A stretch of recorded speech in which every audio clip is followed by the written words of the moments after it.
to the amazing performance that he had in his grand final set against Pugsy at the beginning of the year. Here we go into stage striking.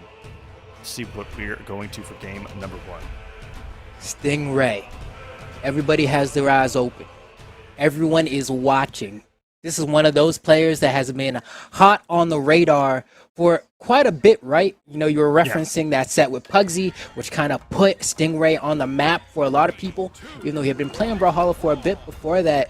But now, since then, we've kind of expected the same sort of performances from Stingray. He's had some decent performances. He's had some straight blowouts as well. What's today going to be? Because I've been waiting. Every tournament, he says it's going to be the one he's going to win. Which one's going to be, bro? Yeah, exactly. The first one in line, ready to talk some sugar honey iced tea. I want to see what you got.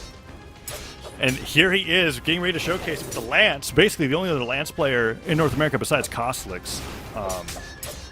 Going into Demon Island against Ethan, game number 1. Ethan doing a great job with the sword so far. Nice down and recovering Nair again. Forces the Lance out of his hands. He has to fall down, pick up the spear. Nice job dodging the sides again. The down tip with the neutralite is the one that connects. Ethan just covering every single move possible. And the gravity cancel side stick to dodge the sidelight of the spear, send him flying off the right side of the stage. Ethan is relentless in game number 1.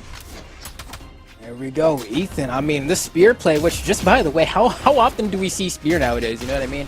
Oh man, there we go. Sidelight into neutral sig coming out from Stingray. But it's just one of those weapons. I mean, everyone complained about kind of the double D light being taken away, but then people were able to prove that you can still get it. You just got to jump sometimes. Sometimes you don't. But so far, I mean, Ethan's making it tough for Stingray. Stingray's trying to fight, as you mentioned before. It said it was slight favor Ethan, which really means nothing. They haven't played enough for that head-to-head record to really be definitive kind of data to pull from. And so far, man, it's pretty even. What is certainly definitive is that Ethan has much more competitive tournament experience than Stingray does.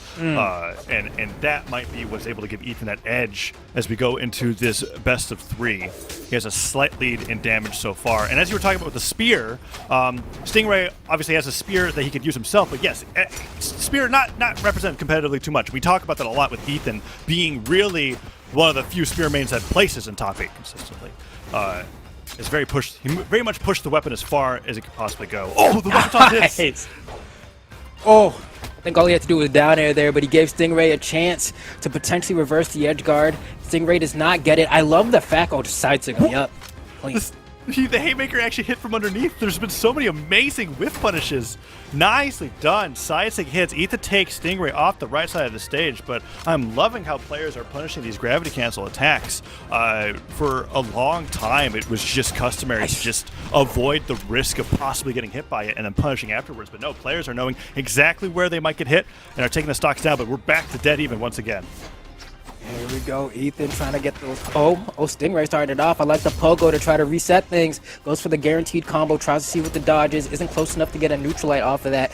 Ethan finding 2 neutral airs, and he's commanding center stage right now. This is a very good spot to be in if you're Ethan. Catches him on the way trying to dodge through. Stingray finally finding some bearings there with that side air. Finds 2. Can you force Ethan off the stage? This is where Stingray is going to depend on the neutral sig to end the game. I feel it. He just side air weapon throw. Never mind, Stingray. You said you gave me your dodge for free? Whoa. For free? I don't have to pay for it? Yo! That means the sidelight Sayer is true because you can't dodge it. And the weapon throw to boot, I don't think he had his dodge yet back. So it was all of that seemed guaranteed to me. Yeah, 3 seconds is a long time to be dodgeless in the air. And after that silent went through, yeah, that combo happened in 2 seconds flat. I mean, he was gone. That weapon was perfect. Made the damage dead even at the end. And Stingray takes game 1 in this best of 3, which seems incredibly close. Ethan now banning out Demon Island, and Crystal Temple is going to be the battlefield for game number 2 in this very high-octane set. We've got Ethan and Stingray still sticking to the same characters. This is interesting because me personally, this stage, I love the way it looks. I love how the music slaps, but the height of the platforms can be so tough to deal with at times. It's just a perfect enough height where it's very difficult to make it back down to the base platform. It's very hard to get a lot of your strings, but if you know how to manipulate them to your advantage, you can get some very, very creepy but cool extended combos.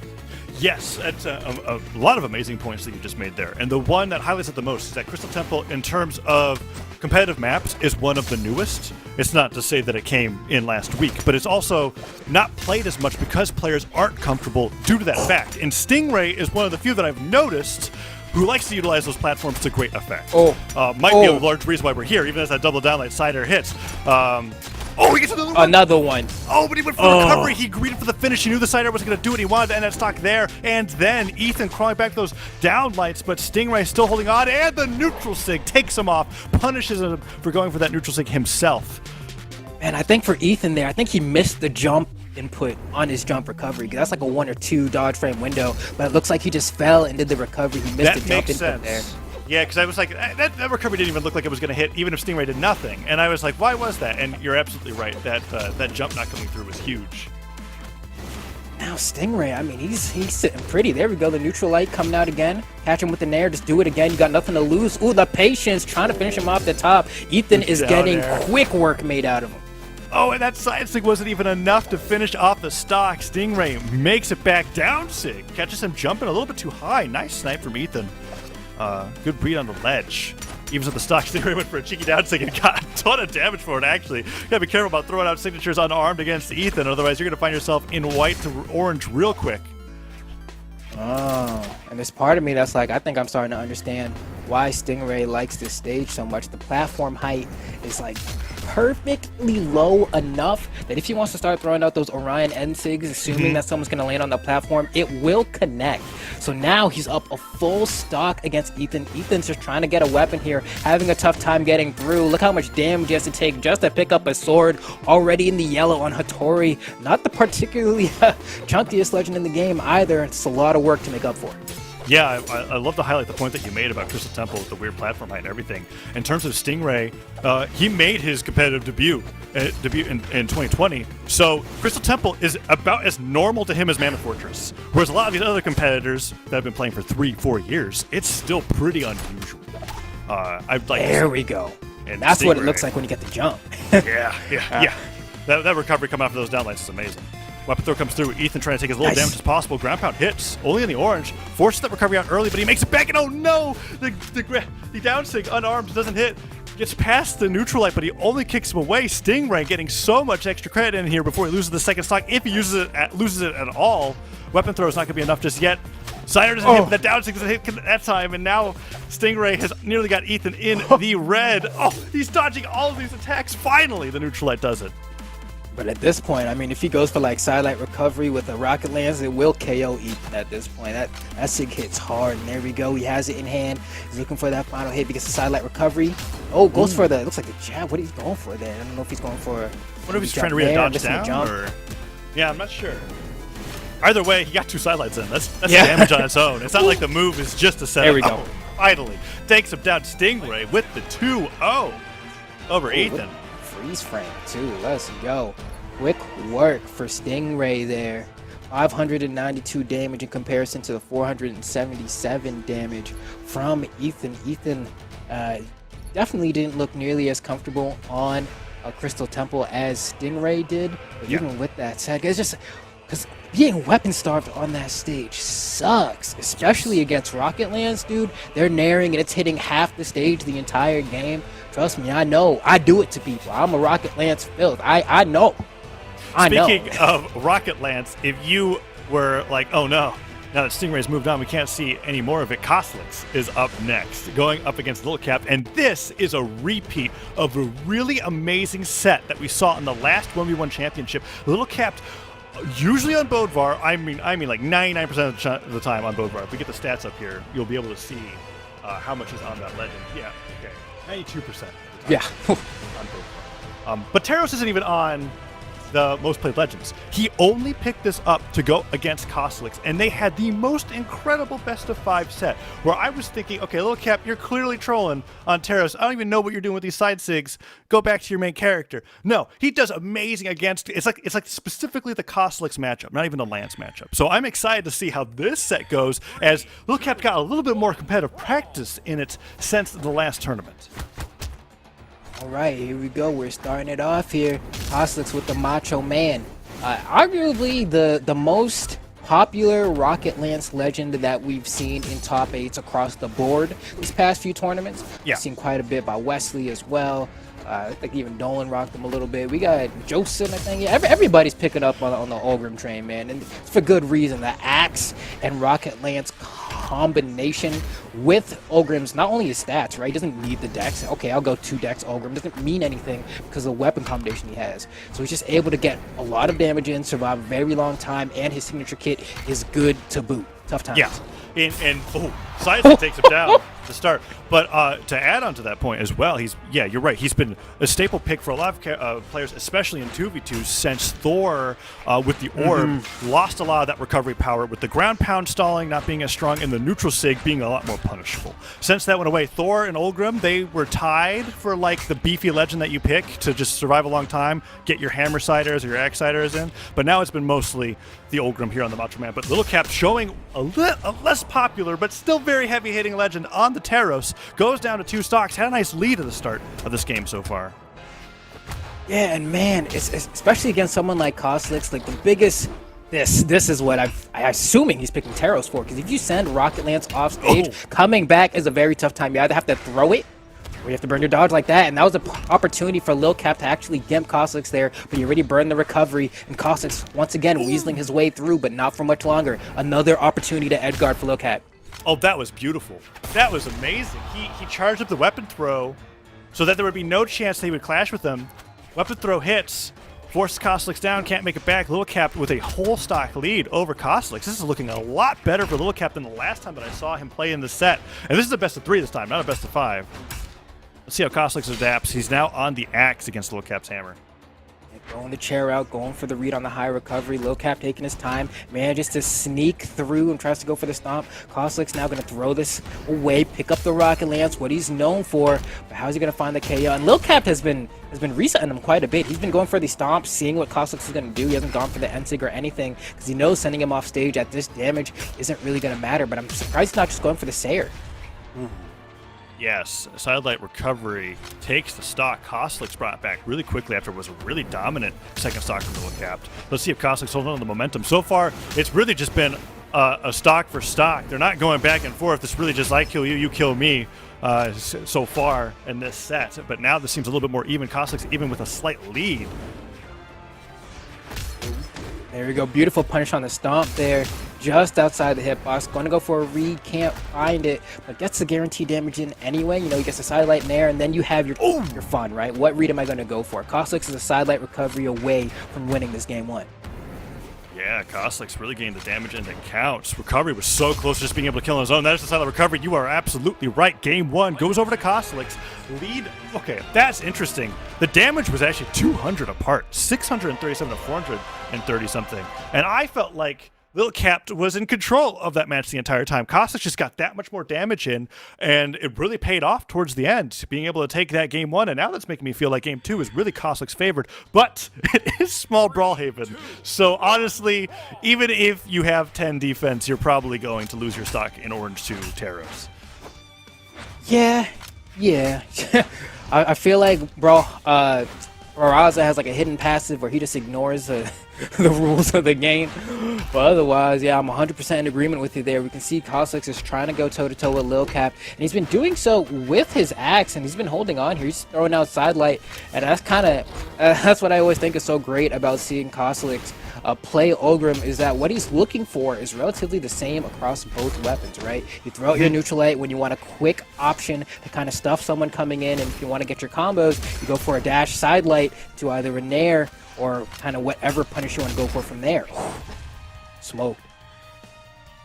Yeah, and to highlight on their point where the game plan's the same on both weapons, right? I feel like Axe or Lance, that was weapon thrown to Sayer no matter what. The effect was the same. Right. Like, that was he was going off the left side of the map and he was losing that stock. Little Cap's behind but not out. Koslix is getting good damage in so far, but man, he's fearlessly charging into Little Cap's side airs on the Axe before it hits, and the ground pound KOs on its own. Oh my, Little Cap, he's losing steam pretty quick. Koslix is destroying him this game 2. Oh man, I mean Koslix, that ground pound really shut Lil Cap up. I mean, when you get hit by he went for the. He went for it.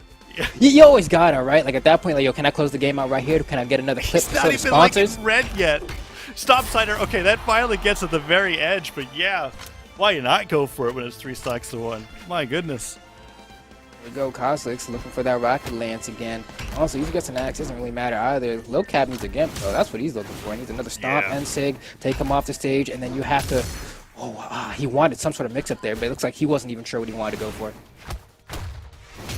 Okay, went in the unarmed attacks. Nair and recovery. Coslicks has found that multiple times on the Little Cap so far. There's another one a little bit late on the recovery, but silent recovery will do it. Coslicks handily takes game number 2, and that's an even bigger damage gap than last time. Only no comebacks necessary. Coslicks was in complete control as we went into game number 2. And takes a 2-0 over Little Cap. The Taros counter pick not creating as dynamic as a set as I was expecting from the last time these two faced each other. Little Cap going down to the lower bracket, and our top 8 qualifiers are finished. We have Cody Travis and Tempo Storm's Boomie on one side in winter semifinals, and Stingray versus Coslicks in the other side. Both really incredible matches. Like, it's the 2 best blaster players versus the 2 best Lance players. That's so cool. Man. All right. I'm looking at the loser side of bracket, right? And it's like, sheesh, man. We got... I always forget how many hitters we got in NA. Oh, yeah. Right. You know what I mean? I'm like, wow, Hazen's already out the tournament. Tiffany's already out the tournament. Wilson is already out the tournament. Crocky is out the tournament. Like, I don't even... Remy is out the tournament. Noel just got taken out by Simba, and now Simba has to play Phazon. Like, this is not... Double Dime is out the tournament. Isidru has to play Pugsy, and Pugsy's up 1 game already. Like, there's so many lazies out the tournament. Like, no, but Pierre... Oh, I could go on forever. Yeah. Like, you know, like, we got... It's crazy, but as every tournament goes, you know, it's always like this. There can only be 8 to make it to the top 8. And we got to figure out who's going to make it on the loser's side, man. Based off of the people that we got remaining, it looks like it could be Phazon or Simba on one side there. And then Santi versus the winner of Impala and Wubs. Lil Cap or iThrow. And either Ethan or what looks like, based off the set count right now, Pugsy. Yeah. I'm interested who knocked Bugsy into the lower bracket. Did Bugsy even make it to top 32 winner side? He did I not. see his name. Interesting. But talking about that, we had some stats on the screen, which are now gone. Maybe we can bring them back. I wanted to highlight how special Cody Travis is. Yeah, there they are. Nice. Collection, you're amazing. 100% Barasa. I mean, in a whole history of Brawlhalla, not totally true, but in the history of all the stats that matter, absolutely true. Cody Travis has been amazing in the Barasa. There was like a little Vrax experimenting sometime when people were like, oh, 9-dex Vrax, amazing. But no, the Barasa is what we see it on. Boomie here on the Diana, very diverse legend pool, but definitely what he is known for the most. That head-to-head, that 1-4, that is the most recent championship. The 1v1 championship where Cody Travis finally was able to take down Boomie and take the entire tournament. Very excited for this matchup coming up, as it's happening a little bit earlier than winners finals and grand finals. It's happening in the winners semifinals. So if they're going to fight each other again, it's going to be in the grand finals. Yeah, and it's tough, man. I mean, we're gonna see Cody and Boomie fix it out here, as we actually are. I think we're gonna do some of these top 8 matches right now. Yes. Give the loser side some time to catch up. So these are gonna be best of 5. These winners semifinal matches. We have the strikes going out. Probably heading to Mammoth. We'll see if they allow Brawlhaven. What are they gonna do, man? Boomie back on the Diana, man. It's so cool to see, man. It's like when you see LDZ playing Koji or something. It's just like, oh man, it brings back memories, you know? Yeah, and it's awesome because it's better than before, right? It's like, oh, it's bringing back memories, but now I'm watching it live, and it's even better than I remember it. So that's how amazing Boomie is at Diana. Cody on Barasa. We're going to game number 1. This is the first best of 5 of the event. Boomie versus Cody Travis. Game number 1. Oh, Cody, he's already starting off kind of strong. He held that ground pound for a second more with a caught Boomie, but look at the amount of damage he's done to Boomie. How many sidelights is he going to find before Boomie is able to get anything started here? Cody not going to go for the edge guard. He's going to go for the blasters. It gives Boomie an opportunity to get an unarmed neutral air. Now they're going to do the blasters ditto. So Boomie should feel pretty comfortable here. Should be able to rack up some damage back to Cody Travis, but we'll see what Cody Travis has to say as a response. Oh, that side stick gets a nice punch from that sidelight into pivot neutral air from Boomie. Picks up the bow, down light into nair, puts him up towards the top, trying to go for a recovery. But yeah, watching these... Oh, nice punish. Good down stick off that side stick. The two flavors of blasters between them. Cody Travis, much more of a sidelight spacing heavy blasters player. Boomie, more of a string heavy and read heavy blasters player. As we saw on that bow there, went for a lot of gravity cancel attacks, but got punished. Cody staying grounded, but gets him in the recovery. Barraza! So yeah, Barraza, you're right there. Barraza with that high defense is really taking him a long way. I feel like a lot of other legends the recovery would have done, but the side stick more than enough. Goes flying off the left side. Boomie not too damaged as the stocks are evened up. And I'm wondering what Cody Travis is going to do the next time he gets a sidelight nair on a Boomie with the axe. I've seen 2 to 3 times now. Boomie always dodges straight up when Cody Travis goes for the ground pound. I want to see if he's going to be able to catch on to that pattern now. But for now, Cody Travis does have the blasters in hand. He's trying to fight. Oh my God, that KO. Yes, there's so much base force on that down sig. Like, it is actually ridiculous.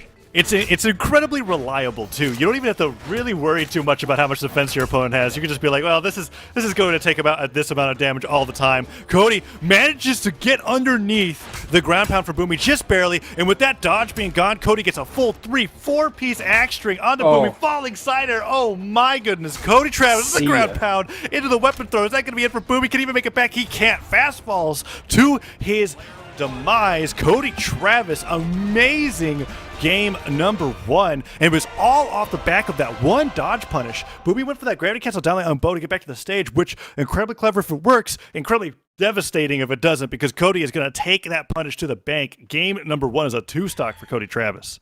Yeah, Boomie kind of got tossed there, man. I was not close, especially the final sequences of that match. I could already tell that Cody Travis was going to get that final ground pound. There are just certain moments, certain strings when someone's just like out of jumps, you know what's coming. It's like, just finish the scene. You know what I mean? Just finish the scene and cut. There you go. And Cody Travis, once again, starting off pretty decently, but Boomie keeping up here. In fact, a little bit in the lead even, finding his hits, sticking with these blasters, switches over, goes for a very hard read there, and Cody Travis, like a shark with these this axe in hand, able to try to kind of keep up. We'll be able to get this KO. Nice gravity cancel side light. Oh, careful. Nice touch. Okay. Yeah, I feel like he actually got a little lucky that Cody drifted as far to the left as he did, because I don't think Cody was expecting the ground pound, but if Cody did hit, he could have gotten a chase dodge to live a little bit longer, but Boomie takes stock number 1 in game 2 and is playing a lot more conservatively with his attacks. Like, he's going for these 2-hit strings, the auto strings or auto combos are always going to hit, and he's running back, seeing what Cody's trying to do, not going as aggressively as he did in game number 1. Cody went for the pickup recovery. I wonder if that would have KO'd. Oh, man, if he went for recovery there, that definitely would have, but I don't think he would have been able to get it in time, so he went for the guaranteed damage on the nair. Wow, that little, like, center stepping on top of Boomie, waiting for them to go when their hurt boxes are stacked. Always is nerve-wracking for me. Oh, the backside. He's going to be able to make it back, I think, right? He should get another dodge in time. Yep, there we go. But the recovery from below is going to KO Boomie. And now Cody Travis has been able to even up the stock count. Boomie still does have a decent damage lead here, though. But you do have to keep in mind the amount of damage that Cody Travis can do at a moment's notice against the legend with not nearly as much defense. Yeah. Oh, Cody backdashing twice. Doesn't get punished for it. I wonder if he's trying to turn around. Nice sidelight nair, went for the ground pound. Excellent punish from Boomie. Fast falling down, then full jumping to a down air to punish Cody for going for the X ground pound. And side airs are coming out all over the place. Cody, no jumps left. No way he was going to be able to make it back. Loses that stock again.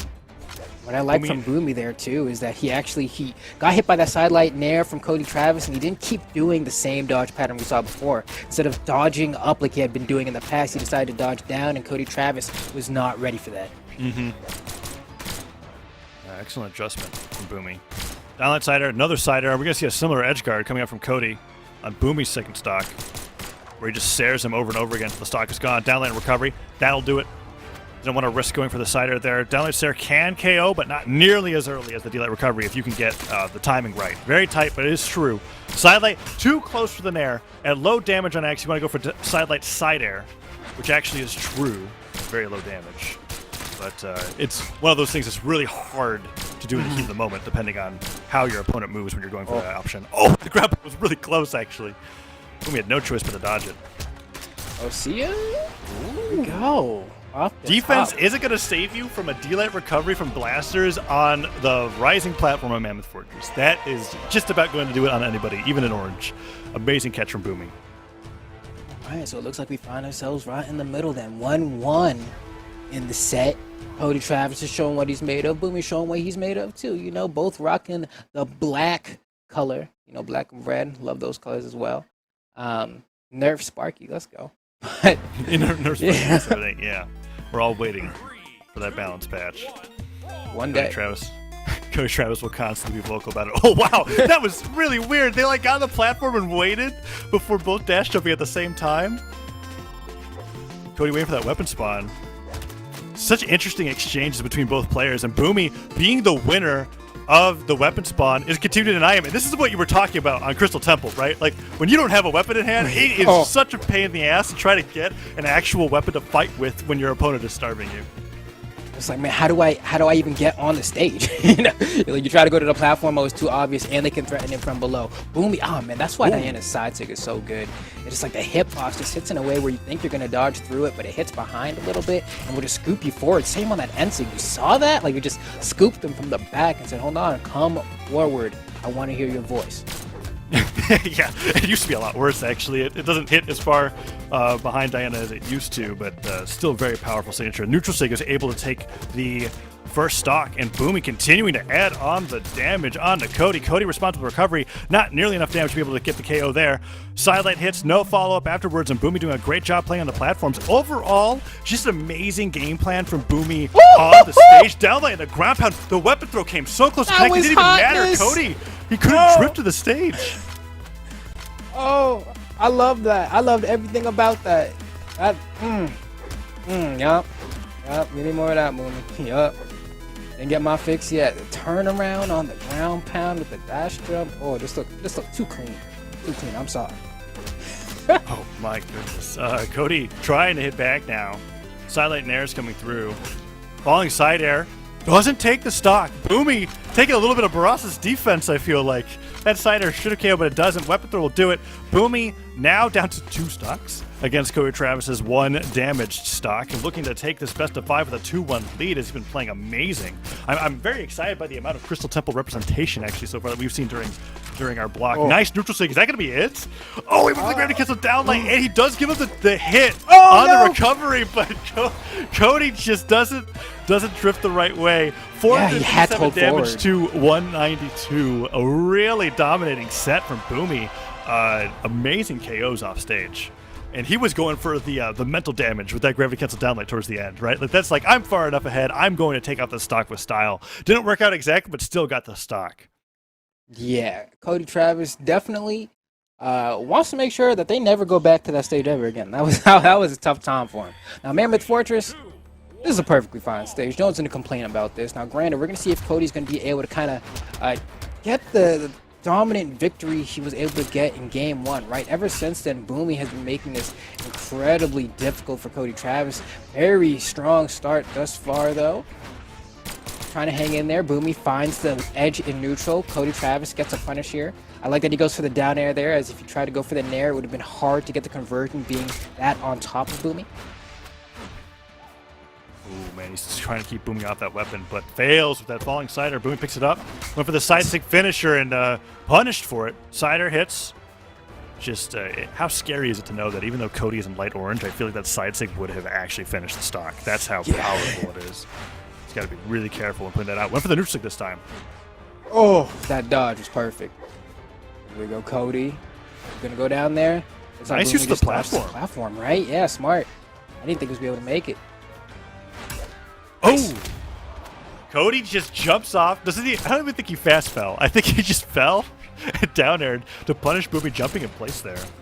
That's one of the nuances of Brawlhalla is that you don't have to be fast falling all the time. And it can really throw off your opponent's timings. But whoa, neutral stick into recovery. Didn't even matter that Boomie lost that stock. He really was able to turn it around so quick. Cody Travis has the axe in hand again, though. Gonna go off against Boomie's bow. Going for the down in there. Man, Boomie's dodges have been like, I swear they're like frame perfect. The way that he's just narrowly avoiding getting hit. He's getting shaved every single time.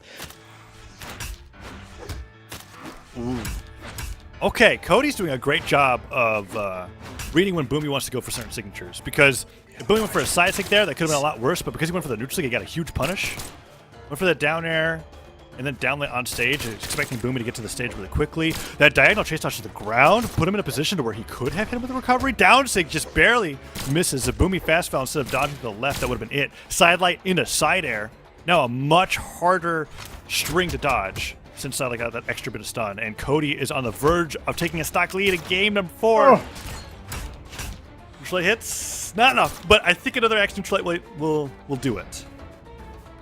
Oh, he's trying to bait Boomie into doing something here. Boomie finds a way through. That's not going to be enough. Miraz's going to be able to survive that at that damage, but now will most certainly get KO'd if he gets hit by another downlight. Cody Travis is just throwing these Sayers out. He needs the final blow. He needs to find something to take out Boomie. Is he going to find it here? No, misses a Sayer. That's a punish for Boomie. Another whip Sayer and an easy punish for Boomie with the D-Light recovery. And that is the struggle of not having a KO confirm on Axe.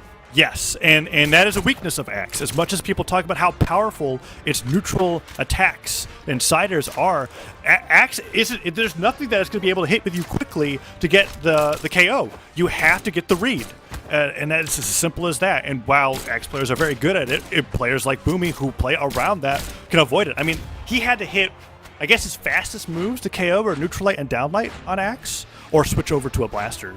But you don't want to risk being unarmed that long against Boomie. Boomie made it work, took the stock, but now Cody's hitting back.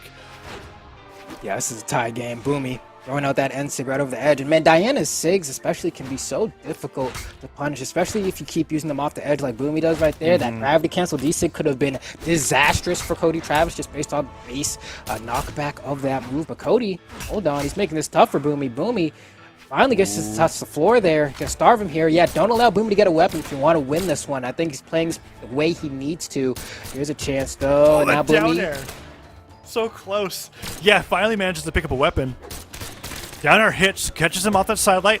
I feel like a pickup recovery would do, but the side air hits. Oh, Boomie goes down just barely. That was like, that was the maximum amount of, like he had to be right there on the side of Mammoth Fortress for the KO. Wow, what a side air from Cody. We're going to game number 5. I gotta watch this replay. I'm like, did he actually get KO'd by that Sarah? Did Boomie hold right? I need to know. I need to know. Come on, let me see the Sarah. Come on. He get hit in a way that he didn't bounce. Oh, no, he did bounce. He totally, he KO'd. He totally bounced off the stage and still lost the stock. Still KO'd, yeah. Wow. Game number 5. Where are we going? I did not see it. I was watching the replay. It's okay. Oh, it's Demon Island. Demon Island, yep. So this is a very great stage for both of these players because they have signatures that basically just say like, hey, I don't want you to play the game this stock, right? Cody Travis with the neutral sig on Axe. Any down sig on Diana's kit will do just the same thing. Yeah, we actually haven't seen the Blasters down sig at all, I don't think, the set from Boomie, but it seems like in terms of Diana Sigs in general on the Blasters kit, he likes to keep it kind of to the base kit, and he saves a lot of the signatures for the bow. Cody, though, I mean, he's doing a pretty good job of keeping Boomie in the corner right now. That's going to be a punish, gets a side light nair, and I love when you see punishes like that, where, he's good. He's Barraza. yeah, he's Barraza, and he's on Demon Island. And imagine, I think the ceiling used to be even higher. Oh, he kicks him. Nice. It's getting so close. Cody fighting back unarmed, even though Boomie's been in control. And there's the down sig that you were talking about, but punished. As the risk of that down signature is that it functions like a blaster's neutral light. If you're in between your opponent and the blasts, you're safe. He just skirted right past him and hit him with the down sig. That's tough. That's kind of one of those things about the inputs of this game that can be, you have to be very, very conscious of where your placement of your character is. We saw Cody go for that D-Light ground pound unarmed, and there are certain moments where you have to drift forward just a little bit to make sure that ground pound connects. But a lot of the times you get used to doing the input as just D-Light jump ground pound. You don't even think about it, and in that scenario it whipped. Ooh! Over the pivot, neutral light. Got punished by the neutral light from Cody. Cody with a small lead. Axe picked up dodged right through the side air. Cody trying to hit these rising down airs onto Boomie. One hit, recovery at the very end, connects. Not much knockback, but he isn't looking for knockback right now. He's looking for damage, and that side air coming through. Cody is one stock away from putting Boomie on the last stock of the set. Oh, and you can tell Boomie hates being on the ledge there. He's like, man, I don't have a lot of wall to work with here. Beautiful Kobe. Rest in peace from Cody Travis here as he pushes himself potentially. The stock is going to put him into the winner's finals here if he's able to take out Boomie. Boomie needs to bring it back right now. This is game 5. Yeah, Boomie's trying to go for some really early KOs with that gravity cancel side stick, but Cody was ready for it, punished super hard. Boomie going all the way out with that sider. Cody only has exhaustive recovery. Neutral stick hits. Oh, Boomie does make it back. I thought he was going to drift beneath the stage there for a second, but he does get the stock, and in really fast fashion, he knows what situation that he's in. Downer into Nair. What a read coming out from Boomie. There's not too much that you can do off of blasters, attacks like down air or neutral light, but he is making it work. Another Nair hits Cody as Cody dodges up again. Does he go for it? No, he doesn't. Cody holding onto the axe, jumping all the way, uses every single jump. No downer hits, silent light. Boomie just waiting it out patiently, but Cody can go for the recovery. The side air hits and Boomie's made this an even game. Oh my goodness, that's not enough. That's not enough. He used to get the edge guard here. No dodge on Boomie. Okay, he's not going to go for an aggressive offstage play.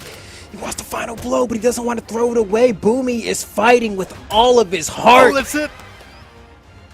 Cody Travis with one side air hits Boomie off to the right side of the stage, takes him down, and knocks him into the lower bracket. Cody Travis, the reigning champion of the Combo Breaker Online 1v1 Championship, is now in winner's finals as he takes down Boomie once again. That head-to-head went from 1-4 to 2-4, as now he's in winner's finals, and he's waiting for the winner of Stingray and Costlix. What amazing patience coming out from Cody. And I want to say that even a little bit lucky for Boomie at the end there. That was the second time that I've seen Boomie go for that gravity cancel downlight on Bo to recover at the ledge, and he's using his dodge. Last time we saw him do that, he lost the stock for it. Yeah, I'm pretty sure that's when he got 2 up. stocked. So really close game 5, but Cody takes it and moves on into the winners finals. What a set, man. The set between these two players, watching the two best blasters players fight in best of 5 is so great. Now this, yes, what you said is true. This is very true. It's great to see them face off, especially Cody Travis. I feel like for him, it's a lot of, hey, last time wasn't a fluke. You know, it's like I can do this and I can do it again. Now we have Costlix versus Stingray. The head-to-head is 2-2. These are the best Rocket Lancers to ever do it. But not only that, Stingray, he's playing Nai. Okay, he's leaning into his spear. So Queen Nai. This isn't Queen Nai Never Die. He's taken out defense to go into movement speed. But for all of those wondering, Queen Nai did get some signature buffs in the most recent patch. And that is to say, not most recent, but the last bound patch, Queen Nai got some signature buffs. And I remember, Flambo, we talked about this. And we were like, here's all the things that you could do if they connect, right? But that's the problem. They take a very long time to even exist. But we'll see how Stingray's able to do with it. He's amazing with Orion signatures, and Orion's another character that we barely ever see. So let's see how his Queen Nai works in this game against Costlix. It feels like Costlix is the only player in North America that players have to pick these wonky, not usually picked characters against, right? Little Cap with the Taros, not usually on it. And now Stingray with the Queen Nai. Okay, let's see what he's got planned.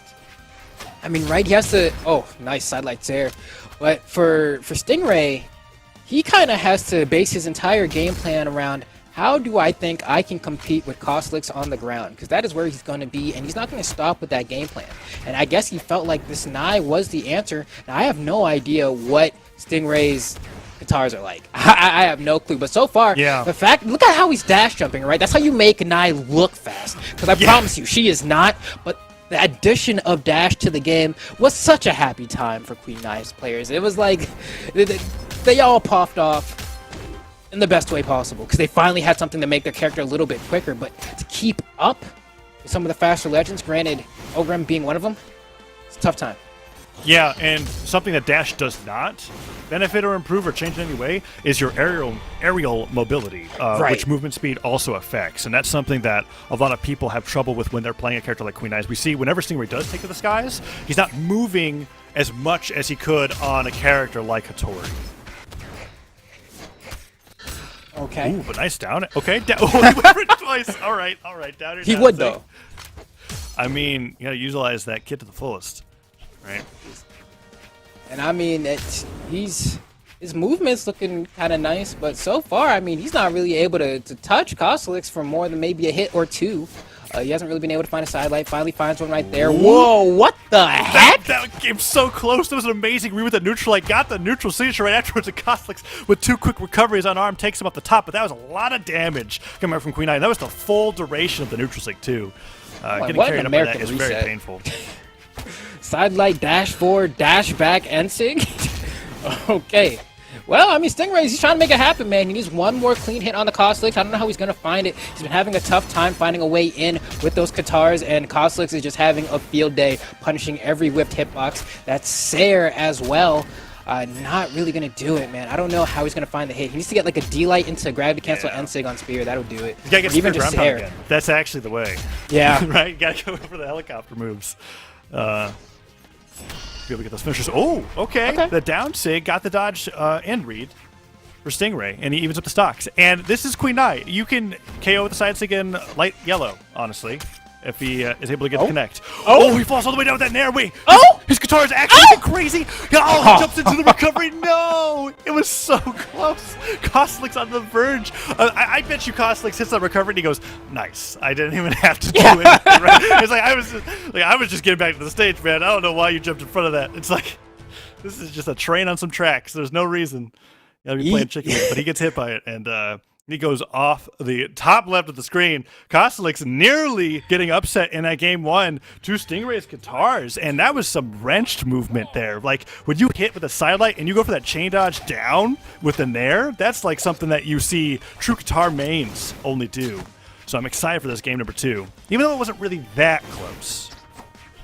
And if there's anything I do love about the way Stingray plays the game, is that he reminds me a lot of Noel with some of the options that he goes for. He's like, I don't, there's no guarantee that this is going to work, but you see no hesitation when he goes for it. And if it doesn't work, it's like, oh, this is kind of awkward. But when it works, it works. You can clearly tell he had an idea. Oh, how'd you dodge that? No. Oh, what? Dude, that was the right read. Costelix like, is hacking. I'm feeling a little salty for Stingray, but he is still going through. He's playing a lot of these down sigs. That time he held the charge a little bit on the neutral sig, takes him off the top.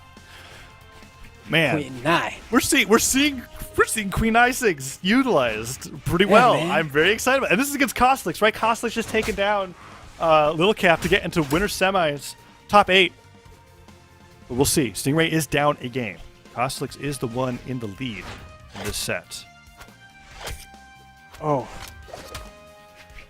Yes. Stingray. Costelix, what you got? Something that Queen Eye has that I feel like very few characters have, if none at all, is that down sig reaches so incredibly far that in a game where especially players like to dash forward and back like Costelix does, you can just dash forward, dash back, put out the down sig, and it covers the entire right side or left side of the stage for you. And it will cover a spot dodge too. We saw him hit Costelix spot dodging a few times with it. So cool utilization from the spear. But he has to have a weapon first to be able to continue utilizing those sigs. There it is. Picks it up. Guitars are found, but Costelix taking the damage. A nice silent recovery. Tons of damage going on to Stingray's Queen Eye. Stingray looking for another hit here. Everyone got to change up against Costelix. Here we go. Stingray with the Sayer. He's just getting his hits in. You know, he's not trying to go too crazy with it. Oh, my goodness. He's so shaving Costelix's head, that man. It's crazy. Too. Oh, Queen Eye side sig. Silent recovery does it, but I'm just like, it's been a long time since I've asked a Queen Eye that wasn't just picked once in a set. Right. But when it was very popular, remembering STTP Wilson with side sigs taking people out in orange every game, I mean, I'll never forget it.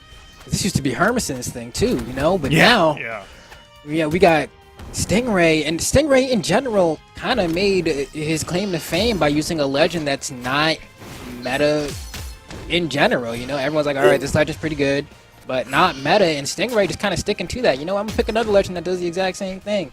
Not popular, but I'm gonna prove I can keep up with the best, and so far, he's behind by quite a bit, but that's a way to bring things back right to the jaw of Costelix there. I mean, sure, pressure your opponent with Queen Eye signatures as if they're light attacks. Totally. Not hard or difficult at all to do, right? Like that man, Stingray is playing incredibly, But he's still down, and Costless Yeah. could take this and be 2-0 up. But that's the second time we see down, third time that we see down air down sig work. Oh my goodness! I don't even know what to say. I don't know because what I was gonna say, I was like, I gotta redact that. I gotta redact that because it was too profound. You can't. I mean, okay. The first double down air down sig didn't work, right? So of course the second one would, and then the neutral sig catching grounded dead center straight up set went straight up the top. Oh no, we're going back to small Brawlhaven. Okay, it's 1-1. Stingray on the Queen Nai. Absolute mastery over the signature kit. Costlix has got to be scared of this now. Every single Qatar down air hits, I'd be thinking about a down sig at this point because why go for any other follow up? It's so much damage. Okay. Stingray's in his head. He's in my head, actually. He's not doing a down You know what's sig at all. cracking me up, man? Like, Stingray, like, I feel like this is the most, like, garage band Qatar's play I've ever seen. Like, there's nothing, like, crazy about any of the strings he's doing. That was it. You know, it's just like, he's just, you know, throwing out a move and then waiting and then trying to punish. He's not going for even side light, dash into D-light, you know, the guaranteed stuff. He's just like, I'm just going to wait. And it's working, man. Even that KO he got on Costlix at the end of that last game, that was like Baby's day one mix-up. I'm going to use this SIG twice, and now he's going to look out for that SIG, and I'm going to use the other one. He's not... he's just making it break down to the fundamentals. And it's just crazy. And he succeeds with that on Orion, too. And it's interesting because a lot of the times what struggling new players will have the most problems with are characters like Orion and Queen Nai because their signatures, while being very slow, are difficult for people to deal with without knowing what they are. But yet he's making it feel like it's the same situation against a player's experience as Costlix. And that's what's so exciting about how good he is at signatures. As I say this, though, nair after nair hitting from Costlix, Stingray not having nearly as good of a time in game number 3 as he did in game 2. And keep in mind, game 2 was a comeback. That was like, okay, signature hits, he's gone. Deleted. Side sig comes through. And he's keeping the Qatars here. He doesn't want the spear. He's going to fight Costlix with these Qatars. Showing what the Queen Nai is all about. Taking some pages out of Subaru Koto's book. And it's working out here. Look at that. Gets going for a little bit more of the extended strings now, maybe. Just want to see what's going on here. Nice D-light for the anti-air. And if you can get under the Rocket Lance with that D-light, it can actually be a very tough time. Once the Qatars get in on the Rocket Lance, it can actually have a pretty tough time pushing them back out. And I think that's what Stingray's going for here. I mean, just look how Costlix seems almost lost here. Can't figure out how to hit him.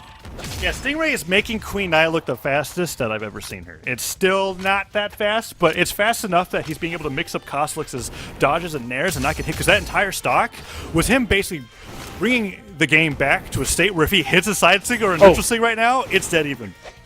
See, went for it right there. You didn't get punished to it too heavily either. Goes for a Sair. Cost's going to recover high. He's going to let him come back down. Tries to anti-air him. The D-light barely missing.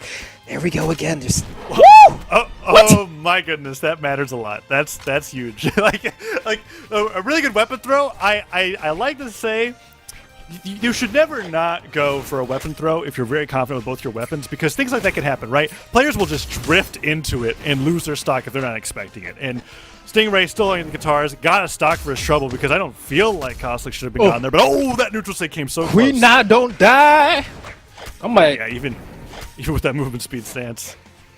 Oh, he down airs to safety, gets through with the nair. This is so scary because I feel like Costlix is on the verge of losing a stock. Okay, gets it in. Nair right recovery. That felt way closer than it should have been. You know what I mean? Like, it wasn't. I mean, damage-wise, like, all right, Costlix has a hefty lead, but it really did feel like at any moment Stingray could have just put the switch on, gone for a one read into N-Sig, and Costlix would have been gone. Okay, so with the back against the wall, now a 2-1 score for Costlix in the lead. Stingray goes to his tried and true, the Black Knight, back to Brawlhaven. Let's see how game number 4 goes. Was that just Stingray saying, hey, I could do this with Queen Nai, and is like, I don't even need Orion to beat you, and then goes, okay, fine, I'll use my true power? We're about to find out. We're seeing a merry-go-round of Lance Nairs. Might be. This is his final form, and so far, I mean, he's gotten the first few hits in. Costlix looking a little outclassed right now, getting juggled around. Needs to get his footing once again. Oh my goodness. Yeah, for those that don't remember, we usually talk about Stingray and how good he is at Lance, and Queen Nai didn't even have a Lance, right? It was, He said, I'm sleep. Bring me a challenge. That's what Stingray said with that two Orion neutral sigs. Oh no, he gets the Nair to recovery at low damage too. Tons of damage coming through. Stingray going back to center stage. Nice dash jump side air. Gets Costlix before Costlix can open him up. Continuing to control center stage. Costlix does get some damage back. Side sig. All right, could even it up. Right, Costlix trying to talk to him here, trying to get back to his kind of fundamental game plan of owning the base platform, grounded with his movement. He's going to be able to do that here. Probably needs another sidelight recovery to get the KO. I don't know if a raw recovery will do it at this damage. Might be pretty close here. Oh, this is good damage, though. There we go. Wow. Costlix brings it back. What an amazing stock from Costlix there, being able to take that string all the way to the very edge and a very snappy recovery to finish off the stock. Stingray still solidly in the lead, goes for that sidelight. I thought he was side-sticking him for sure there. He went for a sidelight in the weight. I'm like, that's a signature follow-up. Fully charged to the down six. Only takes a Nair for it. Okay, I like that. At least he was able to get a Nair until it looks like that down air afterwards. I was surprised he didn't just immediately dash in for the sidelight. Costlix, there we go, the sidelight Nair. Once again, holding the base platform. Beautiful save from Stingray, though. Burns out the dodge. Oh, whoa, interesting. I don't know about that, but didn't work out for Stingray there. He's still looking for the final blow here, and that'll do it. That will do it. Costlix now into one stock, but not his winner's bracket stock. Costlix is up 2-1. Stingray being forced onto the Orion after the Queen 9 did not work out, but the Orion looking so much stronger against Costlix's Macho Man. Now with the axe, he's trying to get some sidelight in, but Stingray keeps saring him away, keeping him off of him. Oh, no punish. Wow, I love that backstep into the neutral light from Costlix. Gets a little bit extra damage here, and now he can start fishing for the KO on the second stock of Stingray. What an anti-air, man. That was perfectly timed. Oh, but Costlix hits the silent recovery, evens up the stocks, and this is still a really close game. Olgrim side sig, not quite as oppressive as Queen Naya side sig, but still pretty good at KOing on small Brawlhaven. Yeah, because for Stingray here, he needs to win this one and bring it to a game 5. Costlix just needs one more dub on the board. And look at how he's backstepping right now. He's trying to get... Oh, my goodness! Oh, my goodness! What? Oh! Oh! That... Oh. Absolutely sniped, destroyed. Wait. Wow. Okay, well, the replay's coming up, and I was... Bro, look at this hitbox. Look at this. Hold on, come on. Come on, let me see that. They're starting the game, but we can delay the first few seconds of it. Yeah, I'm waiting for this. This is important. This is history. Side air. Oh, man. He had to slide charge out a little bit to get that reach. I refuse to believe that side sig on Orion reaches that far in its own, but I didn't see it. Man, okay, we're in the game. Costlix forced off of Olgrim for the first time in a while. Now onto the Scarlets to fight against Stingray in game number 5. Oh, man. Here we go. This is a set. I guess Costlix wants his own super crazy far-reaching Lance side sig, and that's why he's gone over to the Scarlet. Let's find out what happens as Stingray's not fighting him in the Lance Ditto just yet. Has the shovel. Well, I guess they're both shovels. That's the Black Knight, but it's a spear. But it's like, yeah, if the Black Knight is Stingray's final form, then Scarlet is Costlix's final form, man. And so far, I mean, it's doing the job, right? D-Sig will probably KO right now. He goes for sidelight recovery. Might hit just hard enough because of Scarlet's raw damage stat. Yeah, Scarlet hits hard. Like absurdly hard, and it's some really good signatures for edge guarding as well. That side piece, the silent recovery hits, and Stingray not as flashy with the finishers this time. That was where Costlix was finding most of his KOs. Now Stingray doing the same, takes a small lead. 2 nairs in the neutral stick. Oh, Stingray, that's all the extra credit he needs. He makes it past the weapon throw, and the nairs are coming out once again. Down air, dash back, but he didn't get the jump read, but he still has complete control over Costlix so far as another nair hits.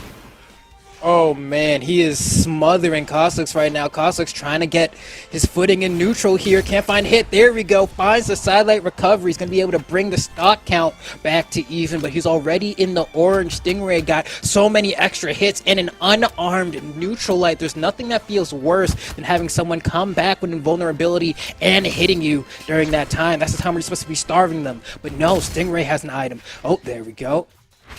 Rocket Lance in hand. Oh, silent recovery.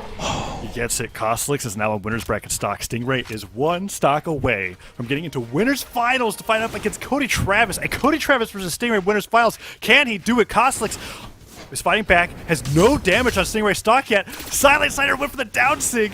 Just barely didn't hit, but Stingray's continuing to get more damage, and Costlix finally hits back. Oh my goodness, man. Coslex, he's trying to find the hits, bro. There we go. Gets a falling neutral air. Gets punished immediately for throwing out another hitbox. Oh, that's going to be a free two-piece. You see he goes for the read to try to carry him off stage. Oh, man. I like that Stingray keeps going for the downside. The laser beams just don't quite hit. Nair hits.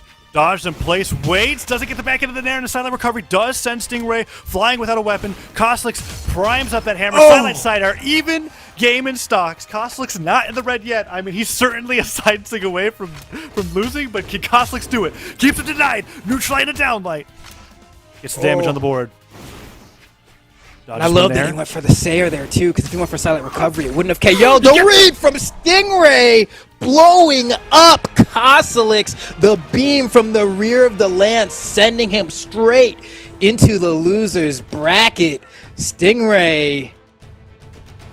Woof. Yeah, Stingray's done it. Downlight into neutral sig for the finish. What an amazing Orion. And we have Barasa versus the Black Knight in winners finals. Potentially, unless he goes Queen Eye again. Who knows? I mean, Stingray can apparently play anything that players don't consider competitively viable and get in top 3 of a tournament with it. Why not? Stingray, amazing play against Koslex. Koslex, really great set play, but goes down 2-3, is now in the lower brackets.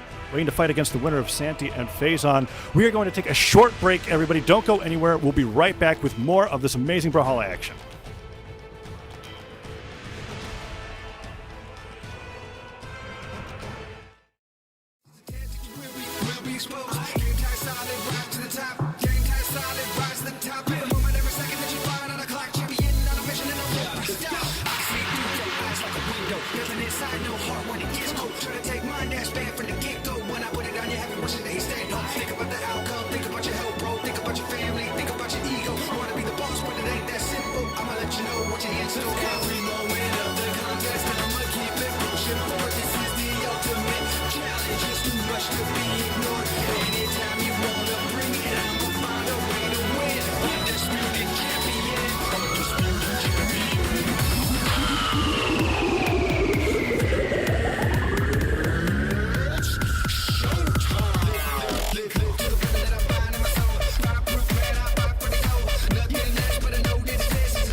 Welcome back to the Brawlhalla Summer Championship. The 1v1 action keeps on heating up as we are now in the top 8 for the North American side of this tournament. I'm TWK, joined here by my good friend DK Breezy. What's going on, guys? We are back once again. What are we doing? Top 8 right now? We're going to get into the top 8 all the way down, I think, to the top 3.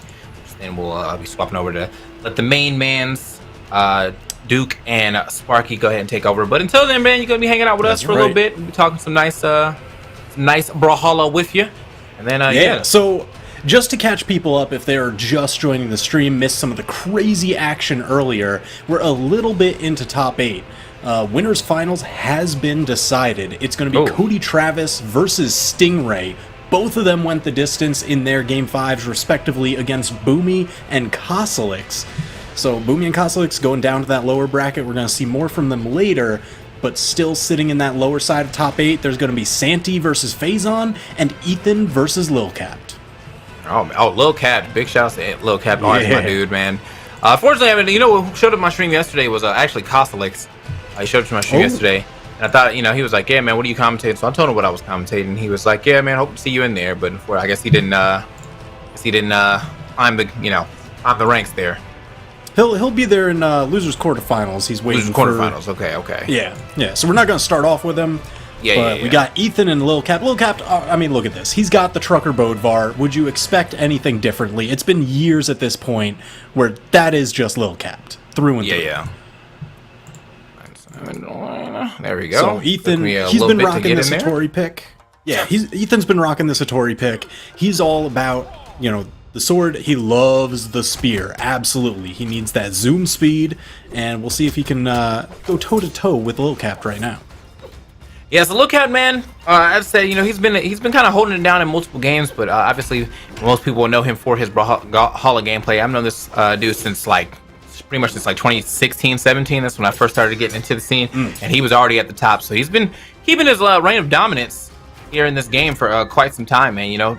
Whenever we able to count him out, again, when it comes to Brawlhalla, I feel like almost anybody in the top 25 can make it anywhere in top 8. So, yeah, and I mean, you especially see that with how this tournament in particular has gone. It's a little bit of a shake-up. Some players returning to their old favorites. A bit of a change from the experimentation. Oh my gosh, went for the big side signature. This damage is piling up. I'm looking for a knockout real soon. Yeah, man, the damage is piling up for both sides. What? I don't know Why if that would was on you purpose, taunt but there? goodbye. What a perfect punish on that taunt, though. What are you doing out here? I mean, yeah, taunt to get bodied, true combo. There is a saying as old as time. Oh yeah, that's exactly what happened there, man. I don't know what the taunt made. I don't know how you even get that as a input error, but regardless, he ended up paying dearly for that. So now down by a little bit, having a hard time finding this stock off of Lil Capt just yet. Lil Capt sitting in the deep red too, not gonna be able to survive the second onslaught of the down light to recovery. Yeah, it took a little bit extra there, just because this is a very tall map, so getting knockouts off the top where, the sword downlight recovery is one of your main knockout options, it takes that little bit of extra juice to get it going. Yeah. So just like that, though, man, it looks like he's able to at least kind of get himself back into this game. Not too much of a difference in color between our competitors. In fact, almost dead even if you're looking at it. Looks like Lil Capt actually getting, going to lose the lead here just a little bit. Uh-oh. Oh, he tried it. Yeah, I mean, now he's looking for these signatures where he was looking for the taunt before. So Ethan's got his head in the game. He is swinging away right now. Oh, good catch right there. Knowing that he was going to try to jump up and over him, goes for that nice recovery. Catching him, he couldn't even get his. I feel like that was so quickly that even on reaction, he was going to be able to get out his dodge. So, oh yeah, the choices were made. Yeah. All right, Lil Capt finding yet another. That's the classic, man. It's definitely the classic. The Zen, he just sits there. Sometimes he'll spot dodge, but it's the stomp side air, the coach pitch. All right. With that being said, man, we're down to our last stock on the first game between our competitors. Lil Capt was in the lead for quite a bit of time, but it seems like Ethan has been able to kind of stifle that, keep himself in front ever since he took the lead on the second stock. Yeah, he's doing a great job playing the range game of the spear right now, whether it's just tacking him with a couple neutral lights, maybe some side lights, but the damage build is clear. Yeah. Okay. He is definitely jabbing him up with these neutral lights, and it's seeming as though. Okay, wait a minute. Ooh. Oh my God, he was right there. Just if he would a have held you game for of like inches. a slight second, that was it. Yo, he's shaving his eyebrows. That's what he's looking for. Okay, Oh hold my on, gosh. man. Looks like Ethan's getting a little sig heavy right now, and it's gonna be enough. There it is. Wow. I think if he did that at ground level, it might not have knocked out. It was just because it was gravity canceled at that little bit of extra height. That was definitely necessary, man. I was wondering. I was like, I don't know how he's going to take this, because I feel like the SIGs were not like, he was getting super SIG heavy. At the end, it was taking quite a bit of damage from it. And I was like, I don't think this is going to be the way to take the game. But luckily for him, he found that downlight to recovery, finished him off. Ooh, and we're running it right back to Demon Island. So I personally like this map just because it's like a nice open area. It feels kind of honest until you get to the offstage game, because there's very small walls. It makes it difficult to come back. Edge guards become extremely potent. So it's like the game can shift on a dime. Yeah, it's not as small a shipwreck, but I mean it's definitely neighboring it. Oh yeah. So, gotta watch yourself as you're trying to recover, man. You don't get that full wall at your disposal. And it's just like, I mean, these guys are definitely straight up sword fighting right now. Yo, the classic duel. Yeah. Sabers at dawn.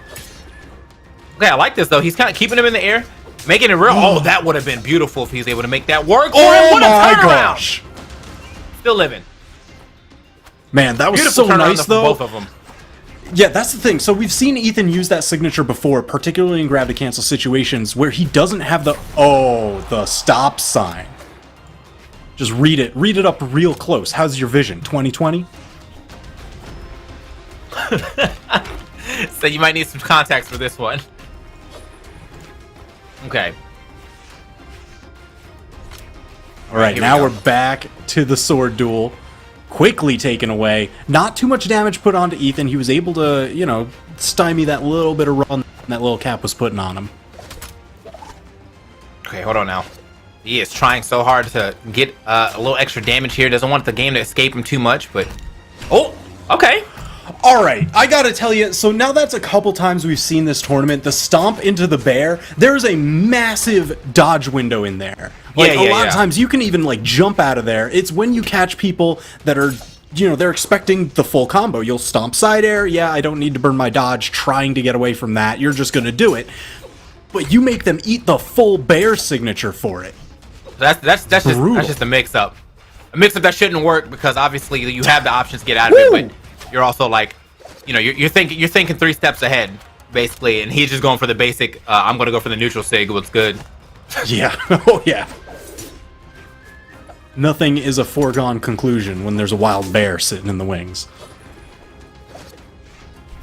Okay, hold on. Oh, try that side stick right there. Not gonna find it. Neutral air. Still one of my favorite moves in the game, man. I feel like I've never ever not disliked spear neutral air.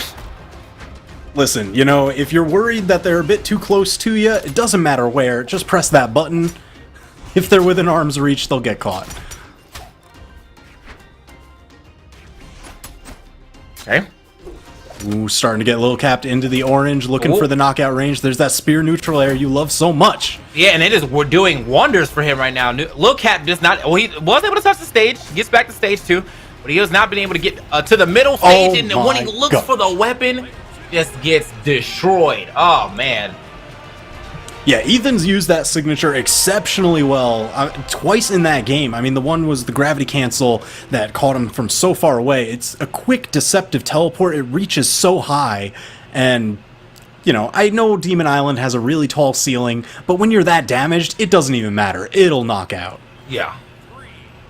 All right, man. So that was a nice little play right here from Ethan, but unfortunately, I feel like Lil Cap is not really having the answers here to get himself back into this game. But as we were talking about in our server earlier, man, these NA games can go anywhere between a quick 3-0s to now what could potentially be a game 5 last out last hits type situation. So we'll see what happens. Yeah, it is kind of weird to think that both of the matches going into winners finals, they went the full distance. And man, even game 5 was so incredibly close. And here right now, Ethan is sitting 2-0 in the set. He just needs to win this. And this is where it really matters, because this is Yeah. the lower bracket. It's double elimination tournament. If you get knocked out here, that's it. Your tournament run is over. Yeah. Okay, oh wow, caught the step Again. back. I mean, he was already starting it before the step back even happened. Like, that's how much he knew about that one. Good lord. Yeah, Ethan he's all over fortune right now. telling. Yeah, He had the basically. tarot cards on deck. He was just flipping them. He's like, ah, yes, the tower. That is my neutral sig. Oh man. What was that? I was in his horoscope. Ooh. You will be neutral sig for backdashing today. Anyway. Okay. So yeah, he's kind of stuck over the side. I'm surprised he didn't go for that weapon, but it looks like he tried to, get a little cheeky with it. Gets back. Oh! Oh my gosh, the damage. And he's still not going for the weapon. Okay. Weapon now He's here just on this happy to side. fight unarmed. You know what? I think Honestly, he doesn't care. He does not care at all. He's about to lap Lil Capped on this stock. Okay. Yeah, he's nice. Oh. That was beautiful. That was beautiful. I'll give it up. Yeah, because that's the thing. Like, when you dash that stomp, it doesn't, like, halt you immediately, so you can slide over the corner sometimes. And Lil Capped, he's been playing this legend, this weapon, for so incredibly long, he just knew and was ready. All right, I got to dip low this time to secure the knockout. Damn.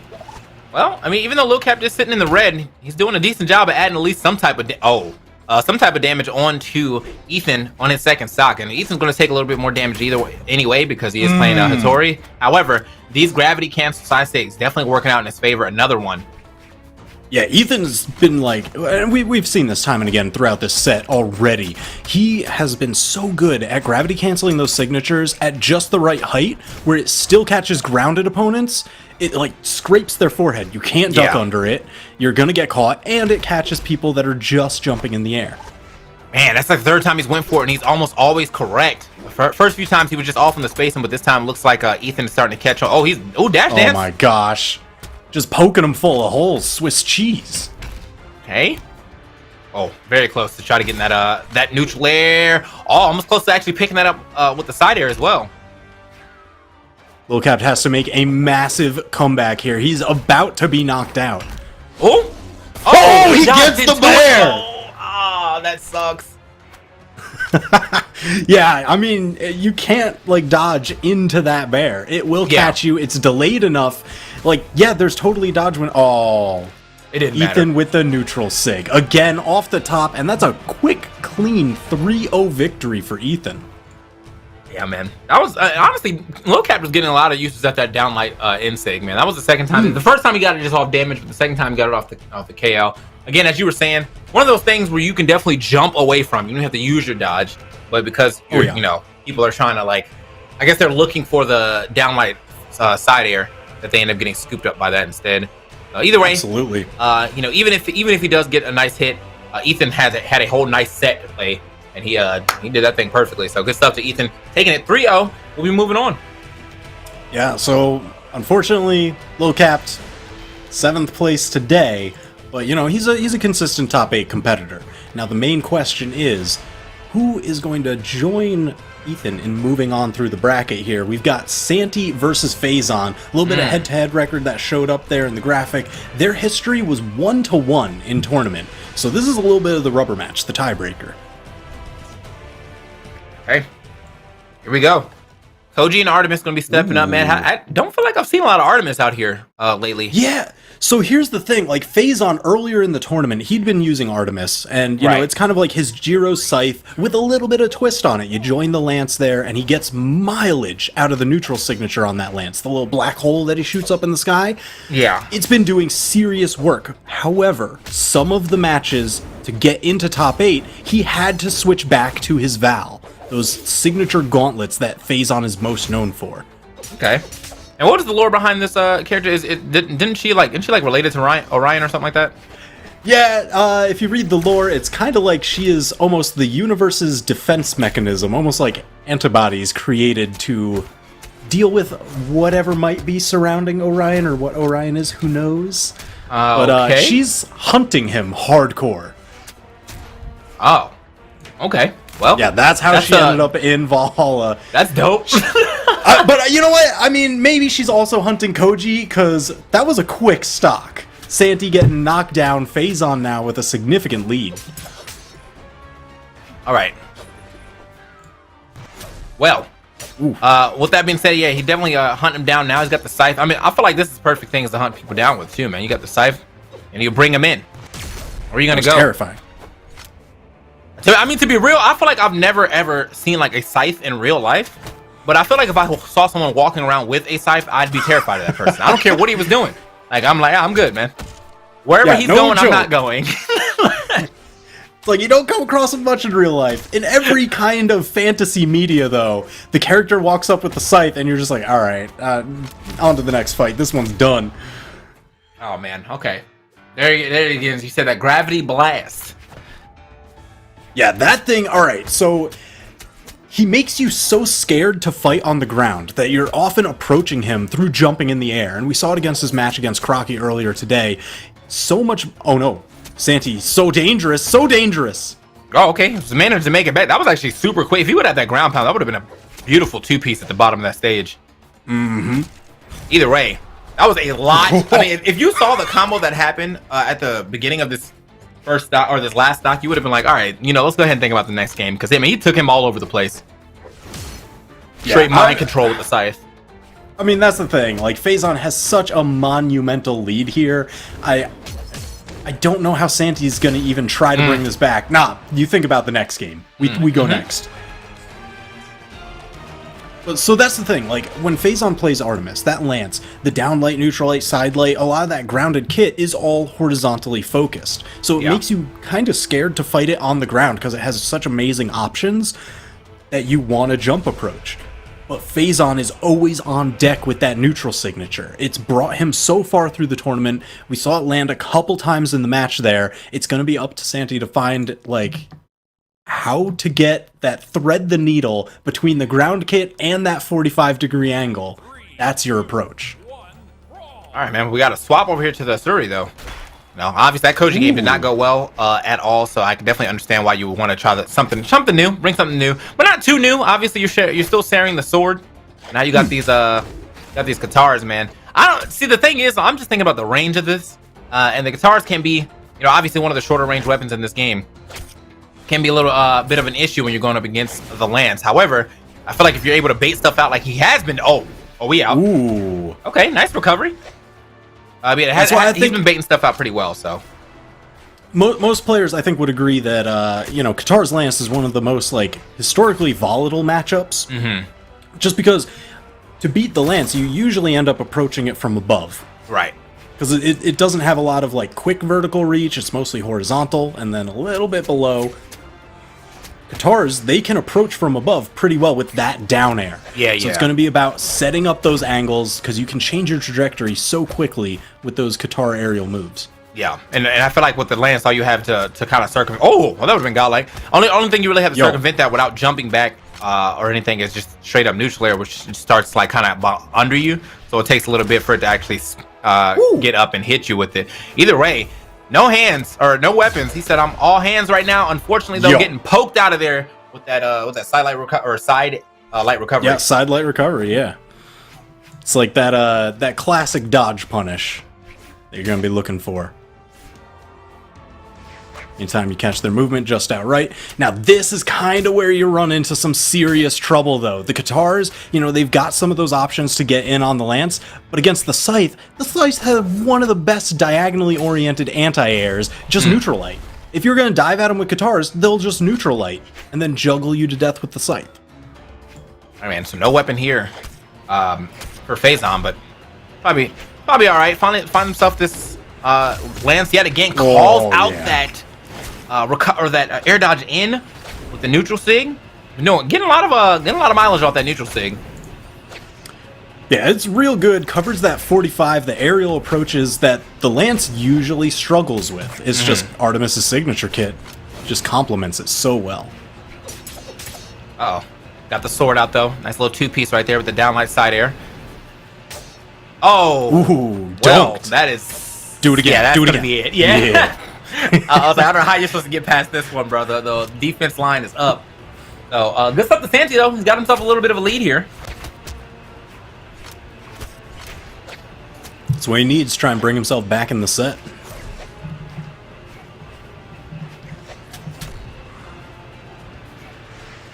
Ooh, just sneaking by, taking the corner away from Phazon. Able to smack him around with a couple of Qatar neutral airs. You know, that move doesn't do a lot of damage by itself, but they certainly add up. Woo! Hey, sent him packing, but I don't know if he has enough in the tank to really make this comeback. We'll find out, though. He's already in the orange. Again, this is kind of how it started in that last game. He got this scythe going. Got some nice little 3 and 4 hit combos. Got himself all the way into, well, got his opponent all the way into the orange, to be honest. Yeah, if you're looking to make a damage comeback, Scythe is one of the fastest ways to do it for sure. One dodge read and you're just right back in it. Oh, unfortunately though, he had dropped the Scythe and hit too many times, and now, way out here. Whoa. Oh, touch the wall. Nice recovery.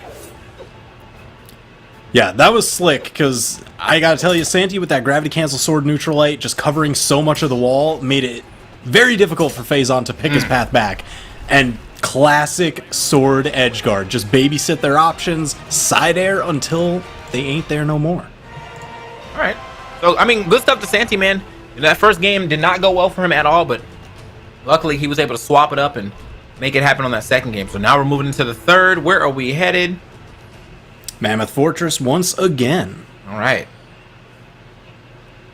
I mean, I agree with, you know, leaving that open, and of course that being probably the most desirable map. Santi just won there.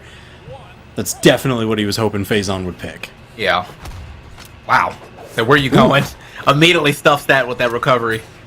I love opening gambits so much. Just because, like, you know that weapon spawn is, like, center in the air, that first one every single time. So it's like, do you backpedal for it? Do you let them try and grab it and tag them? Do you attack early? Oh, he got his recovery off that too, man. Luckily, he was able to slide past. He's going to go to the other side again. Very nice recovery with the lance. Yeah, you know what? I agree with it being like 1-1 in the set. I agree with Santi kind of slow playing that edge guard a little bit more. He took his options very carefully. He didn't overextend on the edge this early in the match. He knew cutting through all this defense when he's like mostly hitting just these Qatar neutral airs would take a long time, so he didn't have to risk for like those early edge guard knockouts. All right, hold on. Up air or the recovery. They're not going to be able to get it past the blast zone just yet, though. However, look at the damage he's already added up to Phazon. Gonna be gone that time. That's gotta be it. Yeah. But Phazon, man, he's having a, you know, that first game was all in his favor, but he's having a little hard time. You think we're gonna see that swap back to who did you say he was playing earlier to get into top 8?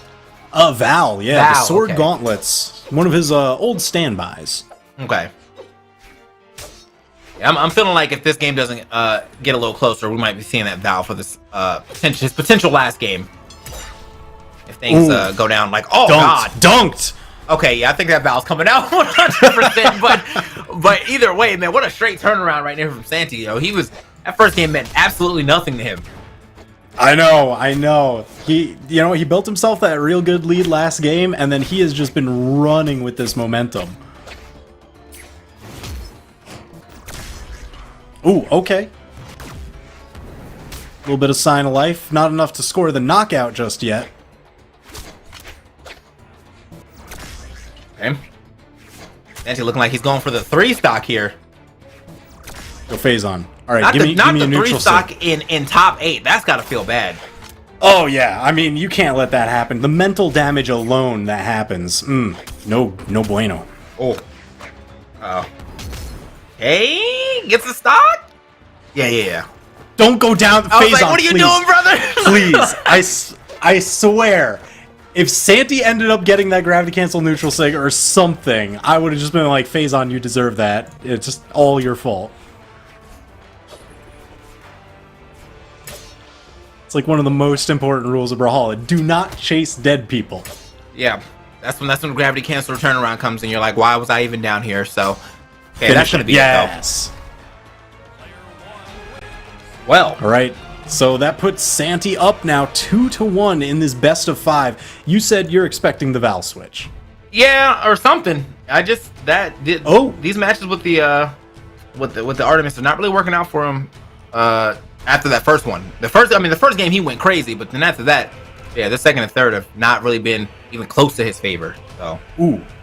Okay, so not the Val, because I guess maybe he doesn't want the sword mirror, but it is the gauntlets. It's on the Rano, that Wushang.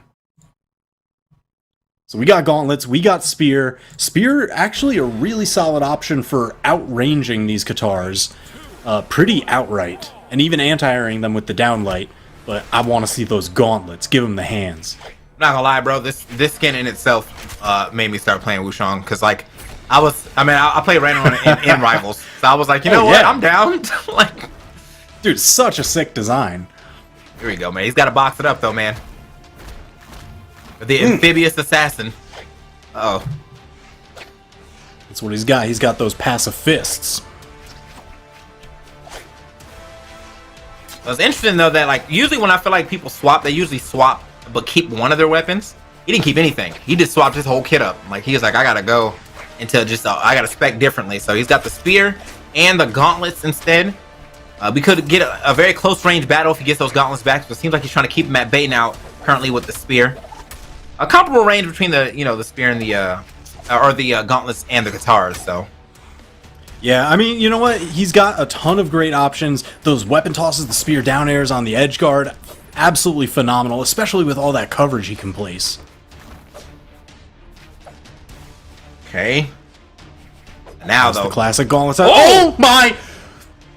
The inner piece, the full circle. He held it.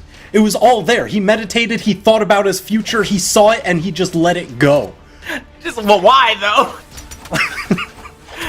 Why though? Like he did it, he held it, and I feel like I don't even think that Santi moved forward. I think he was just like, this isn't gonna hit me, and then bam, gone. He was like, cool guys don't look at explosions, but like, I don't know, this fiery fist, you gotta get out of the way. Oh my god. All right, well, get that first stock on the Wushang. So I just I'm very interested to see how the rest of this is gonna play out. He's got quite a bit of damage here on Asuri as well. Before he actually losing his stock, so he's looking this looking like a necessary switch for sure. Oh yeah. I mean, he was in danger of getting 3 stock last time. Now he's at least back in the mix and with a lead. Whether he holds on to it remains to be seen, because Santi's kind of cutting him up. Just every time, Phazon just getting outranged. Okay. It's usually like Phazon, you know, he'll go for those combo stars like the gauntlets downlight, but Santi has just been backstepping them every time, and then it's just punish city. Jeez, he went out there. Yeah, man, I'm gonna make sure that happened, man. Got him with just the tip of that spear too, man. It was like perfect spacing on that to make sure that he didn't put himself in too much danger while also still getting that hitbox out there. Okay.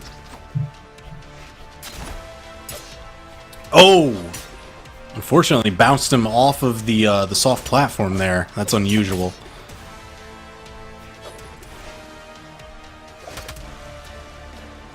Whoop! Off the soft platform yet again. He's trying to chase him down with those down airs himself. And the chase is so real from this Wushang. As he kind of has to, man. I think that's one of the shining points of the spear as well, though. The recovery and that ground pound covering so much space. The chase is very nice for them. Okay. Oh yeah. I mean, you basically just have to go, all right, did they dodge in any upward direction? I think I got this. Yeah. Okay. Recovery somehow beaten out. I think he was probably trying to go for the uppercut. Yeah. Beats that out real quick. I even just like seeing that as like the little bit of extra information. Yeah. Just because it's like, oh, I beat out that? You were really spending that there? Okay. Yep. And thank y'all for adding that Brawlhalla team. Very nice aesthetic change. Oh. Okay, the double. We got the triple. Nah. He tried it. He went for it still. Man, look at the patience on Santi. He's hit some of those side lights and didn't even pursue. Just waited to see what would happen. The one thing I feel like you definitely need to watch out for is the gravity cancel side save coming out from Wushang from the side. The way he was positioning, I thought he was going for it. Hey, got a sword. All right, Phazon trying to get up around this corner. Uh-oh, caught by the side light. Santi just ready to take the set. Oh, trying very hard. I think that's the down stick right there that he's trying to hit. He's looking for it. Oh, who is getting this last very tense situation right here? Only what is that? Almost 3 minutes left on the clock, so no timeout really necessary. Jeez. But good lord, these people are playing some intense neutral. Oh, he found it. So Phazon staying alive here, 2-2. I gotta tell you, I was afraid to like scream and shout right there. I was feeling it in my bones, but I was also creeping closer and closer to my screen and therefore my microphone. Just as they kept like playing footsies, whipping one after the other, I'm like, I'm about to shout in everybody's ear. Well, thank you for sparing my ears, 1, but 2. I'm just glad my man. I'm glad we're getting to see some more of this Wushang. Oh yeah, I mean, all right. So this switch definitely saved him in that last match. It was the change in momentum, the turnaround from almost getting 3-stocked the previous match, and now we've got, you were saying everything's either a 3-0 or a game 5, and here's game 5. Right. Ooh, Miami Dome. All right, bro. So just like that, man. We're into it. This is game 4 now. Game 5, actually. Sorry, my bad. Yeah, I forgot he won the first one. So he had to swap over to the Wushang to get to the game 5. The game 5 situation. Yeah, that first game. I mean, the second 2 games blew by so quickly. I kind of forgot about that first game. Not gonna lie. Dude, I understand. It was kind of just a wrecking crew. Yeah. Right. He's definitely trying to put the hands on him yet again. He's gonna go ahead and swap out for the spear instead, keeping distance on distance. I kind of like that. Like, he sees him with the sword. He's like, all right, let me get the distance on him. And then when he goes for the guitars, he's like, all right, we can box. Like, it's all good. And this strategy's kind of been working out for him. Wow, ooh. Another side sig, almost taking him off the side. However, getting the down air. Oh my God, edge guard. Oh man. That's how you beat that.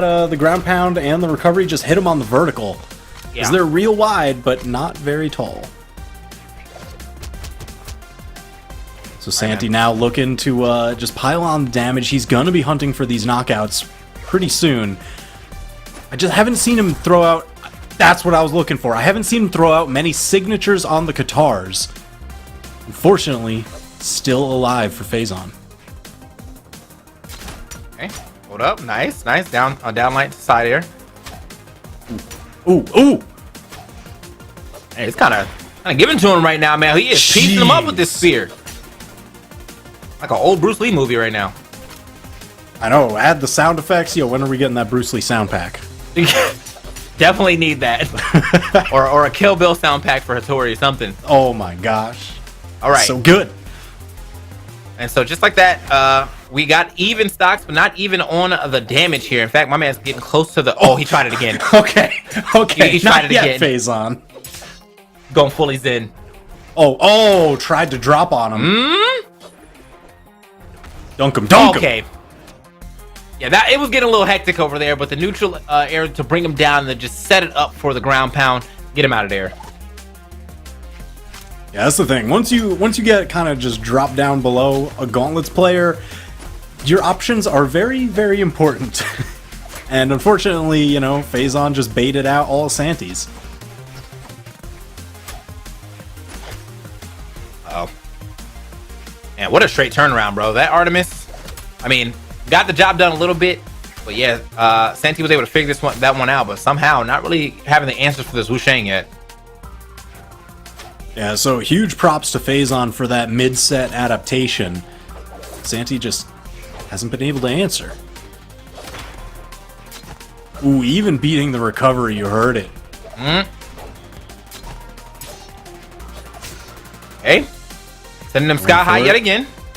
Still hasn't been able to take this here stock yet, but look how much damage he's already put on to Santi, though. Santi's actually got his stock in danger of being taken. Yeah, Phazon's still got like quite a bit to work with. I mean, he's got to get knocked out soon, right? I mean, if Santi has any hope of making this comeback. Was the neutral air enough? Does he have... Oh, no! Oh. Oh. Oh my god. He's trying it, man. He's trying it every Phase time. on with this signature, I swear. Do it again. Do it again. He's thinking about it. Oh, Ooh, wow. Okay, got okay. pieced up for that one. Got a little overzealous with the idea of trying to just get in there, drop a stick on him, hopefully he can win the game, but no, that was not going to happen. Yeah, so now, like, you can't rest on your laurels here. This is Game 5. It's down to the final stock. He does have a significant lead. Phazon poised to take the set and move on, but you can never count anyone out. We've seen zero deaths happen, and you don't want them to happen to you. Hey. In a minute. Ooh. Wow. That was a pick up right there. It was that side light into recovery. It was super nice. Yeah. Very unorthodox, but, you know, he just kind of figured, hey, if he's going to dodge to the sides, I'll catch him. If he dodges up, I'll catch him. Very few options, and just a weird situation. I really like him kind of holding on to that one for the last moment. Yeah. Yeah, that was Kinda like are you talking about the switch over here to Wushang? I'm talking Or about just that that side light outright. into recovery. That's Yeah, like yeah, such yeah. an unorthodox string. It's almost akin to like the old FGC STSFN, save that stuff for nationals, you know? Everyone in your local arcade knows it. Everybody in the other states, they don't know it yet. Don't show it to them until it's like grand finals or something. Yeah.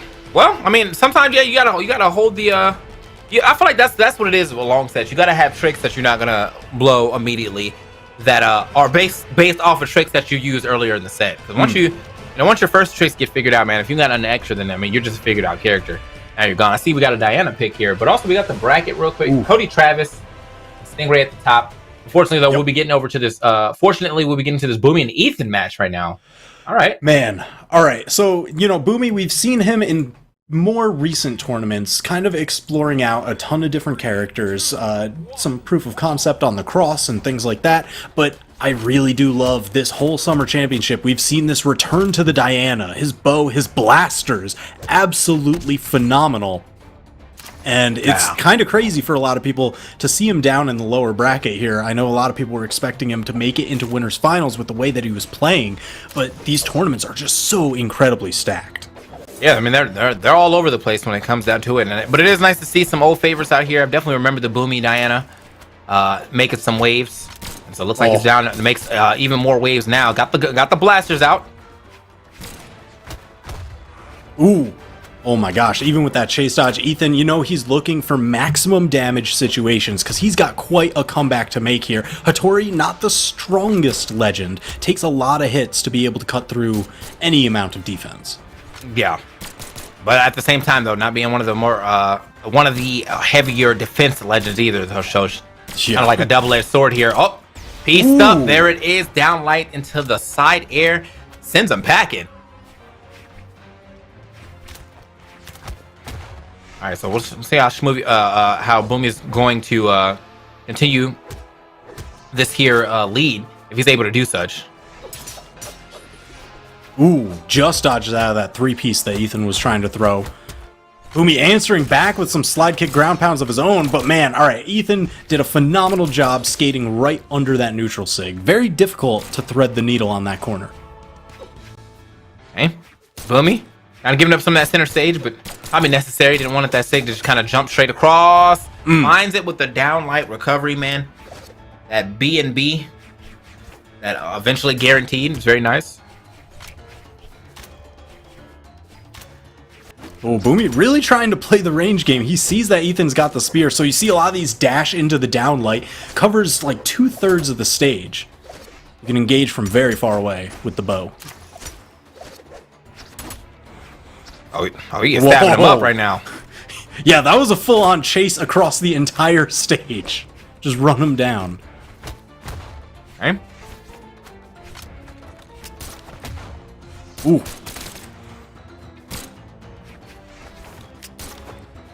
Hunting for the knockout.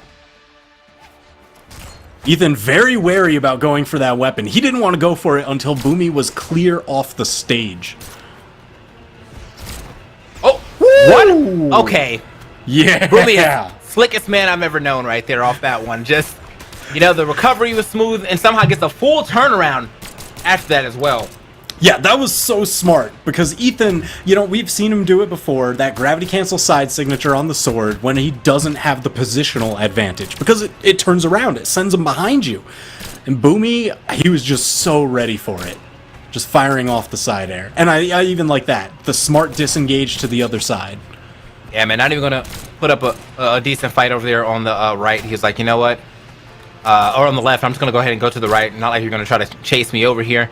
Boomie, still quite a bit of damage he's been able to add on this last stock, and he is finding these hits here and there. Oh the my X didn't gosh. like it.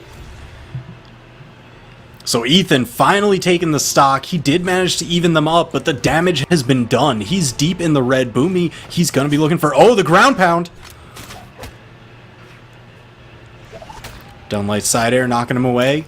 The recovery, my gosh, just enough. Yeah, Boomie was kind of moving in that game. That's all I can say about that one, bro. He was, I mean, there are options being picked, and they all of them were looking nice. And I mean, we even saw some advancing. We saw the X pivot, neutral air right there, super clean. Yeah, he just had the lead. He maintained it throughout. Ethan tried cutting into it, but it was just too little, too late. Ooh, but let's see how he can fare over on Demon Island.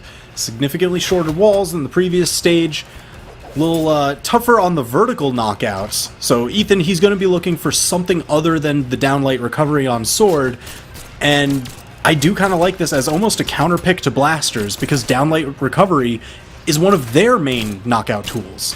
And if it takes a little bit longer to score that knockout, blasters struggle without signatures to get anything else off the base kit. Yeah, I can see it. I can see it's a little rough for him right now, as he's kind of getting he's getting poked up. Yet again, man, all these neutral stakes coming from these spear players today. Really showing you the power of that move. Oh. Okay, yeah, you're gonna have to lose it for that one. Yeah, the built-in backflip, that back step just right out the way.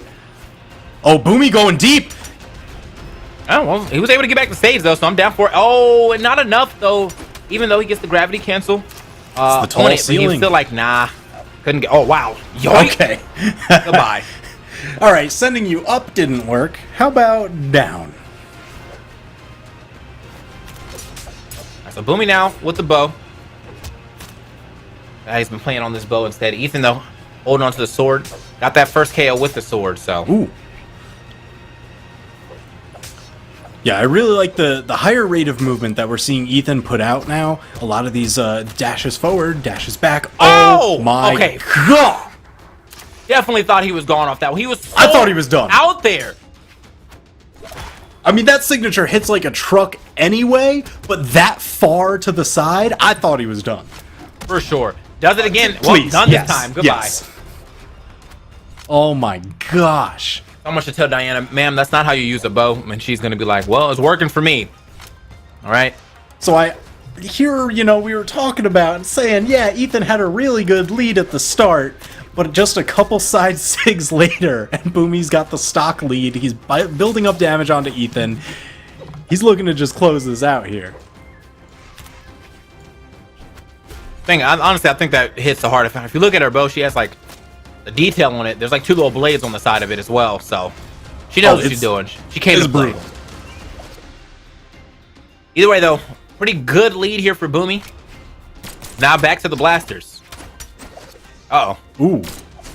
That was a little bit of momentum starting to... Oh, okay, not gonna lose the stock yet. Oh my god, Boomie all over the place. Oh my gosh! Ethan with that sick comeback, just chasing him up into the sky. So deadly. Yo. Yeah, I definitely need to see that replay. Yo. Yeah, look at this. When the overconfidence strikes back, like that side, the side stick that he did in the air, the gravity cancel one, that put him in the worst position. Oh my gosh. Dude, all right. That's the thing, the clutch factor. The absolute clutch factor. Oh man. Well then. Moving into our next game. Trying to rinse the bad taste out of his mouth. Boomie's like, nah. We replaced the history of Demon Island. Game 3 is going to be different. Can't let that one stand. Yeah, man. I mean, it was so good too. Like, you just think about the fact that like Boomie tried to jump away, and then Ethan just jumped with him before he even went for his recovery. He wanted to make sure he got like the strong hit of it and everything. Either way, I feel like Boomie's probably a little upset now. Probably a little upset now. You know, I would be. You'll see it in his gameplay. You'll see it in his gameplay. There it is. Oh, he's fighting mad. He's fighting mad now. Oh man, is that side signature the key to victory? It must be. I mean, Boomie's gonna force feed him to him. Okay, hold on now. Everybody's getting a 6 in here, so it's like that, man. Slide him off to the side as well, man. No chance of recovering either. Those are like, that's definite KOs that are hidden. This isn't even a game to take the set. They just went 1-1, and now they're just firing back and forth as violently as possible. Yeah, man. These two are scrapping. Like, there's no wait. Once they see an opening, there's no hesitation on if they're going to take it or not. Just look at that. Even when the opening was looking like it was on Ethan's side, Boomie's going to go ahead and strike back and get himself his own damage. Uh-oh. Oh my. All right. Good. Oh, that would have been godlike too if he hit that. I didn't even think about the fact that was just going to throw him behind. Oh, I don't know about that. However, it doesn't take a super huge punish for it. Yeah, that should. Yeah.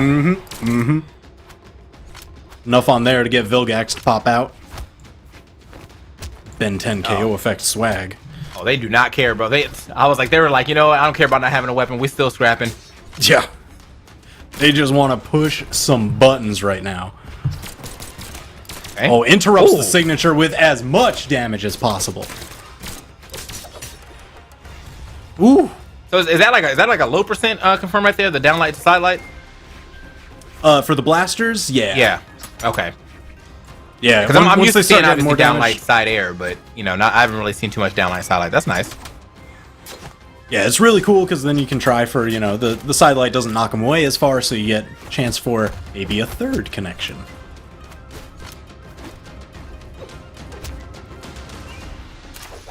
Man, Ethan has already done so much damage onto Boomie. Like, Ethan was in the... All right.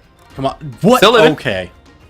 So surprisingly, it takes so long. Not this time, though. Yeah. So Boomie now going up 2-1. Definitely a little bit of revenge for that game number 2.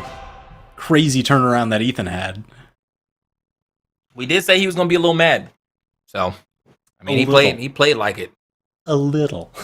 Yeah, they got pretty comparable stats too, man. They're both pretty speedy characters. I saw that we went defense stance on Hattori to try to live a little longer. She still got some very good speed, even with taking a point away. Oh yeah. Oof. Ooh. Oh, okay. He's piecing him up right now. Shooting gallery. Yeah, just crossbow training. Unlimited ammo, no reloads. Oh, that's true. That is very true. Uh-oh. No sniper, no sniping. Oh, snuck under him too. Yeah, clean. Just the clean gravity cancel, slide kick into the ground pound. It's a little bit of the classic. I was actually really wondering what he was going to go for, what he was going to try to keep, but it seems like he's definitely down to go full bow right now. Keeping it real primitive. I mean, look at this. It's totally working. Yeah. I would definitely not switch off a bow right now.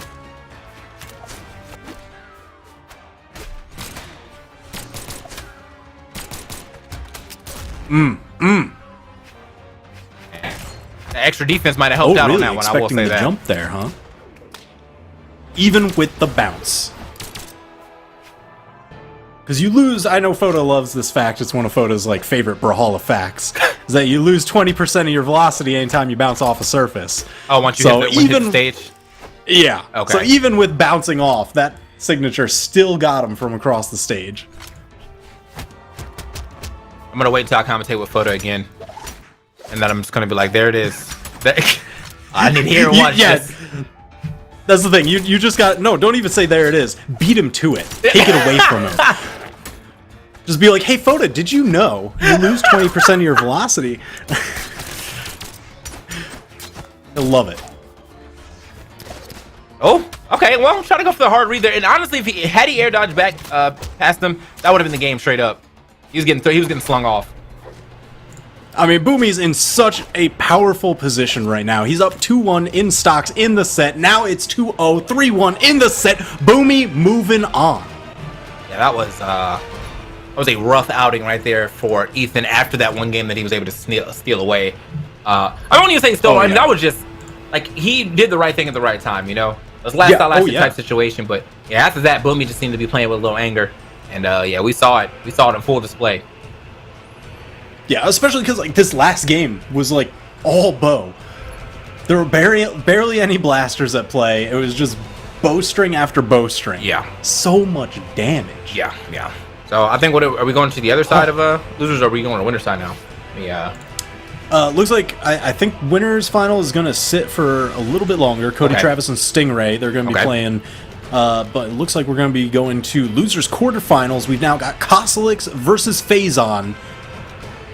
And Boomie is now, he's sitting in losers semifinals. Okay. So the winner of this is going to get paired up against Boomie next. So you were talking about Kosalix. That's my boy. boy. He was dropping by your stream. Yeah, that's my boy. He showed up to say he asked me if I was commentating this weekend. I told him, yeah, I'll be commentating today. He said, oh, word, I might actually get a chance to, be play during your, block. And here we are, getting a chance to play during my block. Got the Macho Man. Oh, yeah. We're about to get in there. Oh, he's reaching for the full bias commentary. He was buttering you up last night. He's got the Macho Man, one of everybody's favorites. He's trying to pull as much home field advantage as possible. Like, I don't even see anybody on the other side of the screen right now. It's just everything Kosalix is doing is amazing. But now, for real, though, as we get into this, all the time. As we get into this match. Yeah, Phazon, he definitely popped off in the last match that we saw him on. It took him swapping over to... Rano Wushong. Yeah, Wushong. So he swapped over to Wushong, but now this time around he's playing his Val early. Not even stuck playing with the Artemis, just going straight for the Val. Yeah, I like this. So he didn't play Val at all last set, and I like him not even trying to start the Artemis here, because Lance versus Lance, I wouldn't recommend playing that against Kosalix. I say that, but Stingray just sent Kosalix down into lower bracket in the winter semifinals. But still, Phazon, he's not really as known for his Lance. So I agree with this Val pick. I absolutely love it. I'm a little bit biased here because I just love Phazon's gauntlets. Well, I feel that. And I mean, you're going to have a favorite player. All you got to do is do your best to, see the good of both players when they're doing good stuff. Meanwhile, Kosalix, the best player I've ever seen. No, I'm kidding. All right, but this is you gotta let him know, man. I think he's listening to the stream right now. That's why he just scored the knockout. He's like, I'm the best? TK said I'm the best? Okay. Kosalix told me I was able to get that knockout as soon as he kind of needed it, but I'm starting to add up a little damage here. Phazon, we're getting weapon starved just a little bit. Oh, man. Yeah, it is a rough shout right now for Phazon. Ooh. He's just getting diced.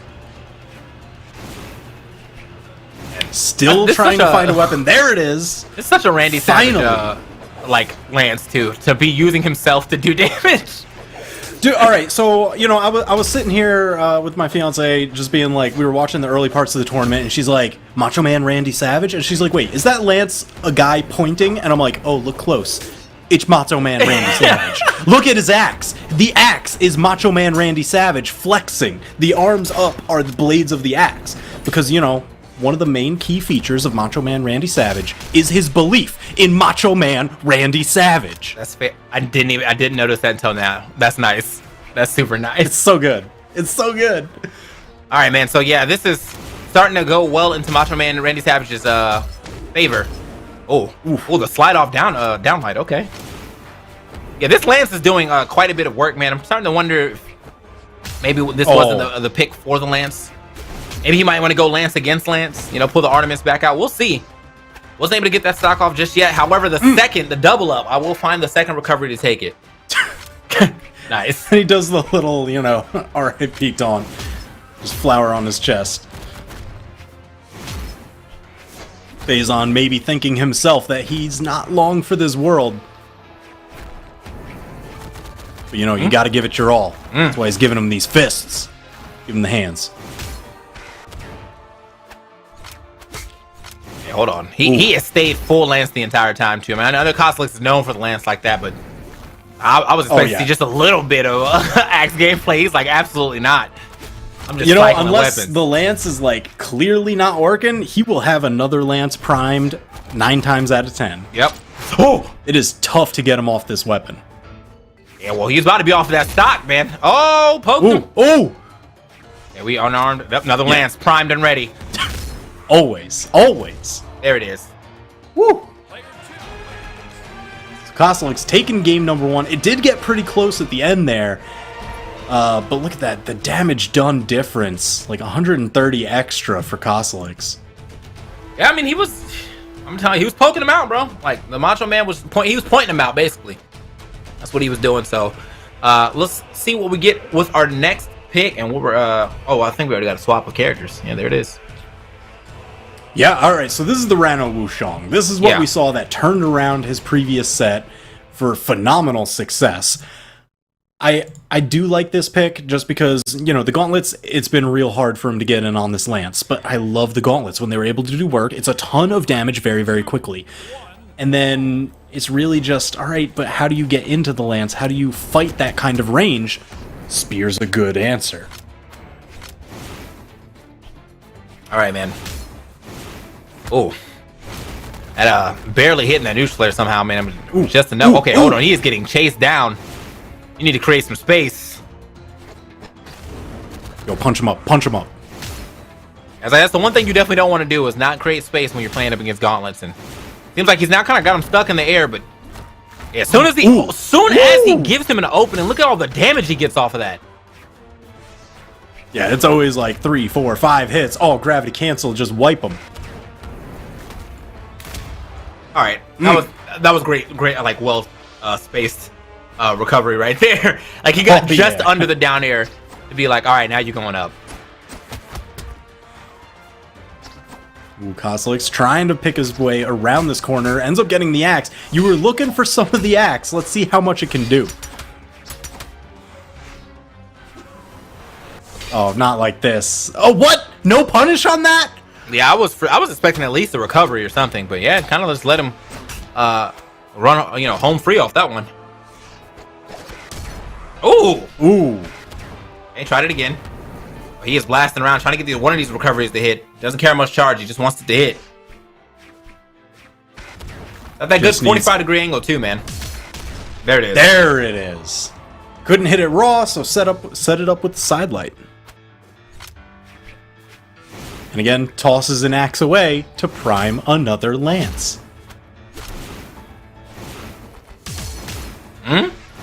There's just so many macho men on the stage at all times. Yeah. Look at that, there were 3 of them right there. All doing a different pose, equally as intimidating. Another neutral layer. I mean, he is definitely going to go ahead and go right back to the lance. The lance is what's always bringing Kostelik's home. You know what I'm saying? So, I have no reason not to go for it. I think the mix-up is every now and then he'll pull out the axe and you're like, wait a minute. Am I spared? And he's like, psych, I was kidding. Just kidding. Your mind like almost switches to the new matchup, and then he's just like, nah. Broken ankles. We're going right back. All right. So he's got a little bit of a lead. As long as he's able to preserve this lead, get at least up until like the orange, I think he should be slated to take this game. Barring he doesn't get super comboed on his last stock. Yo, it can happen. We've seen it happen. I want it to happen. No bias. No bias though. Oh, caught the recovery right there. Yeah, he is having a hard time just getting past the flames that this lance is putting out, man. That downlight multiple times. Now getting poked up with the jab. Oh my God! And Randy Savage just get out of here, brother. When he just pokes you out, he just points the direction you're supposed to go off stage that way. Looks so funny too when you get like. I'm used to seeing that the lance obviously get thrown down, but when it's thrown forward and it hits the point, it's like, all right, that should be like double damage. Like, oh my gosh. Yeah. Seeing how he's pointing like exit stage right, I'm just wanting the Macho Man like Snagglepuss crossover. Exit stage left even. Ooh, so Phazon keeping the gauntlets. That's kind of been the main theme here. He loves his gauntlets. It's been the Val with the sword, then the Wushang with the spear. Now we've got Onyx swapping in the cannon. Bro, he was tired of dying. Look at that. Onyx almost perfect defense. Jeez. Yo, keep your feet rooted on the ground. 3, 2, 1, brawl. He just looks massive. Oh yeah. Like, you understand, like, just looking at him, you get why he has such high defense, bro. Look at those shoulder plates. That's the man who's not trying to go anywhere. She is a fearsome gargoyle. Yeah. Like, she will just cut you up.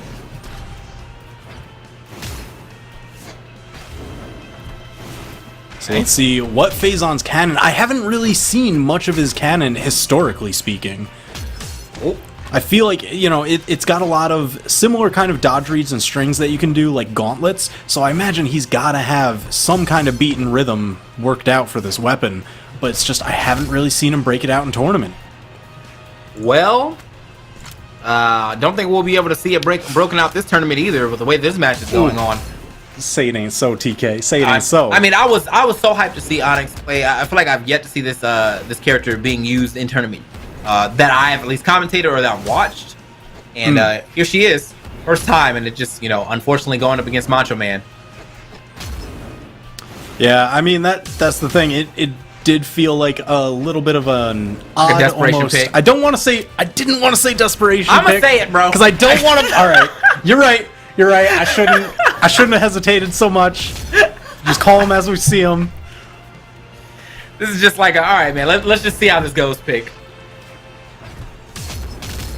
Ooh, and right now, I mean, Kozilek's, he's got so many lances. He's got just a closet full of them, one for every day of the week. Just opens it up. This is my Tuesday lance. Now we're on Saturday lance. It's 1v1 tournament time. Yeah, that's kind of how I'm feeling right now. You know, real It's dead. like Phazon, he's looking for answers, hasn't found any yet, and time's running short. You know, teachers over there just being like, 5 minutes left in the test, pencils down, get ready. Hey, hold on now. Might actually get to see some moves here. Throw some sigs out, bro. Let me just see something. Let me see something new. Oh, okay, we're good. I don't know how many jumps they used, but luckily the answer was none. Not getting poked out. Yeah, Kozilek's just guarded so much of that corner. Phazon going into the orange. I know he's got 9 defense on this character right now, but you can't afford to take that many hits. Okay.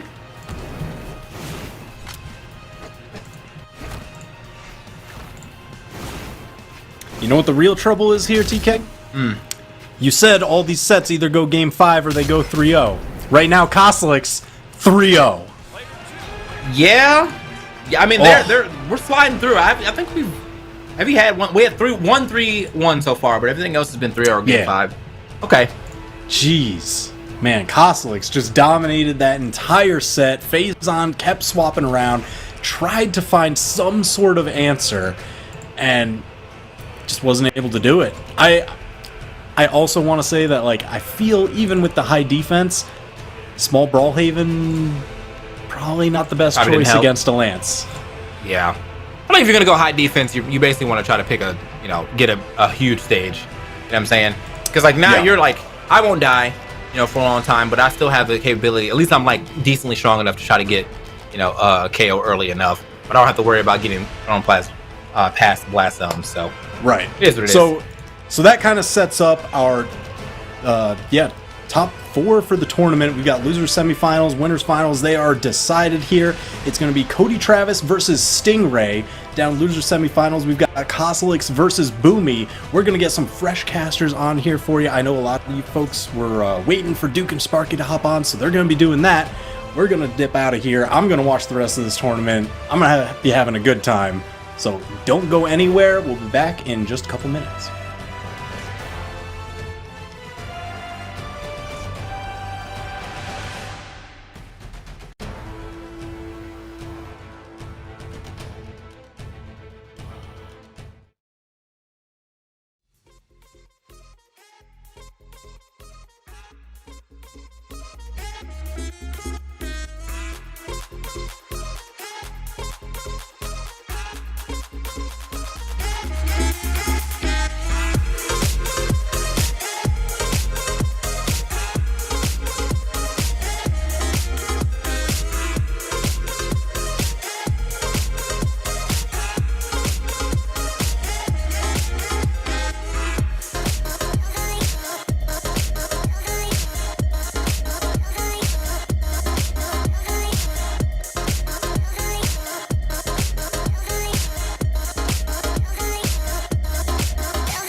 Duke, I think you're on a left.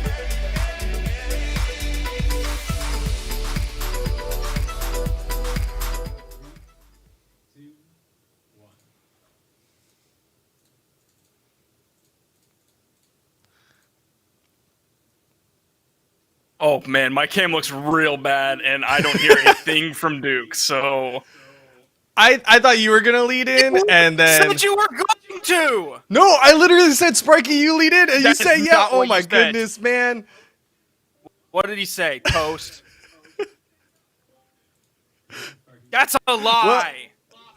Either way, we are here with the top 4 of the North American Summer Championship. Always got to start it off awkward when Sparky and I get on the mic, but we've got a pretty interesting kind of end result right now. We're going to get into the winners finals of things with Cody Travis and Stingray. Definitely not too surprised to see the likes of Cody Travis here. Of course, winner of Combo Breaker. Definitely one of the big boys who a lot of people are expecting good things from. And then on the other side, there's Stingray, who had this amazing showing in Winter Championship and now is like, oh, is this like the return of that amazing Stingray? Because he kind of disappeared for a little while. And so this might be the one. Stingray's been saying he's going to win a tournament. I know Flambeau likes to razz him about it. So this might be the one. Yeah, we've definitely had one-hit wonders in the past, and we've had one-hit wonders who will like kind of stick around the area, but they won't like quite go back to the level that they were at. And for everyone in chat out there, you're just gonna have to deal with the camera. Literally nothing we can do about it right now. I know it's awful. This might be the worst it's ever been, but we'll get through it. But back to this game, this is really important because I know it was a huge question on my mind for a while, and honestly, I thought Stingray was kind of one and done. I was convinced after a while, because it wasn't a long time. It was Winter Championship that he came out and did big stuff. And was Winter Championship in January or February? Either way, it's been March, April, May, June. It's been like 4 months since we've seen Stingray really come out and actually, I think, be on any stream in tournament. So it was a huge question in my mind and almost a decision in my mind that Stingray was a one-hit wonder. So it's amazing to see him out here. And it's amazing to see a Queen Nai this late into the tournament. Absolutely unreal. Definitely not a 2020 legend by any means. Yeah, she's very different from what the meta would usually suggest, but we'll see how well Stingray is able to utilize her. I know he was playing her earlier on in the tournament, and at the end of the day, ended up switching to the Black Knight. So this might be Stingray kind of sleeping on Cody Travis, being like, you know what, I'm really confident in myself. I know I've still got that comfort weapon of the spear, and really, if I lose a game or two, whatever, I've still got the Black Knight in the back pocket. I'll win this set and move on. We'll see how well that kind of bold decision-making works out for him as we get right on into game number 1. Now Stingray is able to grab the first weapon. Cody's able to put out most of the first damage. Then he's able to grab the blasters. Going to eat some signatures, though. Bold choice for kind of either of them to go here onto Brawlhalla. Obviously, we saw what Stingray was able to do earlier today on Brawlhalla of getting knockouts after knockouts, really early knockouts with the high strength that Queen Nai has. She also has high defense. Same thing kind of goes for Barraza as well. But where Barraza could edge it out is I see that axe neutral signature being a huge turnaround option that Cody Travis can use here. Even the D-Light side air on the edge doesn't have to go for the recovery because we are on Brawlhalla. And if this keeps going this way, Cody's dominating neutral. He might not even have to edgeguard whatsoever. He does have the axe as an edgeguard option, but Stingray using those signatures in neutral, the bottom side of the neutral signature. It seemed like it was going to miss, but it still had an active hitbox there out on the bottom side, picking up a grounded Cody Travis. That's one thing Stingray's got to his advantage is that, again, Queen Nai very underplayed in the competitive meta, so likely Cody Travis is not as familiar with that hitboxing, was not expecting that anti-air move to hit stack.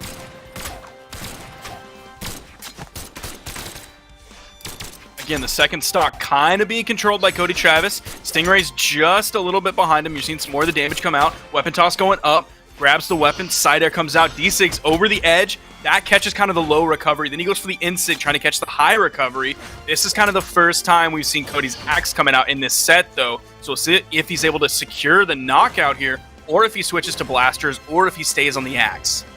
I think at least in this specific situation, he wants to sit in that corner, wants to maintain that pressure. That was his situation. If he wanted to switch right there while Stingray was returning back to the stage, he could have gone for it, but he knows Just a sider is all he needs to finish off that stock.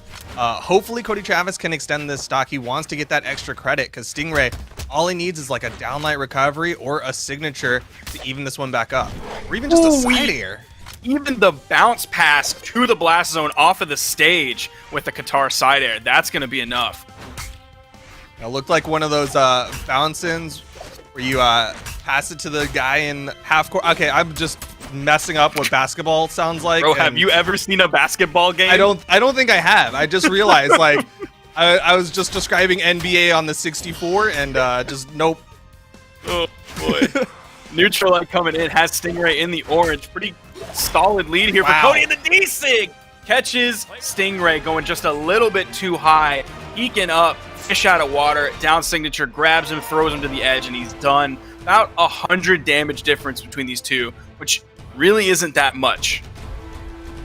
And Stingray's sticking with it. Interesting. Yeah.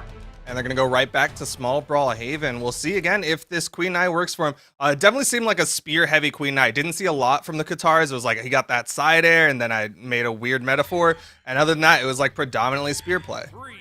Actually, that was a synonym because you said it's like. But you aren't seeing him use those Qatars like he did earlier against Kostelix. It wasn't the down air into D-Sig, wasn't grabbing out of the air with that neutral signature. You're right, it really wasn't very much Qatar play, and that could be just because of both of Cody's... Oh, that neutral signature. Throwing to the edge and the ground pound. Can he finish it up here? Weapon toss goes just a little bit too low. The ground pound just a little bit too wide. Close. Cody was like fingertips away. He was so close to getting a knockout in two different instances there. Has Stingray in the red. Side air sends him to the right. Chase dodging after him. Stingray playing a little bit high. Cody finds the side air as he recovers over the corner, going just a little bit too high. Jump side air from Cody. That's the knockout. You're seeing Cody play a lot more towards his Axe. Might be specific for this matchup. Axe does have relatively decent matchup against Qatars and Spear. But the side air is coming out from Stingray. If that weapon toss connected, could have been the stock, could have been the evener. There's the down air, didn't hit. Down air from Cody, he goes high. Nice. There's the D-Sig. Reaching up the kind of top right hitbox. It does have a little bit of an aerial hitbox. Even though it is a down signature, focused mainly on the ground. You can catch someone in the air in the top right or the top left corner. Yeah, it's definitely stronger for those horizontal knockouts, but it does have that anti-air property like you're talking about. Cody Travis with a big side air. Another big hit. Could be all he needs. Stingray dips low, but Cody was ready for it with the weapon toss down. Stingray was kind of delaying his recovery back to the wall. I think expecting more of an active edge guard coming out from Cody Travis. So Stingray was just kind of staying low down there. And the fact that he was that low means that weapon toss is going to put him in a little bit of hit stun, just enough to lead to the knockout. If he would have been higher on the wall, I don't think that would have led to a stock loss. Yeah, again, this is small Brawlhalla. Those kill boxes can be incredibly close. Side light and air goes for the side air. Stingray's able to jump, avoid it. Cody's really running away with this. The D-Light just barely misses. Stingray is able to get over it. Recovery comes out, punishes. Side air from Stingray. Cody Travis going low. No edge guard from Stingray. In comes the recovery from Cody Travis. That is a 2-stock. It was looking somewhat even in the beginning of the game. Cody took a lead, but it was maybe like 50 to 80 damage, and it kind of stayed consistently 50 to 80 damage. Then all of a sudden, second stock hero Cody Travis, huge lead, continues to hold on to that second stock, finishes out the game, and Stingray leaving Brawlhalla open yet again. Cody choosing to go to Brawlhalla yet again. Game number 3, the only thing different this time is Stingray switching it up, going over to the Black Knight. This is his kind of power character. He's like, all right, taking off the training wheels, gonna go in with the big boy character. And I think this switch kind of this late into the set isn't necessarily the worst thing. Of course, this is a best of 5, so he's swapping in game 3. The Queen Knight kind of didn't work in game 1. It definitely didn't work in game 2. I agree with switching at least at this point, if not earlier. He still is going to have the loser's bracket as an option. Even if he loses the set here, 0-3 to Cody Travis, he still has the loser's bracket as an option. So starting with that Queen Knight for 2 games, even though he lost the first one, I don't think is the worst idea in the world. No, but it's definitely a great idea to switch over to this Black Knight. Already getting that first stock with that down signature. Not even too damaged. his movement is so different. He's got so much more with the movement speed on the Black Knight. Definitely helps him move around Cody Travis. Ooh, big ground pound. Other Cody one. again with another ground pound, almost completely evening it up. Has weapon control. We'll see where the next weapon spawn comes in. It's right in the middle of the stage. Cody's going to try to zone Stingray out. Double down airs. Neutral air comes in from Stingray after taking 2 hits. He's able to throw Cody away, grab the weapon. It is a spear. Out comes the Nair, trying to juggle a little bit in the air with the Nair. There's the side air. Cody on the wall, not going too low, still making his presence known. Cody getting some good taps. He's not getting any follow-ups after him, though. So it's really just slowly chipping away at Stingray.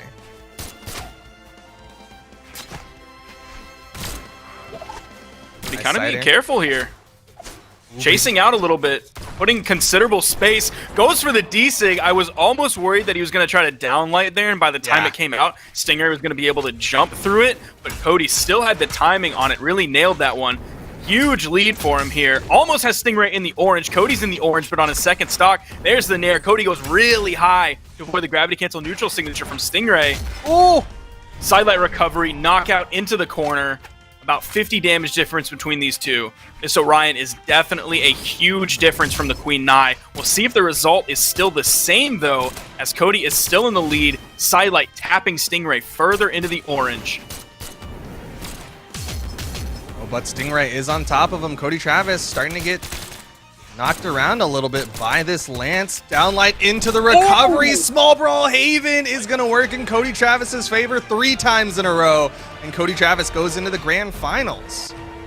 Started that ending combo in the orange. About halfway through, he turned red, and by the end of it, Stingray was dead. You see both of them laying down with the flowers on their chest. That's actually the best taunt in the game. You can get that in the Battle Pass. Make sure to pick up the Battle Pass. It's on Steam or the Brawlhalla. I don't remember which one, but get it regardless. Check both places. Probably the Brawlhalla first, you know. I'm pretty sure that's whatever platform you're on, you buy it there. But either way, really well I don't know, done. I already got it. Really well done from Cody Travis. He is going to go on into the grand finals. Coming up next, we've got Boomie versus Koslix.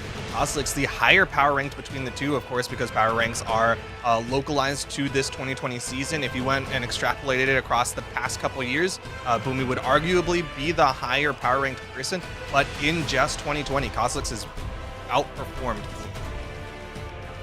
Yeah, Koslix had some solid placements this year. Going back into Combo Breaker Online. I have the 2v2 bracket pulled up. My bad, boys. But even though these two players are really long-time players with really high placements, they don't tend to run up against one another in brackets. So for some reason, whatever it is, it seems like their seeding just always happens to interact, or I guess not interact in that way. It's 0-1 between these two in favor of Boomie. So according to the stats, these two have only met in a PR tournament one time. I want to say that, again, localized to 2020, maybe? I don't think, no, the head-to-head isn't. The characters are, unless that's completely changed. Oh, that was a risky play from Koslix. Boomie almost got away with a huge punish, but Koslix, with the backswing on the axe recovery, gonna take the first stock. Koslix feeling really confident. That slide charge Ensig is not something you usually see from someone who really likes to play Lance. Koslix wanting to continue this absolutely gigantic lead that he has. Oh, apparently they changed it to 4-6.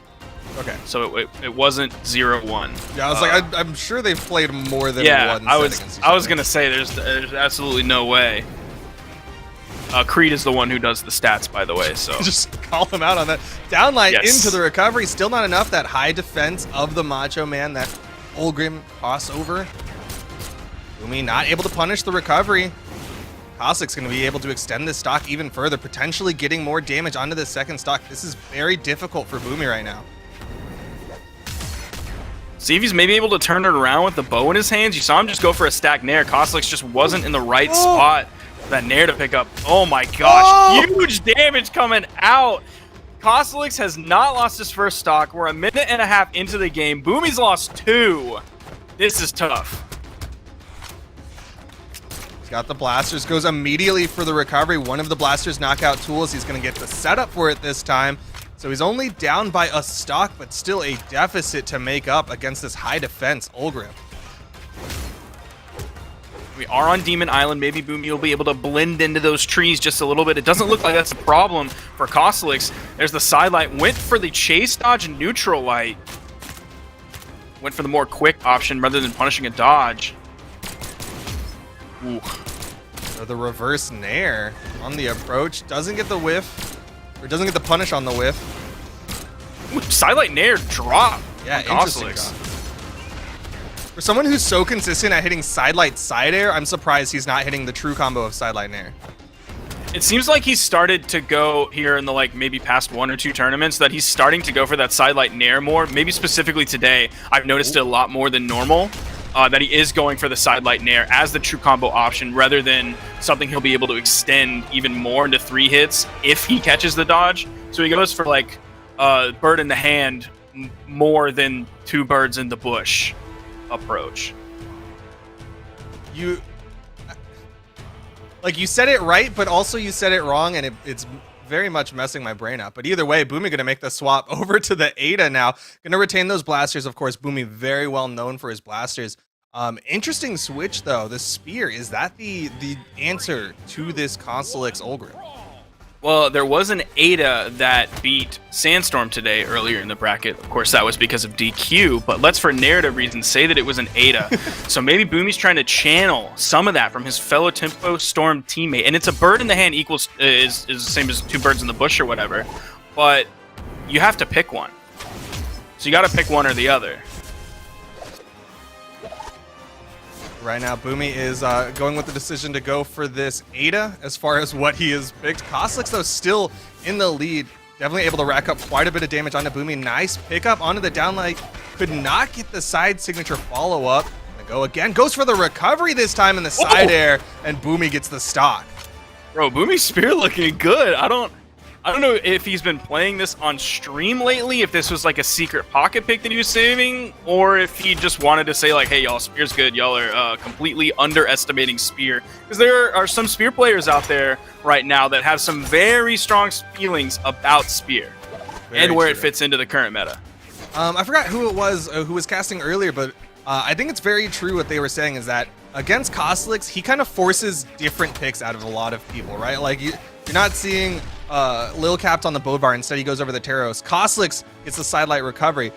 Point being, though, Boomie has to switch up, go to something that isn't quite what we were expecting from him to go up against Costelix. That's true.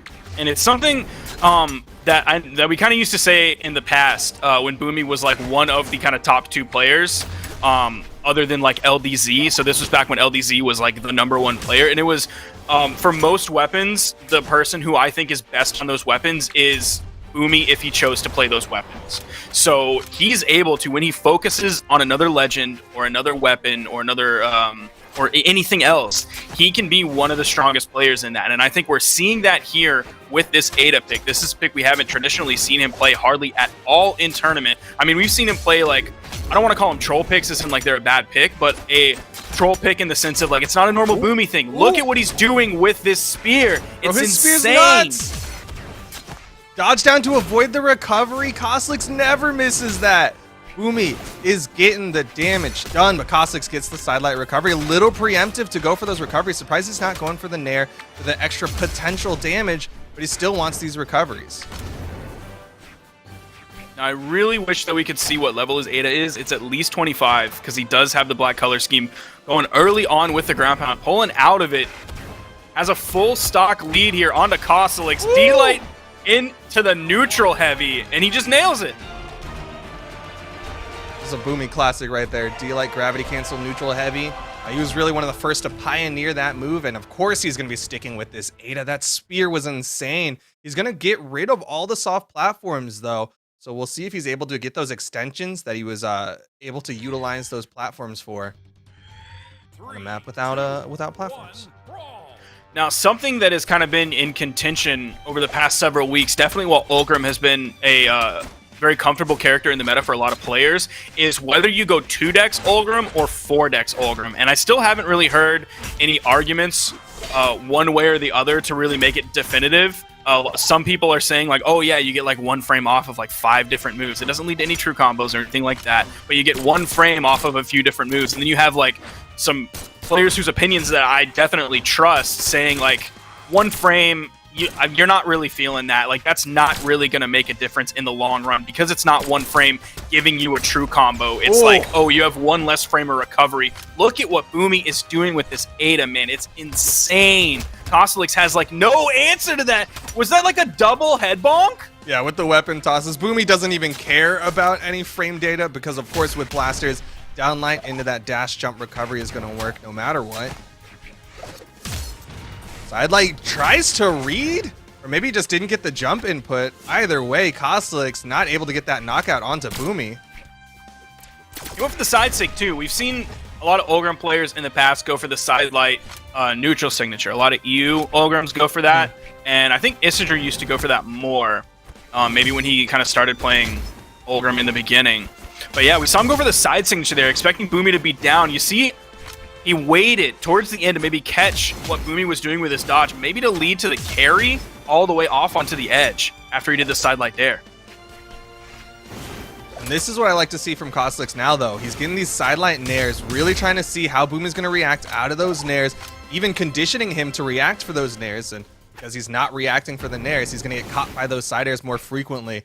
This is Costelix able to condition his opponent so he can get these knockouts.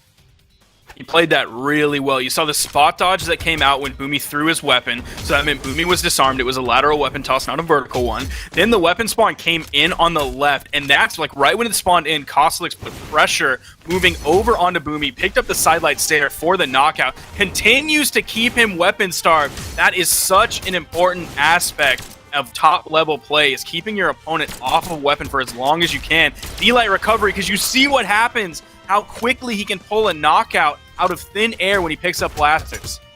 We just got another double head bonk. I don't know how he gets that so consistently. Well, at least for Costelix, those weapon bonks don't do too much damage. But right now, Costelix is the one with the lead over Boomie. We'll see what Boomie can do with this spear in hand. Costelix back to the old dash dancing, great gravity cancel, neutral line on reaction, and the recovery. Costelix takes game number 3. Yeah, very beautiful play that game. One thing that he did was the weapon toss came in, it hit Costelix, and you saw him go for a wake-up neutral light the other direction. A very strange option to come out. A beautiful read that came out. The neutral light ended up picking up. There you're seeing it right there. The weapon toss hits him on the head, gravity cancel, neutral light, the complete other direction, just reading where Boomie was going to go. Now we're here in game number 4. On to Crystal Temple. Boomie and Costelix, wow, they were just like on opposite sides of the map for a hot minute. Neither one of them wanting to make that aggressive approach, but Boomie getting the 3-piece true combo. So normally when I see a Crystal Temple pick, I'm a little bit worried because I'm looking from Costelix's point of view of like, he's going to be able to do so much work with nairs, but for a player like Boomie who can juggle really well with nair on blasters, an extremely strong move, I think these platforms can also work in his favor because he'll be able to nail those dash jump nairs, those short hop nairs. He'll be able to juggle with that effectively if Costelix wants to go over onto the soft platforms. Goes for the downlight into the recovery. Costelix able to survive it. Higher ceiling here on Crystal Temple than on the previous map. Another recovery. Finally gets the knockout. Boomie's going to get the first one.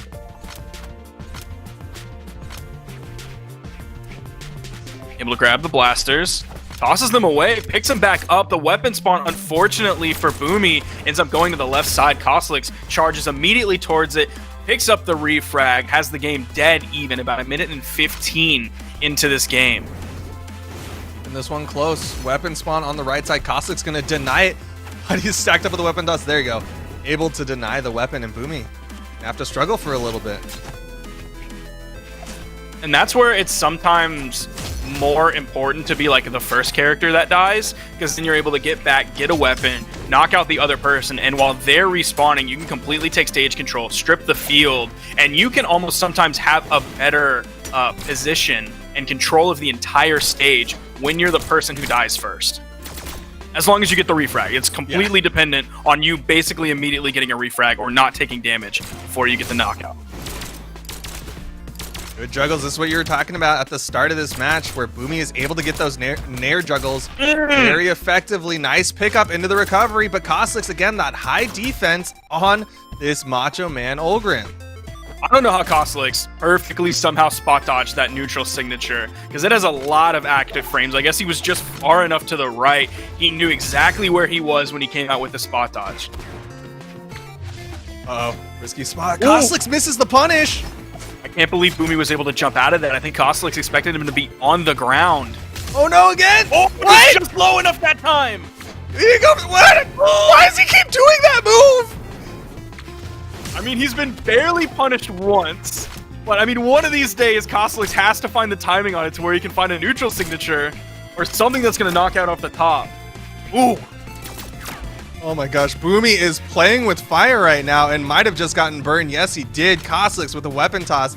Gonna get the stock. Koslick's very damaged here. You see Boomie immediately trying to get the refrag with the wake-up recoveries.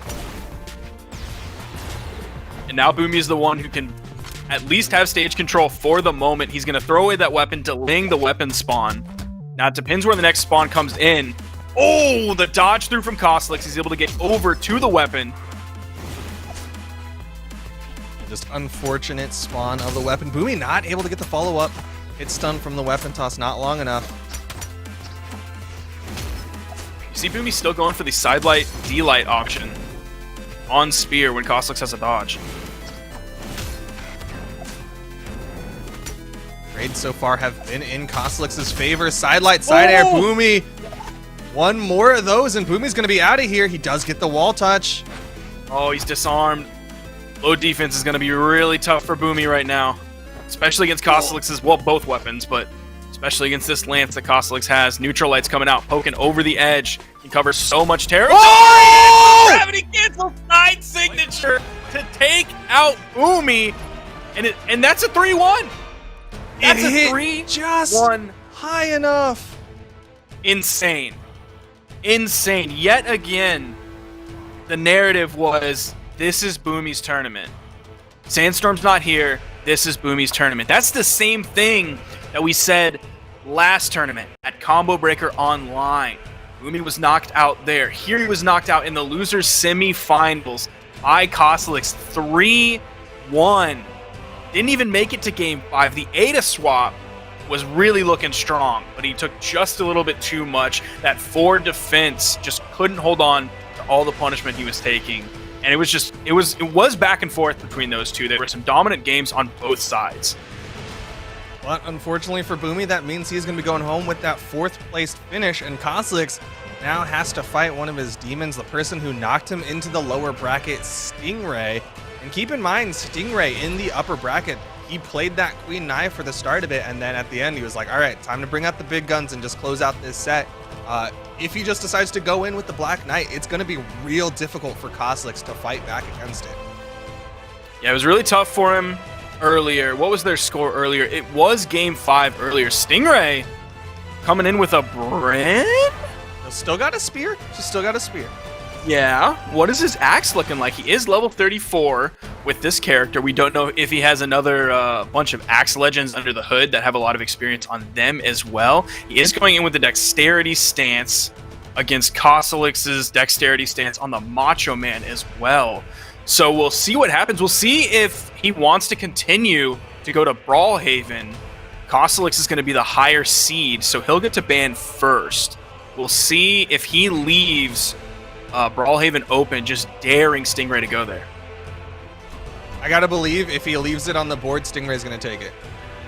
Leaves it on the board, and that's where we're going. Game 1, gonna be going to small Brawlhalla.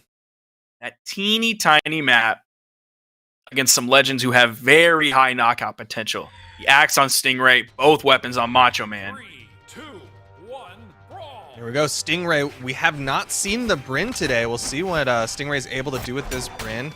Gonna start off with the down signature. Oh my god. No. And we're seeing his approach to Bryn is not too far off from his approach with any of the other legends that he's played today. A lot of signatures involved in that. We'll see if he continues to use the down signature or whether or not that was just his open-end gambit that he kind of got away with. So he's like, yep, I'm going to take the money and run.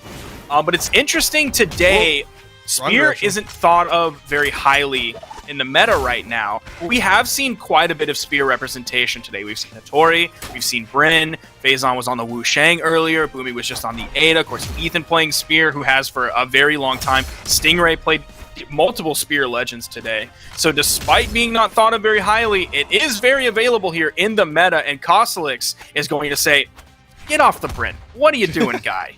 Yeah, go to the Black Knight, but Stingray could easily get this refrag if he finds the signature hit. Of course, with Axe, he's basically relying on either a signature or a falling side air. Side air is going to be the knockout tool, and he'll go back to the Spear. I don't expect him to try to go for those neutral light and down sigs again. That seems like just like a you're not expecting it one time kind of thing, but as I speak, he does it again. So one thing that might just be completely coincidental is his Axe skin is from the Halloween, what's his button man? Azoth. It's from his Halloween skin. So either Stingray rolled that in a chest, or he purchased it. So that's another Axe legend that he could have experience with. Oh, it's a fantastic skin. It's one of my favorite skins in the game. I own it, and I'm not an Axe meathead. It's a solid skin, but Kosalix getting some solid hits onto Stingray. Stingray with the spot dodge. Kosalix was actually expecting a jump out of panic, and unfortunately just read wrong, threw out a nair while Stingray was in place. Good avoidance of the down sig. Yeah, Kosalix regularly expects people to panic jump out of things. Like there, you see the chain dodge or the chase dodge up. Sidelight recovery, not quite enough to knock out, but fantastic damage that he's done. He might have just broken the Brawlhaven curse here against Stingray. Oof! Big side air, and Kosalix takes a convincing game number 1, and this might be enough of a wake-up call. Yeah, he's going to go straight to the Black Knight. He knows he's in the loser's bracket, and they're going to go to Small Brawlhaven for game number 2. Now, just looking at the stage banning screen, we saw Stingray leave a bunch of stages, or 3 stages open, one of which was Brawlhaven. And so you saw like the little Black Knight head kind of moving along, and then when you saw Kosalix pick Brawlhaven, you just see the Macho Man head, and it's just that big old poop-eating grin, gigantic grin on his face as he picks this after just completely thrashing Stingray on the stage. I mean, you gotta believe Kosalix got that same big old grin, smiling like, you really want to go back to this map? You know what I just did to you? Yo, but some big damage coming out from Stingray, though, showing why he is so proficient with this Black Knight. I'm surprised we haven't seen any other Lance characters coming out from Stingray, considering how strong his Orion is with this Lance. Yeah, definitely. When you're talking about Lance players, he is in the conversation, absolutely, for sure.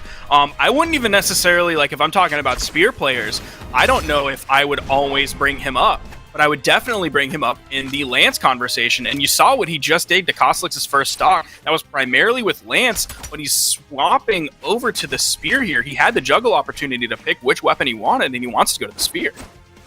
I feel like Stingray thinks of himself as a Spear player. Like, he definitely likes to lean on these Spear characters, but Kosalix, not really known for his axe, still able to get some good damage. Another sidelight into the neutral air. Nair juggles coming out from Kosalix. All he needs is a good Sair. So Stingray thinks he's a Spear player like Crocky thought he was a Blasters Ada player? Yeah, exactly. Okay.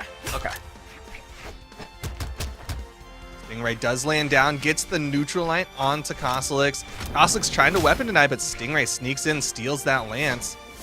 Got an even game here in game number 2. Oh, 2 Lance players basically on top of one another, but Kosalix just seems to be getting the hits that he needs. He happens to pick the right option in so many of these different engagements. Now it's going back in Stingray's favor. Very little damage separates these two. Nice side air. Are we going to see the weapon toss? There is a spawn on the other side of the stage. Oh! Dude, that covers so much ground. Like, it is so deceiving. There was a replay of it earlier when Stingray did it on this stage. He did it, like, right from the edge, and it basically went 2/3 of the way to being off screen. Like, it covers so much territory. I mean, even just on stage, covers more than half of the stage. It reaches so far, and Kosalix was not ready for that. You saw him standing on that weapon, like, was trying to deny a weapon pickup, but Either way, Stingray definitely going to get that second stock. Koslic's able to refrag, but he took a little bit of damage. Ate a couple of those N-Sigs from Stingray on the respawn. One thing he did there that he's been doing more, like there was one punish that he did earlier where he tried to punish with a sidelight. It was on Boomie's spear down signature on Ada, and Boomie wasn't quite low enough, but ever since then he was nailing those sidelight punishes when his opponent was low enough. He's doing that here, and by nailing those, that gives him the recovery option as a follow-up if he wants the knockout, or the nair option if he wants more damage. So that him being able to nail those and figure out when he needs to use those, that's such a fantastic tool for him. If his opponent wants to be just a little bit off the ground, he has stage control here against Stingray. Gonna let him get back on stage. Went for the dash sidelight. Stingray comes in with the big neutral signature, but the side air from Koslic's finishing that one up. He's now 2-0 in this set. Are we going to go Brawlhaven again? I think we are. Yeah, of course we're going to go back to small Brawlhaven. Stingray leaving it on the board. And at this point, Stingray, I'm not sure what he can do, right? Like, this is the big guns. This is him switching to his main on the Black Knight, and he lost fairly handedly in game number 2. Of course, it wasn't like a big 2-stock loss, but still, Koslic's with a convincing finish. It seems like Stingray's kind of starting to run out of tools in his toolkit. Like, he's trying to pry something open, and so he gets the screwdriver, and that's not strong enough. He needs something bigger. So he gets like a small pry bar, and that's not strong enough. So then he gets the big crowbar, and that's not strong enough. So then he just gets the hammer and starts beating on it, trying to break it apart. And it seems like it's stubborn, it's rusted closed, it's just not coming open, and Koslic's might be able to take this, get the salty run back that went to game 5. He's already up 2 games. Yeah, that's stubborn Koslic's able to just withhold. Oh my goodness, the N-Sig. Another one. Oh, it's another one. Yup. Good old Orion classic there. 2 N-Sigs in a row, and suddenly Stingray's back in it. He brought out the blowtorch. He had that in his back pocket. We'll see how much gas he has for it, though. As you see a recovery coming out from Koslic's, but it's from far on the right side of the stage. There's the sidelight into the recovery, and we're back to even. Juggling weapons, of course, Koslic's going to be sticking with the lance. Goes for the downlight, but Stingray able to avoid it. Still, Koslic's maintains that weapon advantage. He's been very good at that when he gets that that respawn, is stealing the weapon control from his opponents. With that neutral signature sends Stingray low, so Koslic's isn't able to come in and immediately punish that with a sidelight. See him backdashing there, waiting just long enough to get the side air punish. Turnaround D-light. Neutral light has Stingray in the orange. Koslic's now has a noticeable lead. Side air's going to send Stingray. Oh, man! Koslic's ability to just reset everything, send someone reasonably far away because they're in orange, and then just immediately be able to reset, grab them as they're recovering back. You're not seeing Stingray go to the wall very much. He's just kind of recovering back onto the stage. Koslic's taking full advantage of it. Oh. Nice side airs, but again, these are lances. So much horizontal space can be covered, and Koslic's picks up a new lance immediately. Koslic's still in the lead. We haven't seen Stingray find that knockout blow. He's in the orange. He needs to find it now. Neutral air is not going to be it. Koslic's gets around the side signature. We might see Koslic's with a big 2-stock here if Stingray's not able to find the knockout option. There's the recovery, tied on stocks, but definitely behind in terms of damage if you're Stingray. He's going to need something big here. It's the sidelight down there, not able to read how Koslic's is going to react out of it. Just barely missing. All these dash jumps. Koslic's with one side air will close out the loser's final and go up into the grand final 3-0 over Stingray. Man, Koslic's just really turned it on here in the losers semifinals. And I gotta think, a good bit of that has to do with just raw tournament experience. Koslic's has been around for a while now. He's been around for years. He's played so many onlines. He's played numerous, and he's won offlines as well. So he goes into this a high stress point in the bracket because you're going up against like these top 6, top 4 players, and he can handle that. He can handle that with all of the experience that he's built up throughout his career, and that's something that I want to see Stingray grow as a player. I accidentally called that losers semifinals. It was definitely losers finals, by the way, boys. Yeah, losers finals does lead into grand final, which is where we are now with Koslix and Cody Travis getting ready to get into game number 1. And as those of you who are familiar with double elimination know, Koslix has to win 2 sets in order to be crowned the champion of Summer Championship. And we're going back to the spot where Koslix was looking good just a few seconds ago. Going here onto Brawlhaven, double axe. Koslix, of course, on the Olgrim. Cody, of course, on the Raza. We'll see whose axe comes out on top. Koslix going to throw his away. Damage definitely in favor of Cody Travis. Yeah, Koslix has really not gotten a lot of hits onto Cody Travis. He's now over to his comfort weapon. So you're going to start to see him build up some of that damage. Nice 2-piece, good spot dodge to avoid that side air from Cody Travis. Koslix slowly evening up that damage. Toss going high. Cody gets just over it. He's able to recover and get back to the platform. Didn't take a recovery from Koslix that he threw out as Cody got over it. Ooh, going down low. You're seeing the fast fall. Dare's coming out. We missed. Just a little bit too going. low. Cody Travis is gone. Cody! Oh no, and he gets his first stock deleted by going in just a little bit too hard with that down air. That just went a little too low. Koslix able to dip down, get the punish. Cody Travis with a good refrag is able to get the control back, but Koslix, like, he was on the back foot at the start of this one and was able to make this one even. Now, one small thing that Cody did here that I don't know if it's necessarily a mistake or not, but you saw him like immediately go over to the right side of the stage and just start throwing out nairs. That's not going to necessarily put you in the best position to maintain stage control and weapon control, because Koslix spawned in right in the middle. In came a weapon spawn into the middle. If Cody remained in the middle, he would be able to put up a better fight against Koslix to keep him out of grabbing that weapon. If the weapon spawn came onto the left, he would have a lesser distance to rotate over.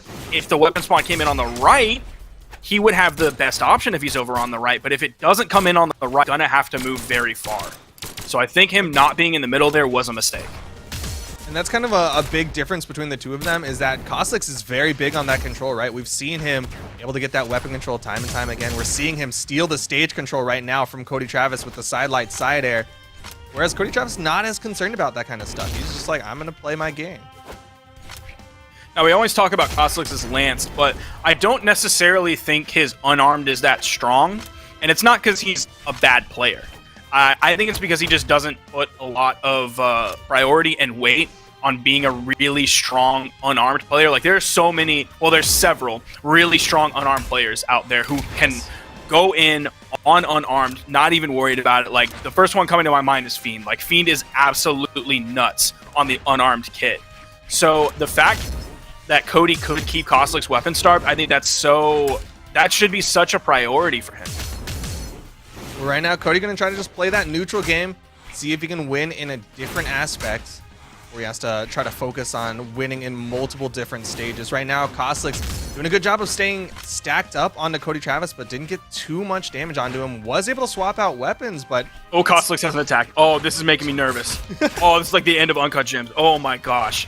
He went so long before he decided to attack. I expected him to like throw out some wild signature, just the way he was maybe positioning himself while Cody was jumping. Ooh. Where's the weapon spawn? Cody able to steal it. Okay. Oh, Koslix just stood right on the ground, knew exactly what Cody was doing. Weapon toss goes in just over Koslix's head. Now, one thing we haven't seen from Cody that we were watching him do earlier is a lot of like ground pounds on the edge. Like, he would side air and then ground pound, or like side light and then jump ground pound. And they were like insane options where he was getting knockouts in orange. We haven't seen him do a single one. I don't know if that's necessarily an answer here, but we haven't seen him try it. I mean, it's definitely something different. And of course, Koslix is going to be arguably a little bit weaker in the offstage, especially with that lance in hand. Maybe something Cody Travis will try to do, or maybe at least try and take a little bit more of that control away from Koslix as we get right on into game number 2. Weapon spawn goes in favor of Cody Travis, but again, Koslix doing such a good job dash dancing on top of Cody Travis, and then once Cody Travis swings, Koslix is able to get that punish. Koslix is unarmed, hits the side light, that puts Cody far enough away. Koslix is able to jump in the air, grab the lance. Cody floating just a little bit. Kosliks waits long enough, gets the sidelight into the recovery. Another recovery coming out. There you're seeing that ground pound on stage, and it's immediately punished by Kosliks. Travis fast falls to avoid the side air. Good two-piece onto Kosliks. Down air. Waits to see how Kosliks reacts, but Kosliks able to pick up the sidelight into the recovery.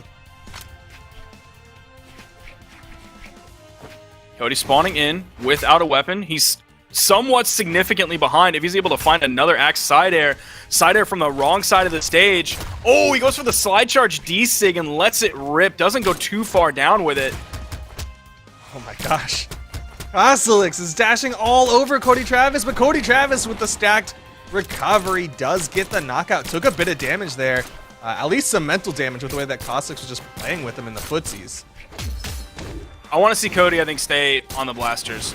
His axe just kind of isn't chunking like it was earlier today. I think if he's going up against Kosliks, and this could be a change if he ends up winning this set and moving on, maybe in another tournament against another player you go for the axe, but it's just not working against Kosliks. Yeah, I mean, Kosliks definitely has a lot of experience in that axe matchup. Of course, he plays the axe. Of course, people are going to try to utilize that axe against his lance. Nice pick up the downlight into the pivot and air. Coming out from Cody Travis. Light side air. Kosliks takes another one. Nice knockout there from Kosliks. He has a very solid lead now. Cody's probably going to have to find a couple more hits before he gets Kosliks even into the beginning stages of red. But maybe a nice place D-Light recovery that might start him into red. We've seen him knock out in ways exactly like that, where they start in orange and end up going red. The D-Sig, the beginning hit of that, had him in orange, and then he turned red and he was gone. Yeah, that D-Sig can knock out fairly early, even against this high defense Ulgrim on this small map, small Brawlhaven. Also, word to Kosliks' sidekick. That thing is real cute. Yeah, the Fox Kitsune. Yeah. Also from the Battle Pass. Downlight down air coming out from Cody Travis. Nice swap up. Ooh. Gets a 3-piece as well. So that's going to be 5 total to split it up into 2 different meals. Or maybe you're just hungry. Oh, and the knockout off the top. Cody Travis going to be tying this setup so far. 1-1. And again, they're leaving small Brawlhaven on the board. I'm almost curious to see what would happen if Cody Travis picked a different map. And just was like, all right, these horizontal knockouts from Kosliks, they might be a little bit too good on this map. Maybe pick something with a wider horizontal space where he has a little bit more space to play around. 3, 2, 1, brawl.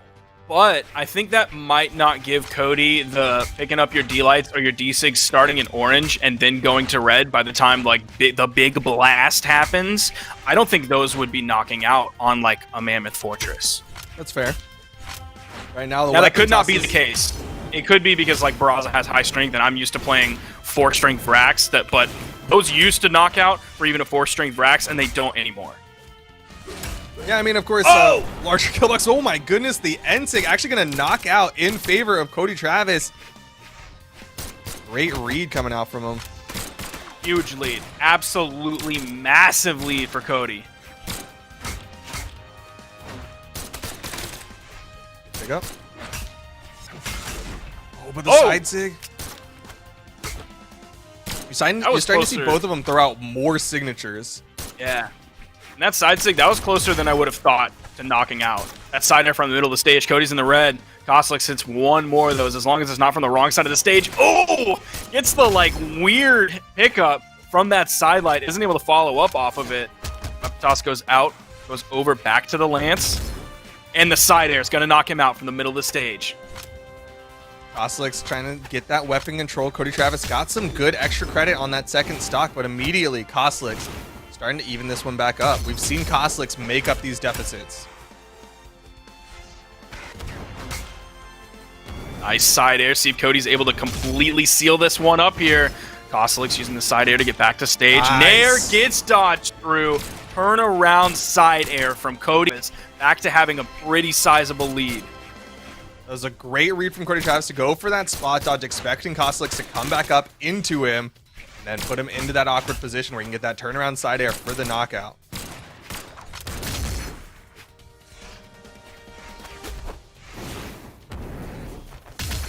Didn't get the weapon pickup. Koslix could easily even this one back up. Just needs like maybe another sidelight recovery. Yes, that'll be enough. Weapon toss going high. Okay, he made the choice to swap back to the clean lance. He threw up his kind of dirty one that might have gotten disarmed from him, and he went back to the clean one that has like 0 damage or whatever you want to call it on it, full durability. The fresher weapon of the two. Cody Travis comes in with the axe, getting some good chunks now. Yeah. Holy cow, this axe really working on this stock. Didn't quite hit that N-Sig though. Ooh. Oh. Double dare. Has him in the red, just barely dodging through that side air. That Nice. might have led to the knockout. Toss going up. Blaster toss going out. Back to the axe in the recovery. Cody going up 2-1 in this set. He's coming in from the winner's side. Tell me what that means, Duke. It means that he is 1 game away from being crowned the summer champion for North America, and he is doing it on the back of this Barasa against Koslix's Macho Man. And I gotta point out, man, these spot dodges inside of Koslix's nairs and then hitting him with just a side air out of it have been absolutely amazing. So good at getting punishes on the Koslix for trying to get those nair juggles. Yeah, I feel like the clips that I've seen on Twitter of people getting juggled by like 3, 4, 5 nairs have really been running wild lately. Watch Cody Travis, because he knows apparently how to deal with nairs very well, as he's punishing so many of Koslix's. Even the ones he gets hit by, like you're not seeing him spend years and years in the air getting juggled by these nairs. Sidelight recovery, punishing the signature from Cody Travis. But still, Cody in the lead. That recovery almost would have picked up. Side air sending him far. Weapon toss going down. Koslix gets away from it. Cody went in with the ground pound, continuing the pressure. Gets the side air for the knockout 45 seconds into this game. How crazy would it be if Cody takes Combo Breaker and then takes Summer Championship? That would be insane. Not only for just any player in general, but for Cody, man.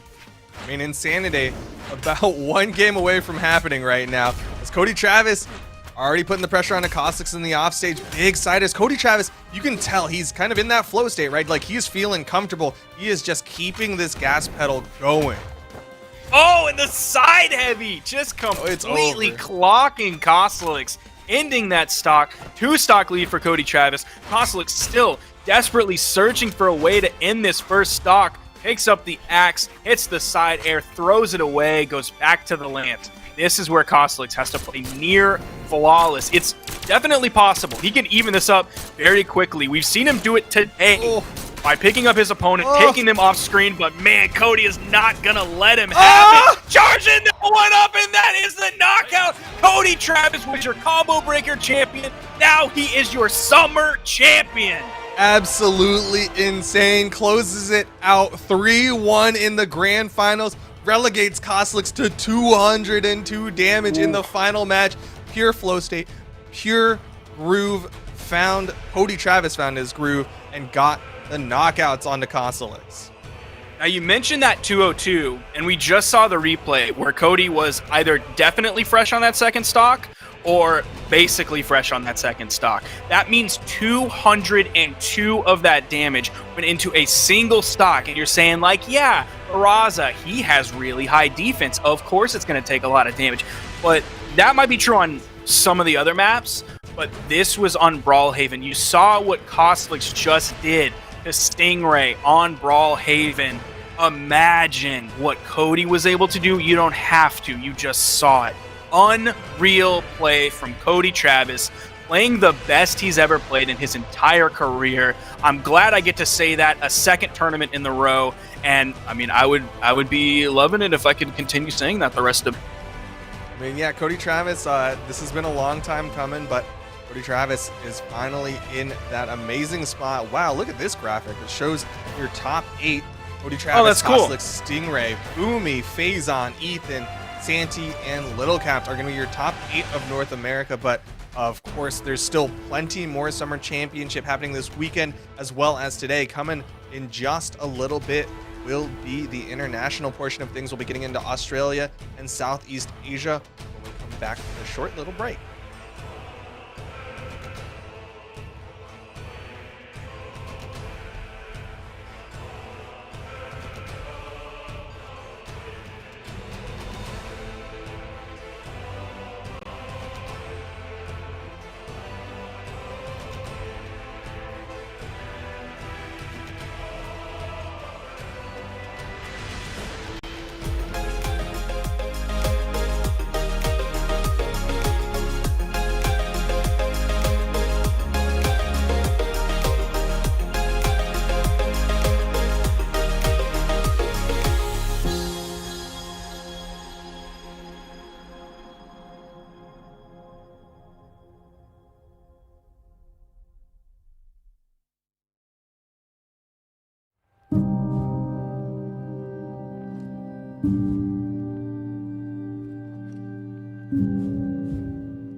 back, and we actually communicated who starts first this time. We are getting into the Australian portion of things with the Summer Championship.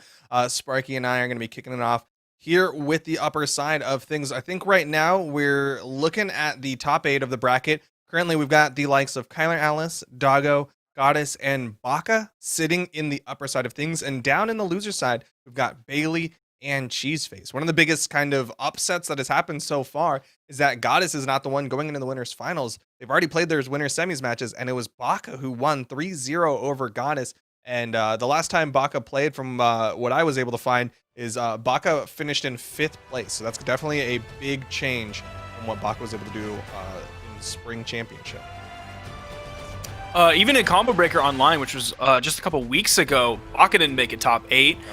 We also see Cheeseface making it here. Cheeseface didn't make it into top 8 just a couple weeks ago either. We're still waiting for a couple spots, exactly 2 spots, to fill out for the loser side of top 8. But our first match going into this is Kyler Alice versus Baka. Exactly like you said, Kyler coming in with this Hattori pick, which he must not have paid very close attention to Daiku's legend tier list. I think Daiku put Hattori all the way at the bottom. So clearly Kyler Alice doesn't believe that. Well, to be fair to Kyler Alice, the meta in all the different regions is different, right? The meta in Australia could be very different than the meta in North America and EU. So maybe for the Australian region, Hattori is the pick, or there's just a simple fact that Kyler Alice is kind of a nut. He's kind of amazing in the Australian region. We saw not too long ago, Kyler Alice played an entire tournament where he changed characters every single game and still won the tournament. So maybe Kyler Alice can just play what he wants. Also, it's a Daiku opinion, so that's what I was really getting at. I was trying to be facetious with it. I guess I was too 5-head. Yeah, I mean, sorry, I'm real there. smooth brain. Sometimes you gotta tell me it in slow people words, because I don't know what you're saying. Now on the other side, Baka coming in with the Taros pick, only level 25 on the Taros. So we'll see how Baka's gonna play this, whether he is a seasoned Axe player and a seasoned Hammer player that's gonna bring that experience to the very hard-hitting legend that is Taros, or if he's gonna go full Taros brain and throw out the neutral signatures, just throw out like a bull, running in, going for those hard-hitting moves. Like we have seen from people who are like, okay, this isn't working. I'm just going to play Taros and hit him real hard. Well, all right, never mind. Baka's He's on Scarlet. I don't know what he's doing. Swapping up characters. The Taros was higher leveled, so I was kind of thinking that might have been the play, but it seems like, no, Baka is going to change it up, go over to the Scarlet, at least for game number 1 against Kyler Alice. Now let's see if Baka reported his characters. That's a fat no. Baka did not report characters. Kyler Alice didn't either, though. So if you're gonna call out one person, you gotta call out everybody. Yeah. Yes, absolutely. I will call out everybody. Report your characters on Smash GG, please. Yes, it please. is always helpful to me. Information is amazing. It makes those graphics that Creed has worked so diligently on so much more accurate when it can give a full depiction of all the characters played. But right now, we've got Kyler Alice able to pick up the spawn weapon, going up against Baka on this Scarlet. Has the hammer in hand and is already starting to chunk away. Great turnaround side signature. Kyler starting it off real nice here. Getting just a little bit low on Baka. Immediately answers that ground pound with a neutral air. Weapon toss going low. Baka still wanting to go in. Really trying to put pressure onto Kyler here. There's the clash. Oh, stage spike. That's what you love to see. Amazing edge guard coming out from Kyler Alice, able to take the first stock off of Baka here in the winners final.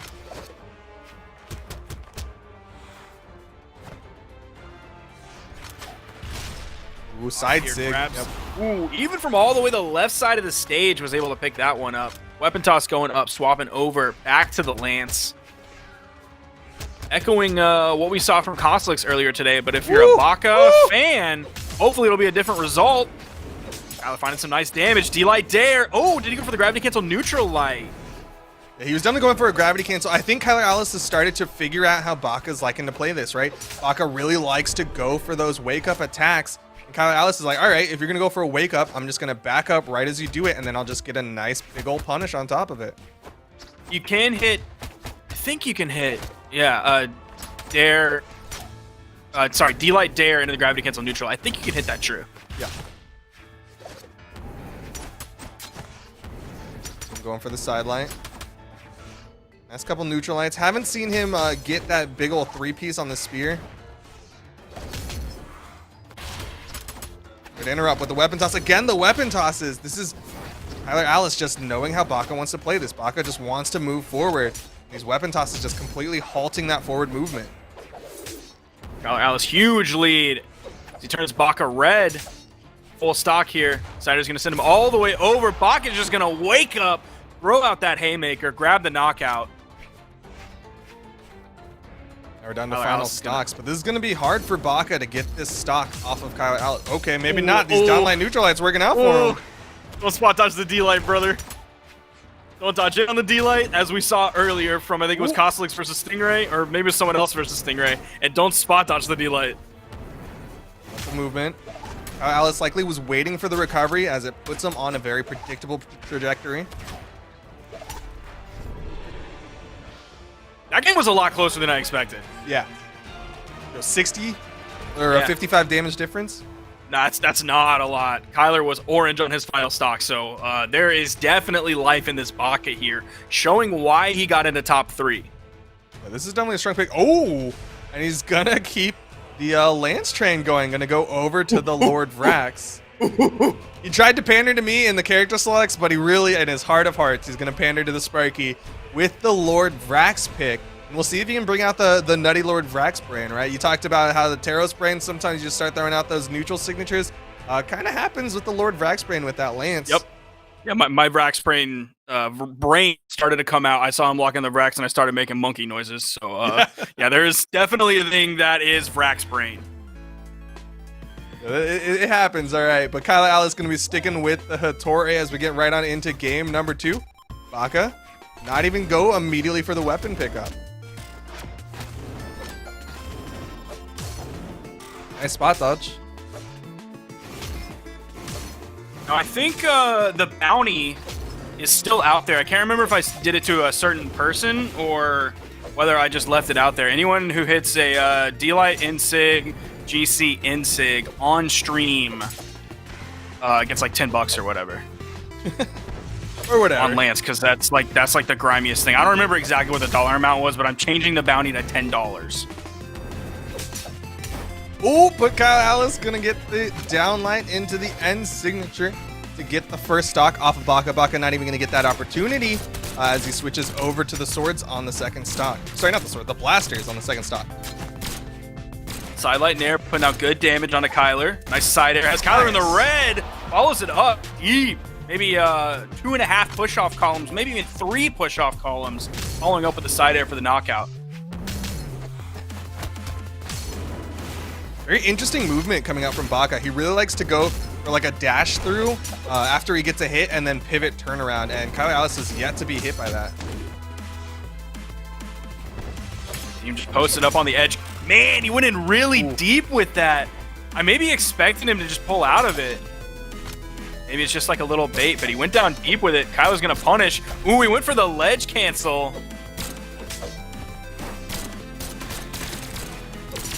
Not sure if he maybe wanted a dare there when he hit the ledge cancel D-Light. Either way, Kyle Alice again able to get another one. Gets the haymaker for the second stock off of Baka. Gonna be sticking with the spear. It's Baka. There's the weapon spawn. It's gonna be the lance again. Ooh, right on top of him. Gets past the side air. Throws out the D-Light. Nice! Beautiful turnaround neutral signature from Baka. Huge amount of damage. Not going to be quite the knockout option yet. He ain't using D-Sig enough. He hasn't turned on the full Lord Vrax brain. Just thrown out quite a few end signatures. Ooh. D-Light into the spot dodge. He needs this knockout, man. Kyle Alice is hurt, but downlight is not a knockout tool. Look how far that weapon toss sent him. He needs to just hit him. Just like blow on him. There we go, recovery. I'm so surprised he didn't take that much damage in all of that. Like, he's That's true. yellow, maybe 45, 50 damage on this stock. So not necessarily too much for him to come back from. Around neutral light, dash, down light.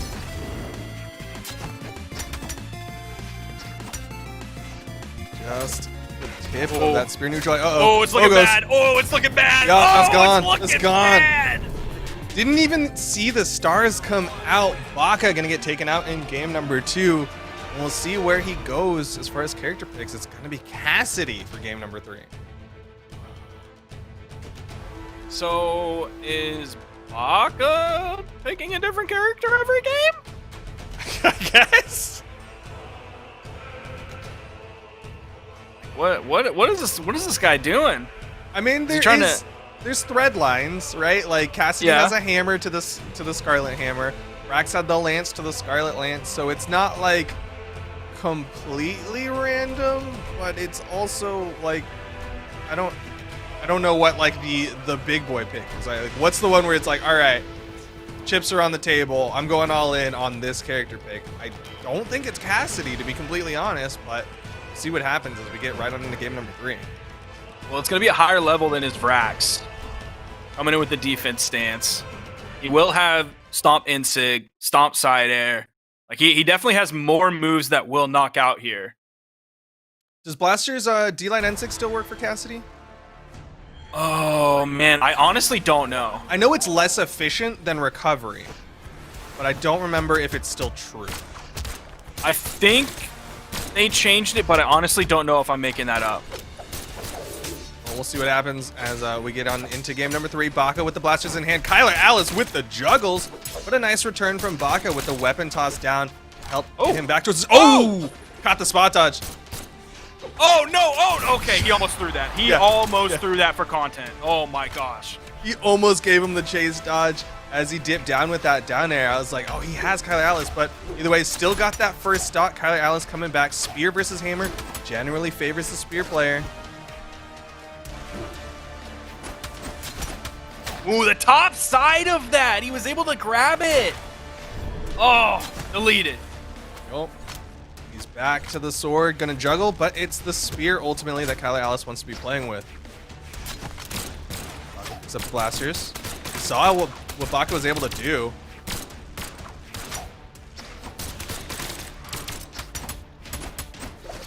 I went for the D-Light chase dodge there. You don't see a lot of people going for that anymore. Over to the hammer. A little bit stronger knockout options. Ensig. Just a raw Ensig. Still not enough. Looks like he's going to have to go for the downlight recovery. Baka Blaster's looking good today. Through that, another Ensig will get the knockout. And we saw the blasters on the Vrax. I like kind of blanked on that because I was like focused on the lance play. But yeah, Baka's blasters were actually really solid on the Vrax as well. Looks like this could be a very solid pick for Baka. Yeah, we've been seeing a lot of good blasters today. Of course, from Cody. We saw Boomie's Diana and Ada, and now we're seeing this from Baka. So it's a good day to be a Blasters fan. What a time to be alive. Woo! Oh! Nice pickup from Kyler Alice with the 3-piece. Will even up the stock count. There's the hammer in hand.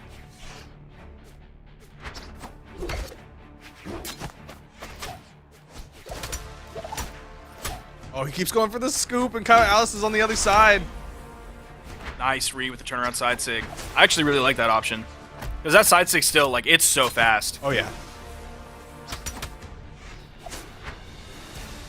Movement, but Kyler Alice is getting more hits onto Baka. Baka throws out the neutral light. He's punished for it. I'm feeling a little bit lukewarm on this hammer from Baka. Kyler's been playing really well into it with spear. Stomp side air. Nice oh, airs. and the nair. Nice side air. Side air to follow it up. I'm sorry, I doubted you, Baka, going into this. 499, just a little bit over 150 damage per stock. That's solid. That's very solid. There's 9 damage difference though between the two of them.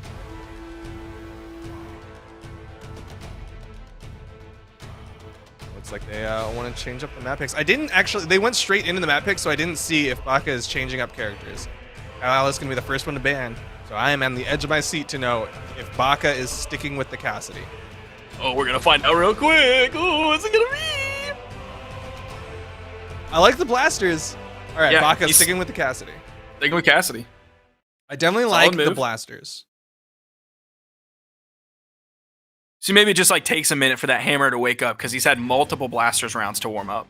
That's fair. Well, I mean, he started off with the Scarlet, but That's true, he I don't did. think we saw the most hammer out of that Scarlet besides like the opening gambit where he was able to get that side signature. Yeah, Other than that, I was definitely more excited about the Lance from him that game. Ooh, Kyler's spear, though, has been looking fantastic today. We've also seen some really good spear play today. these pogos are brutal. Oh, that hurts.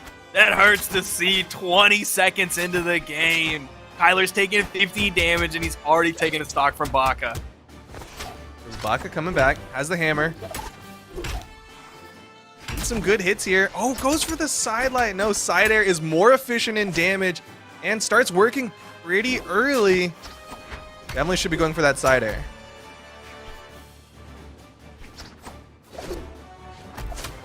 Good spot dodge from Kyle Alice. Not going to fall into that stomp. Baka's really looking for these knockouts, but he's going for the vertical. This is a high ceiling map.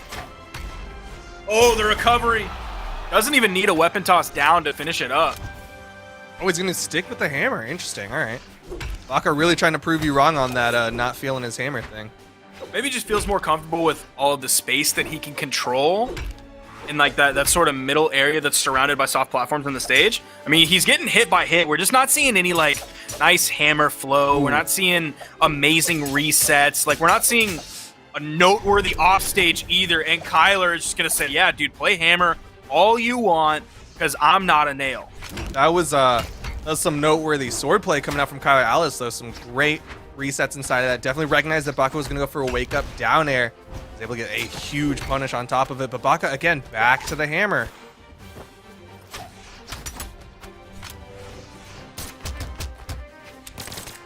Ooh. Solid unarmed play from Kyler, getting around that D-sig that covers both sides. He was able to be above it, aiming for the punish. Also punishing that D-light, man. Overspaced it, hit the dash in, but there's the turnaround from Baka. He's an okay standing right now. He's about 80 damage. Like, one more hit. Sorry, probably about 120 damage. 1 or 2 more hits. He's going to be in the red. I mean, it's a doable state, but it's definitely not a comfortable state for Baka. That turns him red. Oh, no! Kyler is going to make the down sig gambit? Just the jump, gravity cancel, down signature. Baka was outside of it and was trying to dip down. You saw him dip. Likely was trying to input like a down air to punish from above, but just slipped into the smoke cloud. That means Kyler Alice is going to win out in the winner's final to go to the grand final 3-1. Baka did take a game, which is solid for someone who didn't make top 8 just 2 weeks ago. Yeah. That's huge improvement to make it guaranteed top 3, and he's going to go down in the loser's bracket. So his tournament is not over yet. Kyler's going to be going up into the grand finals. He's going to have a little bit of time to wait. We need several sets to catch up. Let me go and reset my bracket to make sure I have the new one. We're still waiting for losers bracket matches to catch up by a long shot. Yeah, but in the meanwhile, it looks like we've got a couple of people here right now. We're going into the top 16 of things, I think, from the look of it. Yeah, this is going to be Shadow versus Cursix. Shadow definitely the favorite between the two of these. Cursix has had some good showings, but Shadow has definitely had some bigger pops. Just looking at Combo Breaker, Shadow finished in 3rd place. Yeah, that was a really strong showing for Shadow. Let me look at what Cursix did, because I remember seeing that name pretty late too as well, but maybe not. Let's see. Let me do a Control F here. I've definitely seen Cursix recently. I guess it wasn't in Combo Breaker, because he didn't make it very far. Made it a little bit in the top 16-ish. So yeah, it must have been Spring Championship. I remember seeing the name Cursix. We're going here to Crystal Temple, though. Shadow on the Jala, Cursix on the Asuri. Seen several Asuris today as well. So we've seen some Qatar representation. Of course, we've seen Sword representation. All the representation we mentioned earlier. Oh, he's charging that one up. Yeah. Just keeping Cursix on that right side wall. It's going to be the downlight side air. And Shadow with a comfortable lead starting game number 1. And we're back to the best of 3s. Again, we're in the loser side just before top 8.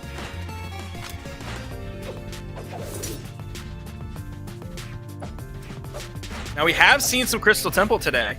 And we've heard multiple people, so it's not just me complaining about those soft platforms, man. Some people love them, and some people absolutely hate them. I am on the platform hater side of that. They are just at a level to be very annoying to me and the way that I play. The worst thing But for you me can about use soft them. platforms is when you get a dash input when you're trying to dodge. Yep.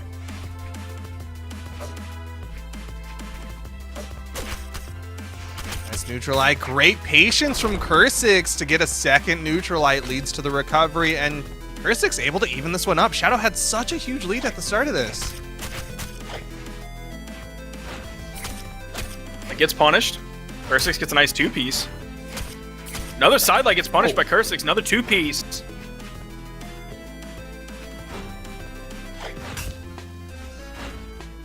Seems like Cursix is waiting for Shadow to throw out a move and then punishing. Like, look at how much movement comes out from Cursix before he decides to initiate. Oh! Big swings though. Shadow's like, I'm trying to finish this stock. Hits the side signature. But Cursix doing a fantastic job playing that neutral game, really just messing with Shadow on the movement front and then getting those openings.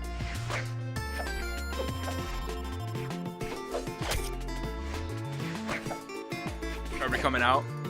Not sure if it was a bait. I think Cursix. Ooh. That wasn't a punish. Cursix trying to go in. Oh, he's just a little too low for that recovery to knock out. Shadow needs to get this extra credit if he wants to have a comfortable lead going into the final stocks in game number 1. Again, this is loser's bracket, best of 3s. Every game counts. Yeah, this would be a huge upset if Cursix is able to take this. And they are very close coming into this, but man, the games are starting to run long. Coming in at about 3 minutes into this game. Cursix just now officially orange on his final stock. He's going to have to find the knockout move here. From Cursix, but it's just going to be a soft one, just the side light. Nice weapon toss, catches Shadow moving. That's gonna stuff out the recovery, and Cursix evens up the stock count. Picking up the weapon, it's going to be those Katars. You see Shadow just completely wanting to not engage against Cursix while he has the weapon disadvantage. Cursix jumping just a little bit, following him into the air, but the weapon spot came into the left, right where Shadow was. Isig going just a little bit short.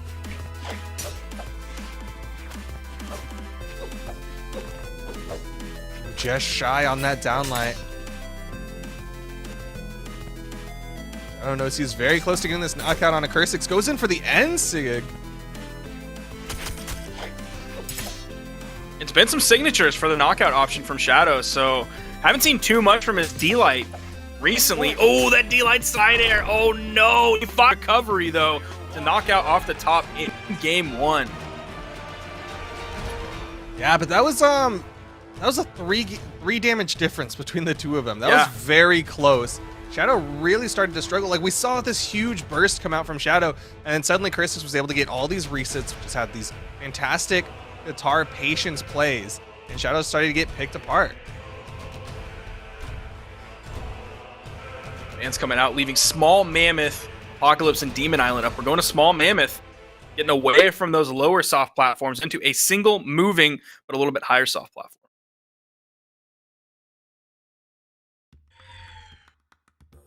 Going into this, no character swaps. Jala versus Asuri.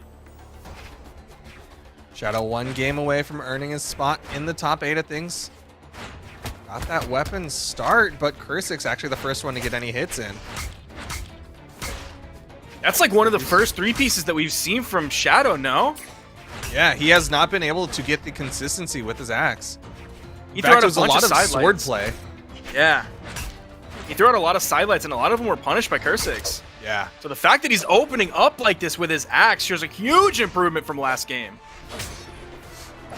He's trying to get the backswing of that axe recovery, but Cursix with a nice punish inside of that down signature.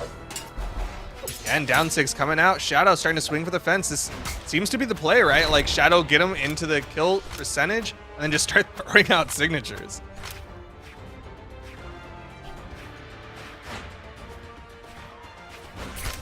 Playing just around that weapon, goes for the dash D like Cursix, immediately grabbing the weapon. Puts Shadow into the red. Signature coming out the backside of the grounded dare. Hitting Cursix. Recovery almost knocking out off the top. stuck on this wall. Nice down airs. Ooh, That's gonna Shadow back just off after completely one. disengages. Gets picked up by the recovery from Cursix. Pretty even game.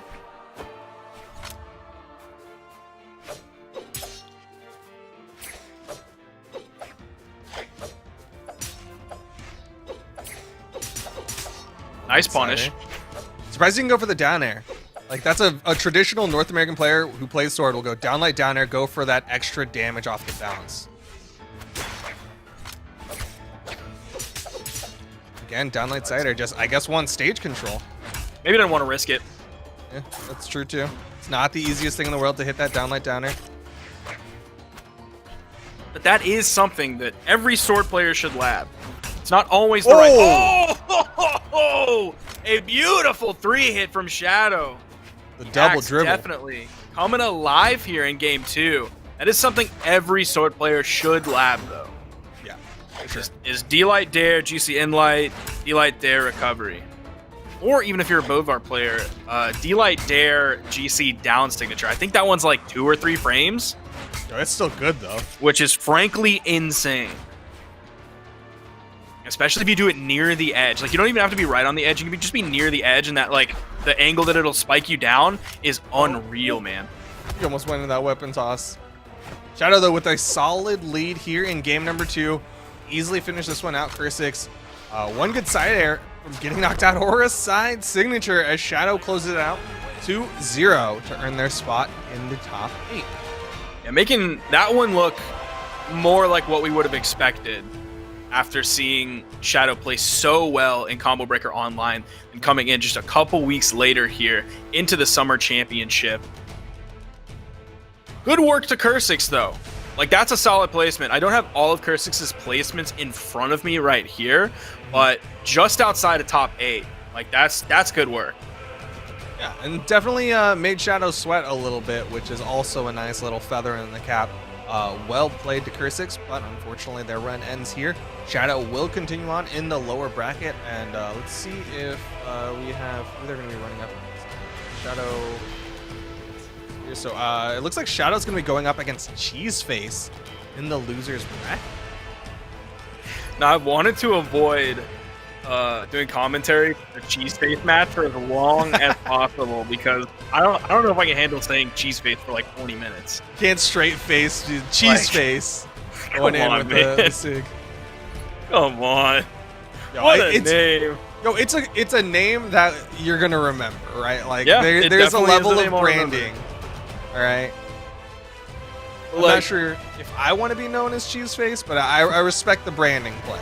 Like, what do you do with that name, man? Kraft, Come get on. at him. What kind of brand is that, dog? He's playing for that Kraft sponsorship. Oh. All right, here we go. Cheeseface versus Shadow, going to be game number 1. Now we're back to the best of 5s in the top 8 of things. Shadow hot off the win in that top 12 over Cursix will now be going up against Cheeseface on the Azoth. Yeah. It's getting to see some Azoth representation. Oh, I don't think we got to see Dime on stream earlier, who was playing some Azoth today. But we will see it here from Cheeseface, who's in the clan Atlantic Salmon.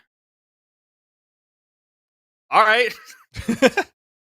I don't know what these names are coming out from Cheeseface. Yo, he's just trying to get like all the different food brands, right? He's trying to get like a Cisco truck delivered to his house. I don't know what the equivalent to all these are like probably North American brands. Like I don't know what the equivalent to these are in Australia, but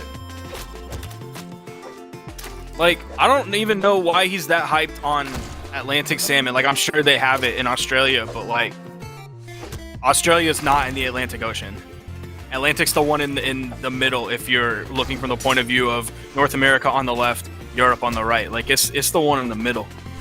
That ain't even close to you, my guy. well, maybe he likes salmon he can't regularly get. That's true. Someone who's Australian, tell me if y'all have Atlantic Salmon. I got a thing for is that like a thing in Australia? Nice recovery though from Cheeseface, reading the jump out from Shadow, able to get a huge lead over Shadow here in game number 1. Front in chat to talk about Tim Tams. I mess with some Tim Tams, boy. I don't think I've ever had Tim Tams. They're good. They're a little cookie. You like Big make a bow hole in it, blaze. and then you drink your milk through the cookie, and it's real good. I used to do that with Twizzlers, but also not with milk. What? Meanwhile, Okay. side sig coming out from Shadow will put Cheeseface off stage, but Cheeseface doesn't dip high enough over the corner for that side air to put them back off stage. Shadow has Cheeseface over on the edge. Not able to connect with that down signature.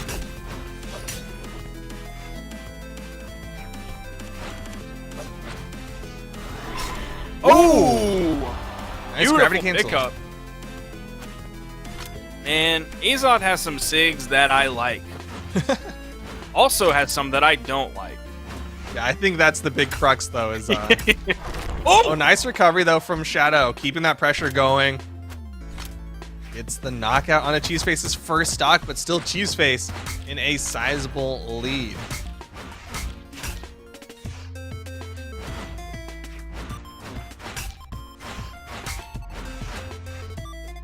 Just two Axe players going at it here on Crystal Temple. Double dares for Shadow. Ooh, Shadow Nice three-piece. finding some momentum here in his favor. Ooh, that's going to be a nice punish from Cheeseface. Doesn't get the third hit, but 2 is a good way to start that off. Ooh, nice side air. Shadow could get another one. Yeah, big side air, and Shadow able to even up the stock count. Is this going to be the reverse 3-0? Ooh. Ooh. Shadow coming alive.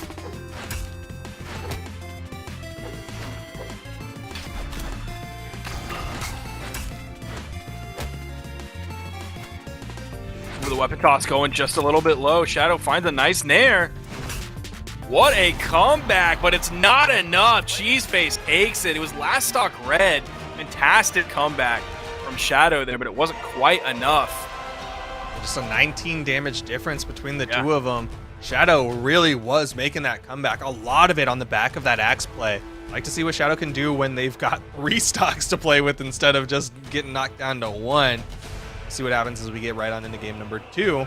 Gonna be a platform map. There's 2 triplats and then Miami Dome, which is also like what usually gets left if somebody's leaving triplats.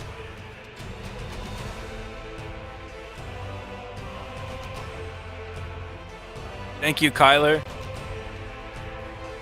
They have Atlantic salmon, but it's farm raised. Okay. I didn't know if they got it from somewhere else. Okay, yeah, I didn't know if it was like one of those like flash frozen, like shipped over, or if it's like... Yeah, I didn't mean to sound ignorant, like, oh, Australia, have you guys heard of salmon? Like, no, it wasn't like that. It was like, I don't know if y'all have it from the Atlantic or if you just get it from somewhere else. They have farm I don't know raised where else they Atlantic have salmon. I'm not a fish guy, so I don't Yeah, I me wouldn't- either. That's not true. I like fish. We're going to Enigma. It's something else that I don't like. There's all sorts of stuff you don't like here. Meanwhile, clearly Shadow likes it because he left this map on the board, and Cheeseface is the one who picked it. Current trades are in favor of Shadow. Great spot dodge inside that. Tries to throw out the side signature. Nair will get him back onto the stage, and the recovery to follow up.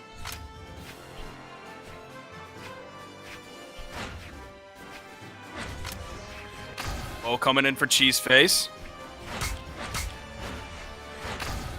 I would think the soft plats are going to favor an axe player more than a bow player. Yeah, definitely like the ability to like ledge cancel downlight is going to be in favor of the axe player, but of course Cheeseface has an axe of their own. Ooh.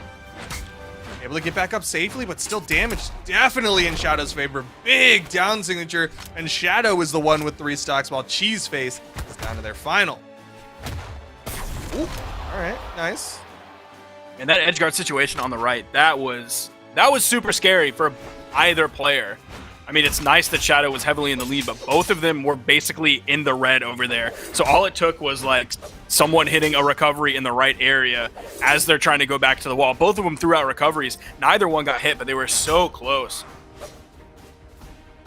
Yeah, especially that backswing on those axe recoveries. Be very devastating. Spot dodges on both sides. Cheeseface again with these dribbles, these down airs on top of Cheeseface.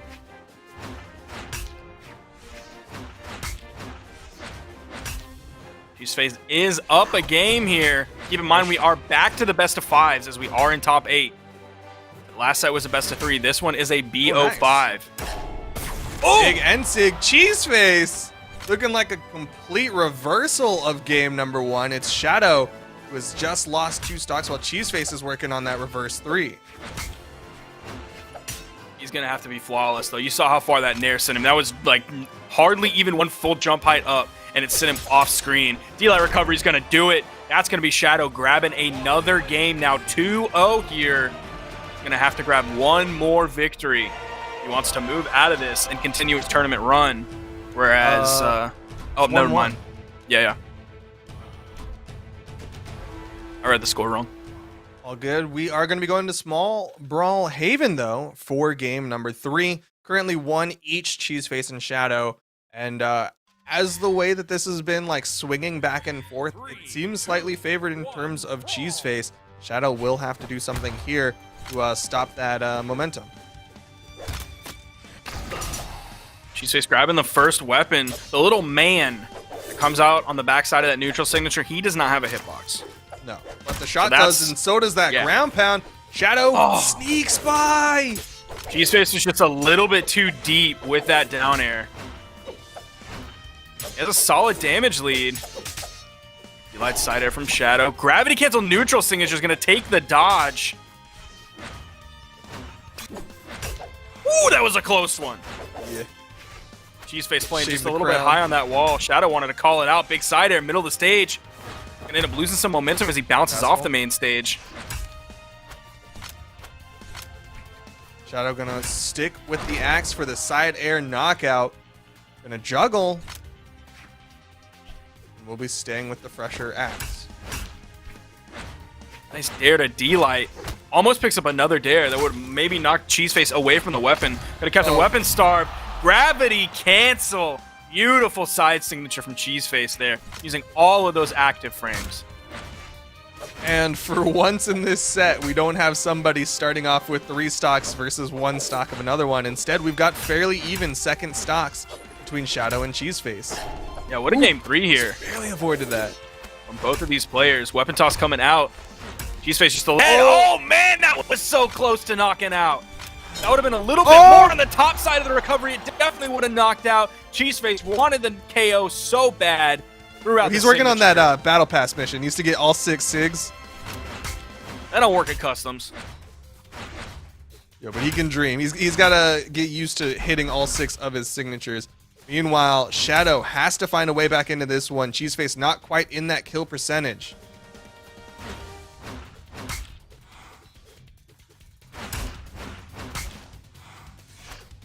Side air from the middle of the stage. Cheeseface. He's going to go back. Ooh. Oh, Shadow away with a ground pound. Holding it till he got pretty low. I was expecting a fast fall there, but Shadow, he wanted to go in with the ground pound, give him that kind of 360-degree hitbox with more active frames, so he didn't have to time it quite as perfectly. Might not have given Cheeseface the option to dodge through it. Oh, Shadow!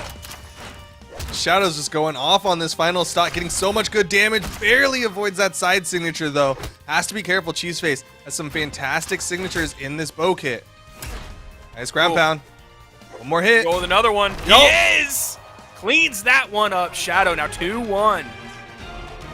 Going into game 4.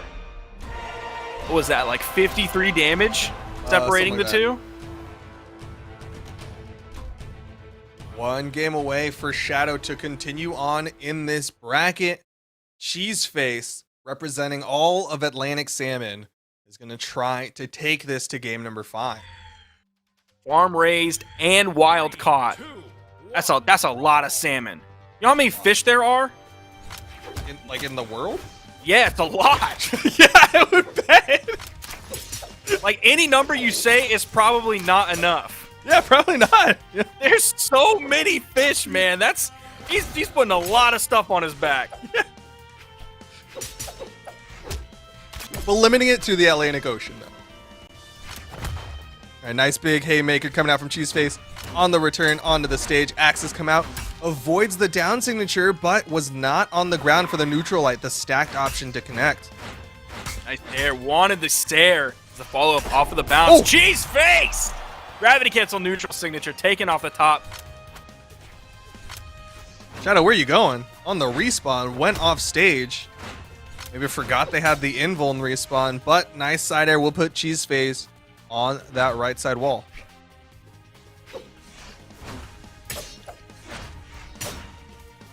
Down air from Shadow.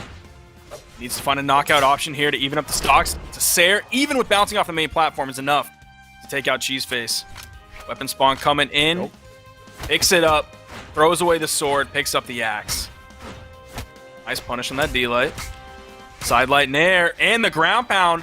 See how much longer Shadow can keep Cheese Face away from this weapon.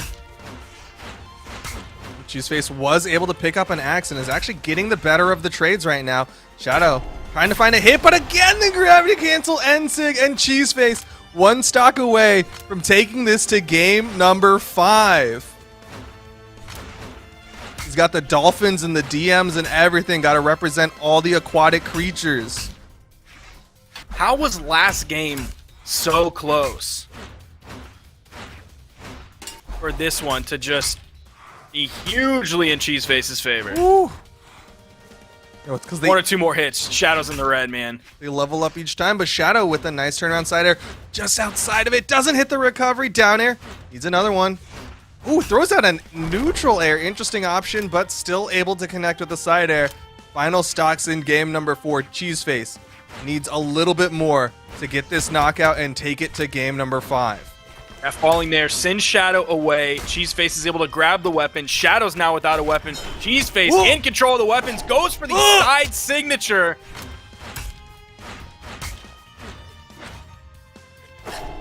Oh, that was close. Oh, but each time he misses, Shadow gets a punish. Shadow gets closer, and Shadow gets the dub. He's going to win it 3-1 and go on into the loser's quarterfinal. What a comeback from Shadow in that game. Holy cow. And that only really took getting Cheese Face into the orange. Like you saw, I think it was a neutral sig that came out. That turned Cheese Face orange, and then Shadow was able to clean up the knockout right then and there. It was almost looking like Cheese Face's game to lose. Shadow fought back and was able to take it. That was almost an upset right there, boys. That was almost an upset. That was big, great composure coming out from Shadow, of course. Shadow definitely still the favorite of the people that he's been running into. Coming up next, though, he will be going up against Doggo, still in the losers bracket. We've got Hazy Daddy going up against Bailey, and then the winner of that match will be going up against Goddess. We are going to be taking just a short break, and we will be back in just a few minutes. Don't go anywhere. Maybe get something to drink, go to the bathroom, but be right back here in just a few minutes. You don't want to miss it. The rest of Australia, followed by Southeast Asia, comes up next. All right.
Welcome back to the Brawlhalla Summer Championship. We're in the Australian 1v1 bracket. I'm TWK, joined here by my fellow co-caster, Lambo, the one and only. How you guys doing today?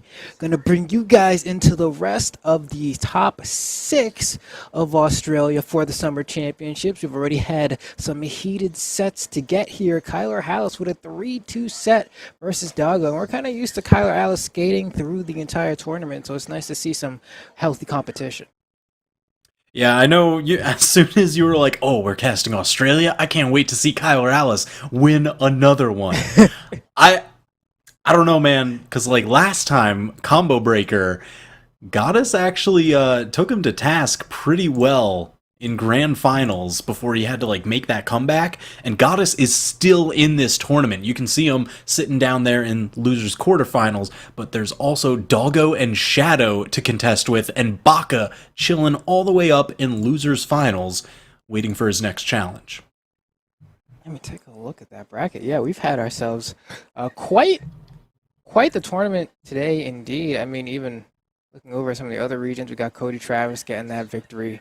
Kind of securing the bag on that one back to back, so we must be happy about that. Yeah. But I mean, people have so much to look forward to in terms of just Brawlhalla content, right? We got the rest of this tournament. We have other regions for the rest of the night. We have a next weekend for 2v2s, and we got Low Tier City around the corner. There's still that mystery event in August. Nobody knows what that's all about, right?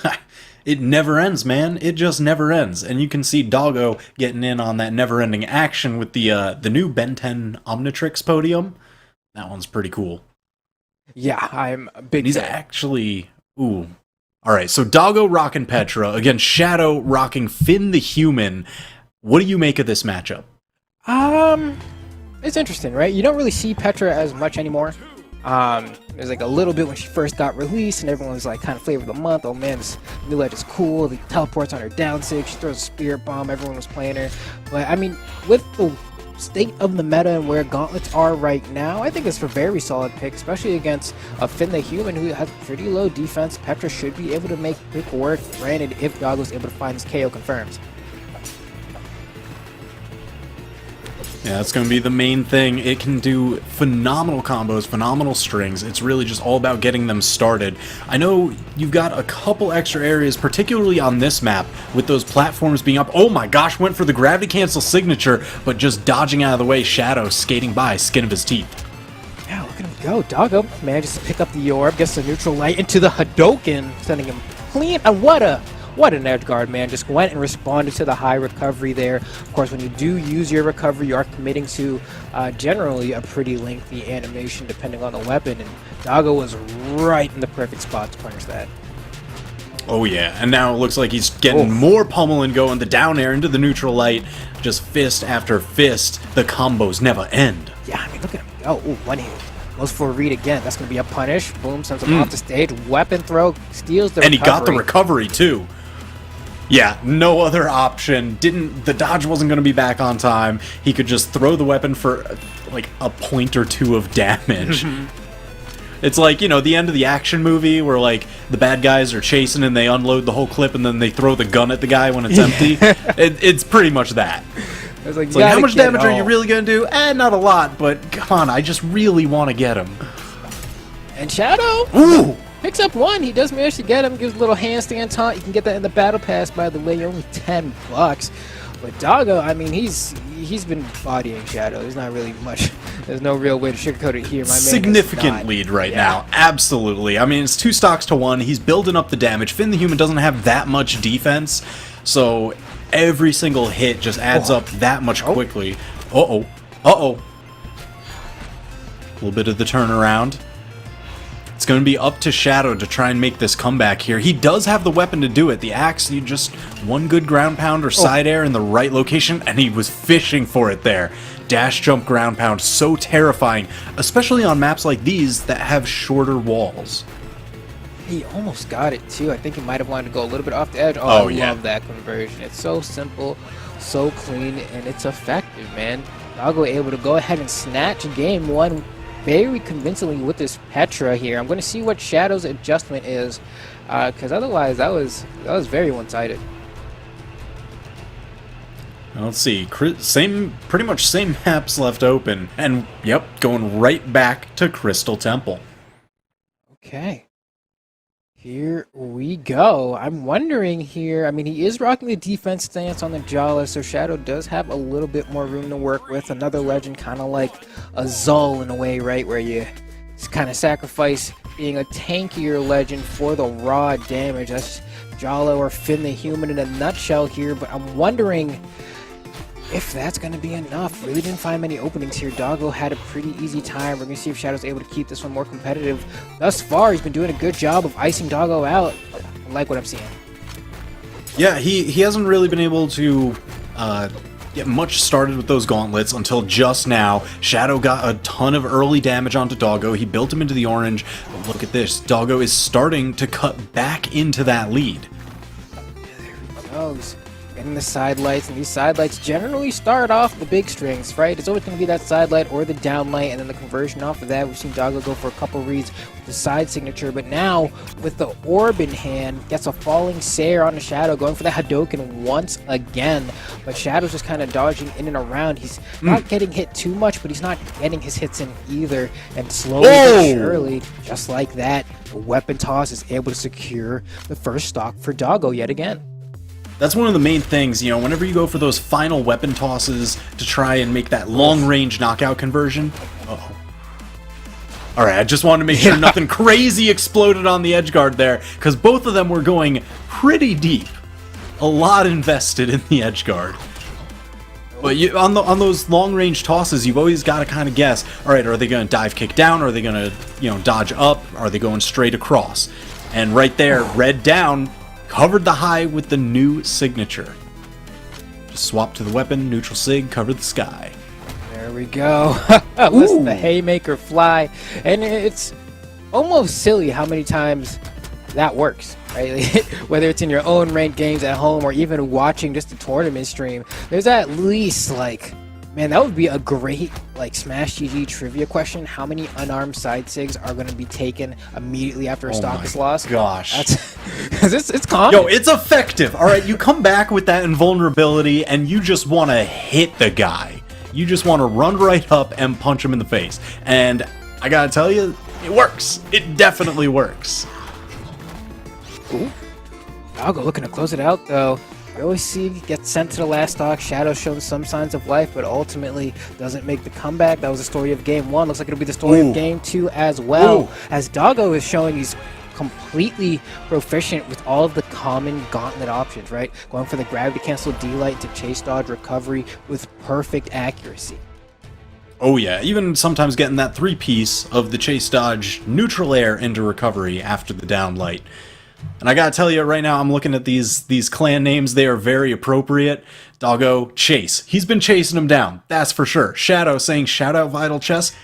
He needs to make some Vital Chess moves right now. And I think the play of changing the map is that first stroke that he needs. Yeah, definitely going back to Crystal Temple is not the answer here. Going to Mammoth, can't be mad no matter what the outcome is here, but definitely is a lot more neutral of a playing field for someone who's been playing the game for as long as he has as well, right? Definitely just in terms of how long this map has been around. This is the OG, you know?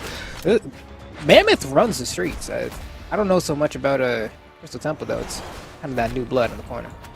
Yeah, it's still a little bit new. You know, the adoption rate in tournament, you see it picked every now and again, but it's still not one of these like old standbys where everyone's like, oh, I'm totally comfortable going to Mammoth any day of the week. Oof, Doggo. Man, weapon throw, perfect. Shadow trying to weave through. But look how hard Doggo's making himself to hit, right? He's just kind of backing up. He's perfectly fine surrendering some stage space if he's able to back up and get a punish, but man, Shadow almost had something there. It's always a shame when you feel like you can see the momentum in a player and the final blow they go for to seal it out just does not connect. Yeah, I'm you know what? Honestly, I'm rooting for Shadow to make this comeback here. Ooh, perfect dodge. Just getting through that signature.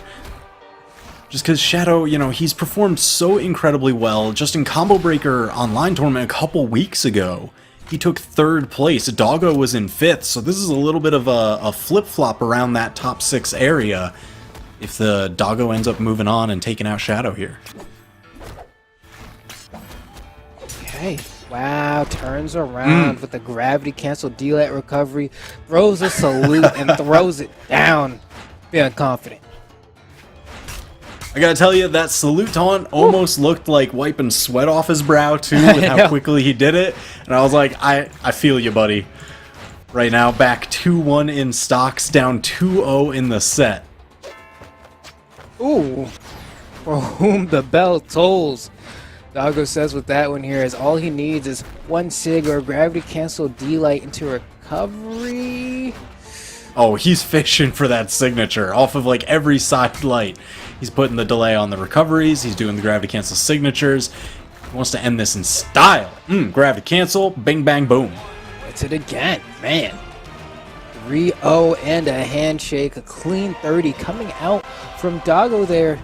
I mean, for Shadow, that was tough, right? I mean, you did a good job. You were able to get your way to the top 8, to the top 6, but it looks like he just couldn't make it past the wall. That was Doggo, and he'll be seeing himself out of the tournament in 5th place there. Now, Doggo going to be moving forward to fight the winner of the match we have queued up right here. Goddess and Bailey. Goddess rocking the Sentinel, and Bailey with the Diana. All right, so here's the big thing. That Goddess and Bailey, they did end up fighting back in the Combo Breaker Online Championship just a couple weeks ago, and Goddess, of course, taking second, so knocked out Bailey of the tournament. And ooh, man, this would be I would say kind of a huge upset from like the current landscape of the Australian esports scene if Bailey was able to take this one. So too, I mean, even with the Diana here, Diana making a little bit of a splash today. Even we saw Boomie rocking Diana earlier, getting great mileage with that, and now Bailey with the Diana. Both members here rocking the black colors here. Some nice kicks on Sentinel there too. Kind of on the other end of that spectrum, you know, Sentinel, we don't see this pick all that often across most regions. You know, there was kind of a notable time where like Kyler Alice broke out Sentinel earlier in the year, and it was noteworthy because of how rare it is. But now seeing Goddess playing Sentinel, I do love seeing this legend. It's one of my personal favorites to play, so I'm always happy when like we get to see some action in the esports scene with him. Yeah, that's so weird to say, right? Like, Sentinel, of course, it never was super common, but as you mentioned, there was a time where Kyler Alice would whip him out. There was a short period of time where Wrench would throw it out in between a set, but now you don't really see the legend that much. Oh my goodness. Ooh. You also don't see Katars that much anymore, which is very strange because it used to be so common. Yeah, it's, you know, right now a lot of players, they just don't feel that Katars are as strong as other options that they could pair with their more favored weapons in the meta. So, you know, Sentinel, it's like, alright, if you're looking to play a hammer character, you know, Bodvar, always really good. Maybe Scarlet if you're one of the very few Lance players in the game. You know, if you're looking to play something else, you know, you can rock in maybe some Yumiko for like the off pick you'll see occasionally. Wow, beautiful spot dodge, but a stomp Sarah. Yes. Even better response, man. Just gonna leave the weapon there. Ooh, doesn't even care. I like the falling nair coming out from Goddess here. Bailey's on the side. Goddess nairing him off stage. Oh, I was gonna go for the down air there. Didn't want to overextend too much though. And that is perfectly a-okay. Goddess is doing, oh my goodness. Oh my gosh. Just using the gentle nudge of the Qatar neutral air to guide him across the stage. Goddess just being like, your path has been decided for you. Let me guide you off the screen. The lightning blade coming out into full effect there. I mean, that entire sequence from Goddess was just a joy to watch there, right? Bailey, craftily enough, was able to get back to the stage, but immediately after making it back to the stage, lost that stock. Oh my goodness, Goddess has been ruthless off stage. You just can't get away. Those Katars, zoop zoop, and every diagonal is covered. I mean, yeah, why not? Go for the ground pound. I do like how they committed. Goddess was just like, alright, I missed the ground pound. I'm not even going to try and save myself up higher. Because if I do, they might hit me there, and then they get the chase dodge, and Bailey will survive. Whereas if I just kind of chunk myself off here, they don't get a chance for the chase dodge. They don't get any recourse. They're done. Yeah. that was Smart. tough. Smart and tough. You know what I mean? Like, Goddess, the guitars were effective. Oh yeah. To say the least. I mean, that is an understatement, because that was absolute brutal domination for most of the match, just continually guiding where the match was even taking place.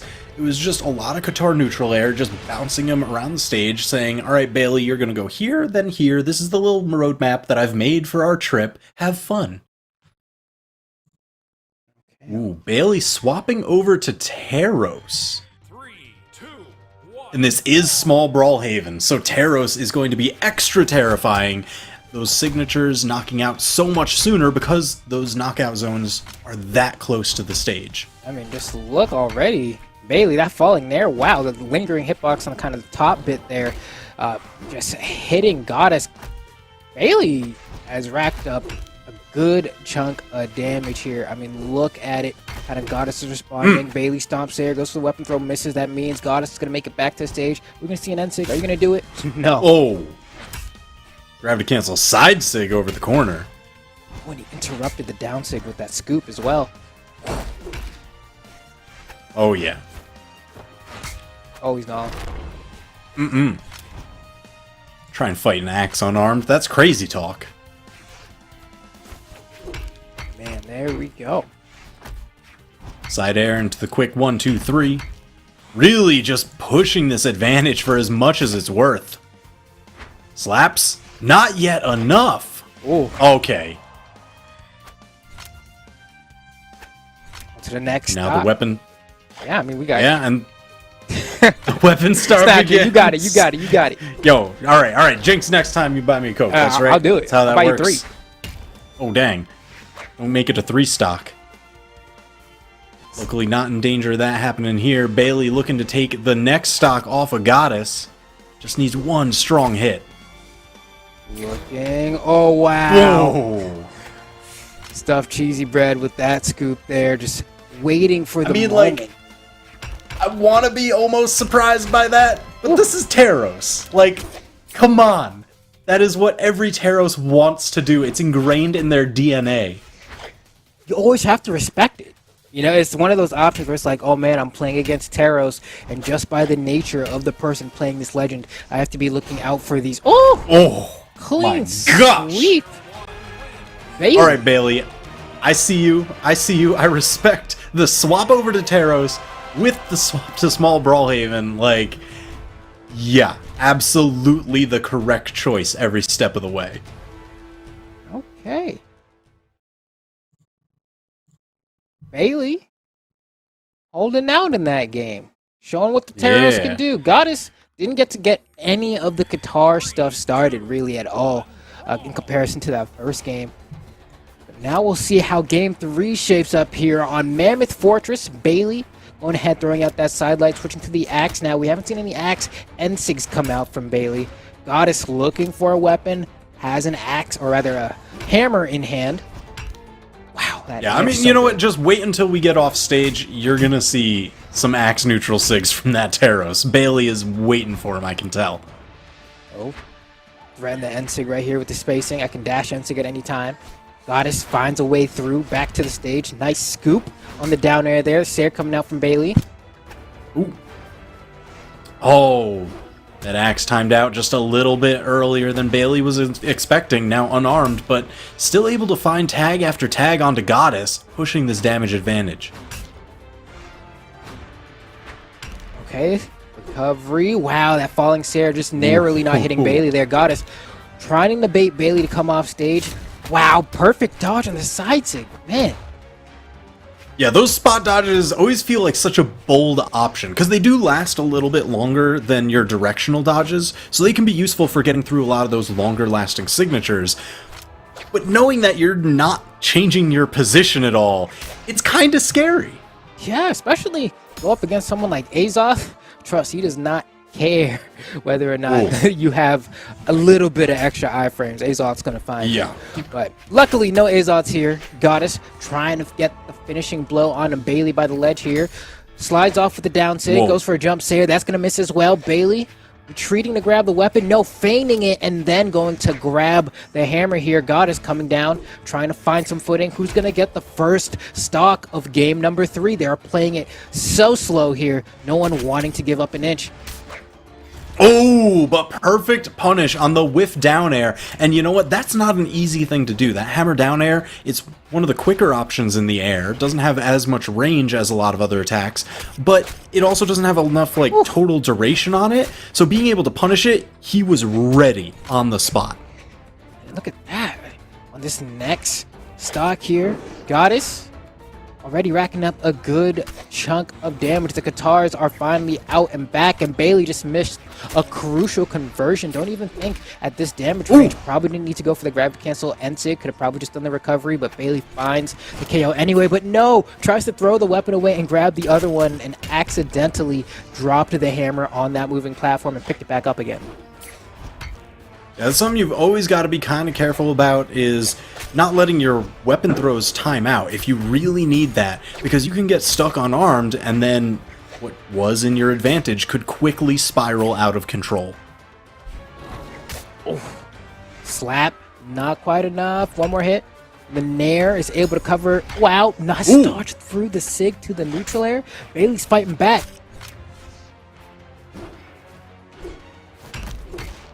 Oh my gosh, maximum range on that stomp. As Bailey was trying to play a little bit of footsies, go toe-to-toe, he just stomped right on the toes, dust cloud popping him up. Yeah, clean swing and a hit. Right on the dome here, Goddess with a slight lead. Gonna try to get another guitar string started. That's a great way to get it done. Oh, Yo, damage.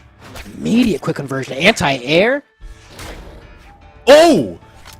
My gosh, that was like the perfect way to hit that if you're trying to go for the early knockout. Just a little shy on the damage to do so, but hammer recovery into the toss. No, the head bonk! Oh my gosh. And that's tough to deal with, right? When you're at a kind of a moment where you're almost, I guess, like parallel to the wall there, and you want to use the Qatar recovery, but it always moves you a slight bit forward. You're always thinking, man, am I gonna get clipped on the corner here, or will I actually touch the stage? And that was one of those moments where it seemed like it was not in the favor of Goddess there. The angle split you on just the wrong side into disaster. I mean, luckily, still Goddess, significant lead, just needs that stomp into side air. What? Bailey still alive. Another chance here. Yeah, Goddess, get back on stage. Don't chance it against the hammer. And another Sair is able to do it, man. That's 2-1 in the set now. Bailey, I mean, the Taros was a great pick for that game, too. It seemed to get the job done. This time around, though, Goddess was able to get the guitar strings going. And really, it seems like Goddess gets the hit, waits for the dodge, and immediately dashes in for a punish that's 3 to 4 hits, and that damage quickly adds up. It really makes Bailey fearful to throw out a hitbox in fear of how large the punish is going to be. But that also means make sure you're saving that dodge and using it, mixing up the direction so you don't eat that much damage. I mean, that's like the main difference between game 1 and 3 and that game 2 where Bailey was able to just run the train on Goddess. It's really how well can Goddess get those guitar strings started. If they are able to, and they get them hit after hit after hit, the damage builds, and they just kind of maintain that stage control, dictating where the fight happens. I think we're going to be looking for any of the smaller stages. Yeah, Small Brawlhaven and Demon Island both being left open there. Absolutely what they're looking for. Here we go. Game number 4, Brawlhaven, small map. Oldvar, instead of Taros here, going to have that sword and toe. What is Bailey going to be able to do here against Goddess the Sentinel? I think one of the main things Bailey's going to be looking for is that sword down signature. Either gravity cancel off stage or right around that corner. It's absolutely brutal at spiking, and in a stage as generally small as this, it can do some serious work early on. I mean, already look at the start for Bailey. Woodbar doing work here. Falling Sayer might be enough. Dodge. Oh, goes for the ground pound instead of trying to time a down air there. And that gives Goddess a chance to get back to the stage. Yeah, and they both kind of just disengaged, one to each side of the stage. They weren't going to be chasing each other. They were just like, all right, we kind of did what we were going to do here. Let's regroup. Bailey. Oh, Goddess going for the option again. We saw that earlier. Bailey jumped right over it, though. Wasn't able to get the punish. Now Goddess has guitars versus unarmed. It's one of the more one-sided matchups in the game. Oh! Read him wide, too. That wasn't even like what Creed loves to call the push-off column. That was even wider than that. He was just like, I'm a ground pound way the heck over here. Oof. That's where you're going to be. I've got the call out. Oh, wow. That KO, too. Goddess had taken a hefty amount of damage up to that point, combined with kind of kill boxes of the stage working out, but Goddess now has guitars in hand again against Bailey's sword. Bailey's sword has proven to be a pretty... Oh, nice cut. Oh, yeah. Pretty formidable foe here. Yeah, I mean, there was significant advantage gained from a lot of those in the first stock of this match. The side air off stage, falling into another side air, just the repeated sword edge guard, kind of the classic. Okay.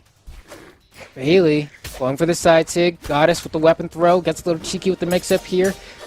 Ooh.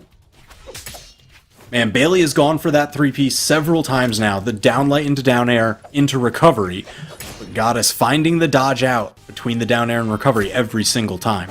Yeah, hasn't been able to get it quite yet, but that'll do it, though. Looks like it was a Sayer into a weapon toss for the KO confirmed. And another sword in the hands of Bailey. Once again, Goddess waiting for the weapon spawn, needs a set of guitars. Looks like it's going to be the hammer stomp. Sayer should get the job done here. I love that falling neutral air coming out from Bailey, though, with the turn around the back hit of the hitbox, hitting Goddess into the skies. Now Bailey kind of biding his time on the walls again. Yeah, really just trying to pick the spots to come up very, very carefully, because does not want to surrender this stock before securing at least a significant damage advantage. Oh, this is a jump Sayer there.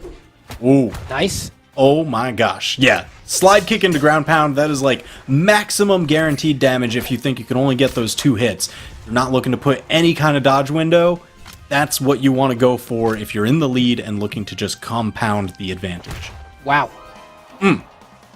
We were talking about that earlier. I'm back with those iframes. Yeah, man, it just works. You just come in, dash right into the haymaker. That's 2 so far. Just in top 6. Just 2. That's 2. Keep them counting. Right, here we go. We got ourselves That'll be like a game the next. 5 set. Jeez. Man, going the full distance. I mean, I'm not surprised given that both of these players, they were top 4 in the previous tournament Combo Breaker Online. And here, somebody's going down in 5th place. Only a matter of time before we figure out who, as Bailey manages to get the first weapon, the sword in hand. Goddess quickly able to find a hammer immediately after as well. Down air here, no. It's not going to work. We're going to play this game a little bit longer. Bailey trying to get the punish on the dodge into the stage, not going to find it, but that's a punish. Sidelight into neutral light. One of the first combos you learn when you play Brawlhalla, I think. I feel like you pick up a sword and you're like, wow, this just kind of works, huh? Oh, yeah. You know, it's one of those, a lot of people like to say, jack of all trade weapons. I like to say it kind of just does what you expect it to do. Right. So it's just more intuitive. Oh, yep. Tries to find the recovery. Tries to follow the drift of Goddess. Goddess dodging at the last moment, making it so that Bailey couldn't get that recovery. But Bailey, oh, can't finish it off here. Might go for the down sig. Chase for the recovery. No, just gonna try to get the neutral air. And now we're on the other side. That was a D-light falling Sayer. I love that adjustment, because if you catch the downlight that low, it doesn't pop them up high enough where you need to jump into the side air, and Bailey recognized that, just did the falling side air. It was just one of those quick split-second decisions that you've got to react and just act appropriately. Yeah, because I know me and many other players, the moment you land D-light with sword, it's just ingrained to your muscle memory to go for that jump Sayer or jump down air if that's the route you like to take. So being able to have kind of the awareness there to just say, you know what, let's just fall and stay there. Very good from Bailey, but very terrible end sig from Bailey, as Goddess is able to get a very, very easy side signature to punish.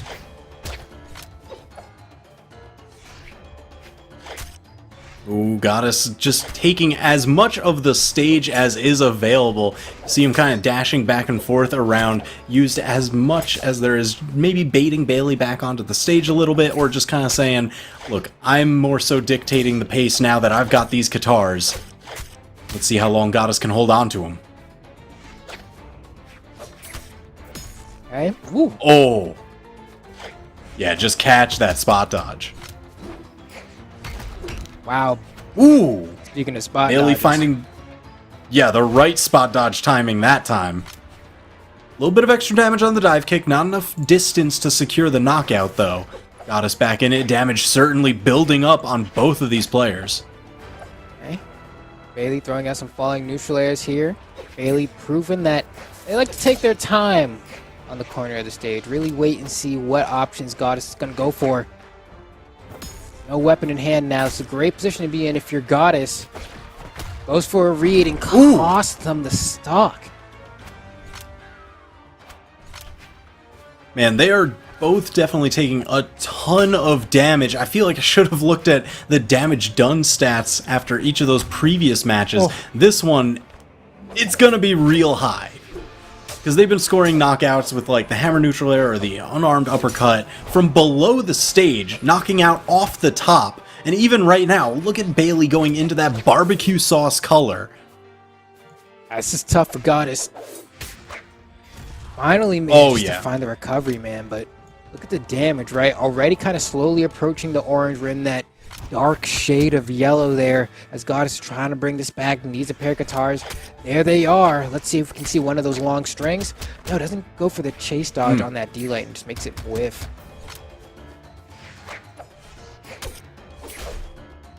Ooh, clash right there as they're both just swinging for the fences on each other. Said Bailey does have a notable damage lead. Goddess is going to need a couple Katar strings. Oh yeah, that's how you bring it back. Oh, and the weapon throw to boot for just for a little bit extra damage. Now Goddess, we getting Stomp Sayer range real soon. Goddess looking for the hammer side airs. Gonna be threatening with those hammer neutral airs and recoveries on the wall. I like Bailey's choice. Just keep your positional advantage. Keep guarding that corner. Don't give it up. Don't run into any unnecessary... Oh! Yo, Bailey, 3-2, taking it over Goddess. Now, this is going to shift things pretty considerably, just because Goddess gave Kyle Morales such a run for his money in grand finals of Combo Breaker that now it's someone else he has to contend with. So Bailey's moving on in an incredibly tight set, now to fight Doggo. Do they have it in them to make the run through Doggo, through Baka, through Kyler Alice? Is this the time of Bailey? It could be. At least pour some out, you know. Yellow Frisky, we're gonna see. Bailey can do it. I don't know. Doggo, you know, definitely. Doggo was looking real good. Doggo was looking real good. That Omnitrix, the podium might be enough on its own. Yo, just all the gauntlets, the Petra action. But Bailey was a bit more on the reserve side, right? We saw in that last set, kind of just sitting back, and we got the head-to-head here, 1-5. Doggo up quite a bit here. If this is any indicator of what's to come, not great. So it's a lot of that consistency you see on Doggo's side that puts him up at power rank 4. 5 top 8 placements, 5 top 32 placements, whereas Bailey's got 3 in top 8, 8 in top 32. So definitely Doggo with the more consistent record. And let's see, so Bailey ended, I think, 4th in Combo Breaker, yeah. Doggo was actually 5th. So Bailey's gonna definitely be up on the rise, well, once power rankings come these past couple events. Definitely gonna be happy about, you know, placing a little bit higher, but I'm sure will not be satiated until they get the crown And Doggo's That's what it's gonna be all the one, about. man. Gotta get through Doggo first. Can that happen? Here we go. The stage striking sequence has been initiated. First to fall is Enigma, then Great Hall, followed by Miami Dome. Alright, we still got a decent chunk here. Apocalypse gets taken out. Demon Island's a no-go. And Bailey says we're going to Brawlhalla. Interesting. I'm not surprised to see Bailey choose Brawlhalla, because that is kind of where the previous set hinged around, where the main momentum shift was. But I guess he does just overall prefer small stages. There we go. The orb from Doggo already starting off commandingly. Goes for the weapon toss. Was trying to starve Bailey there. Bailey does manage to pick up that hammer to see. Go ahead and scrap with Doggo, but Doggo being ever so elusive. You know, an orb is one of those weapons. It's a lot of more free-form movement, kind of similar to how you would play Katars. So I'm not surprised to see Doggo taking to the skies more often, really just trying to get those down air approaches, maybe some falling side airs. You're able to control your aerial momentum a lot more during its attacks than some other weapons. Okay, go. Goes for the D-Light Dare into recovery again, but can't get the recovery. Doggo coming back with the Shoryuken. Clean. Rising Dragon Fist out the map there. That was great. Yo, the classic. Oh.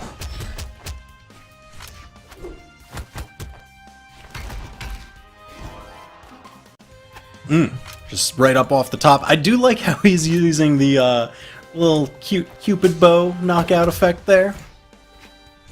Yeah, Get- make it cute. You get 3 of you on screen. It's like an extra special taunt. Recovery coming out, not going to hit. Doggo going for the D-Light. That's not going to hit. Another D-Light is going to whiff as well. Sidelight whiffs, but he's not getting punished for any of these whiffs, so it doesn't really matter. Now has Bailey in the corner here. Oh, that was quick. That dash jump, reverse down air, just bouncing it off the wall, trying to take as much of that space away from Bailey as possible. Bailey getting up high. Whoa! Threatened with that ground pound so incredibly quickly. Oh, sidelight recovery, not going to hit. Oh. Reversal on the twirly tornado there from Bailey. Able to go ahead and slightly procure a lead, but for how much longer? I like this. Getting a bit of extra damage. The weapon spawns on the other side. Bailey, Yeah, I guess that's a big thing that we see Bailey doing, is a lot of those turning around a bad situation into your own knockout. So if they chase you up into the sky, if you can just curl right around them, sword recovery will knock off the top and knock them out, maybe at yellow or orange. Oh man, is Doggo gonna get down?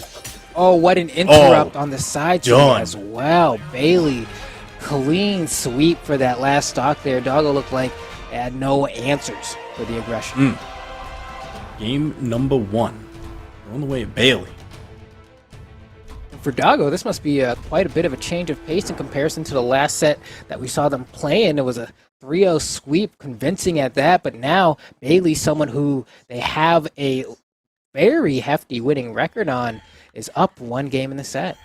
3, 2, 1, brawl. All right, running into game number 2, Small Mammoth Fortress. Definitely going to take a little bit longer to score some knockouts on this map than the previous round. Here we go, falling side air, tries to get the air as well. Doggo making these gauntlets work a lot better this time around. Goes back to stage to refresh the jumps. Get it. Oh, misses both. Has another chance here for the Oh my gimp. gosh. Making me so nervous on the side there. As I see the gauntlet ground pounds, I see the neutral airs, the returning down airs on the sword, just everything that's so good at Nice. spiking, and it goes off the top. And I like that too. It's the exhausted recovery there, because we already saw him go for the sidelight recovery and have the first recovery dodge. You know what? I'm going to grab the cancel sidelight and just do it again. And it works out for Doggo there. So close to the top of the kill box as well. Wow, what a dodge. Whoa. Yeah, that one was a little bit more telegraphed than other dash jump ground pounds that you usually see, but he felt confident.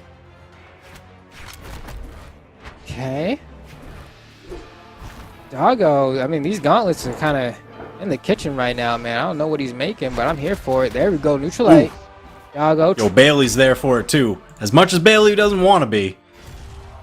Alright, nice little hammer toss. Classic Mario Bros style. Just hammer brosing it up. Taking out the first stock of Doggo.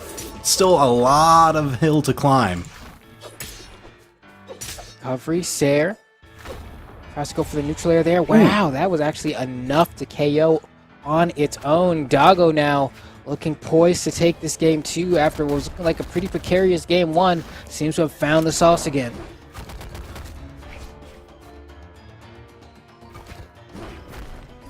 Ooh, Doggo definitely trying to play some footsies. You know, gauntlets, they don't have much range except for that downlight, the main combo starter. Oh, that weapon toss barely missed Bailey there. Doggo waiting for the weapon spawn. It spawns on Bailey's side, though, so now Doggo's got to fight for it. It's a perfect spot to be in if you're Bailey, but no, Doggo's able to sneak through, waits to pick up a weapon, but it's fine. Gauntlets to hand. Oh, okay. Doggo, you know, I mean, he's got enough to work with where he can risk throwing out these signatures because all he needs is one of them to land to secure this game. And he's got 2 stocks to do it with. There we go. That's a sidelight recovery. We just saw Bailey dodge a little bit earlier. Don't think the dodge had come back in time, so that recovery was easy pickings for Doggo there. Very, very solid game 2 from Doggo. Man. There it is. You see Bailey spending that weapon toss, went for the dive kick, just kept pursuing Doggo. Doggo just turned it right around on him as soon as that platform came into range. Wasn't trying to play. Wasn't trying to play. So you know what? Let's go ahead and wrap this up. Let's get through this set. I got other names I want to get through. So please make my life a little easier. That's what they're looking for. So that sets it at 1-1 for the set. Looks like right now they're going to take a moment, think about their, you know, their position in life, how they want to try and make it through this loser semifinal match. Yeah, and Doggo, you know, does a quick restart back in the lobby. The solid state drive is gonna do it, man. You gotta be quick. You gotta be quick. There we go. Back in the lobby. The Petra's locked in. Bailey going to the Asuri now. Ooh. So that's a little bit of a change of pace. We're gonna see how that Asuri works out. The Katars are out to play. All right, man. I am ready to see some gauntlets, Katars, just close range swinging. I'm even looking at the chat here. Doggo says, Asuri? So Doggo was just like asking the chat? Yeah, he was just like this is like in the like, lobby asking. Really? Yeah. Asuri? Yeah, We gonna play it? Is that how this is going? And Bailey says, my guitar's nice. Some call me goddess. So we'll see if Bailey's able to harness that energy, because right now getting kind of sauced up by Doggo.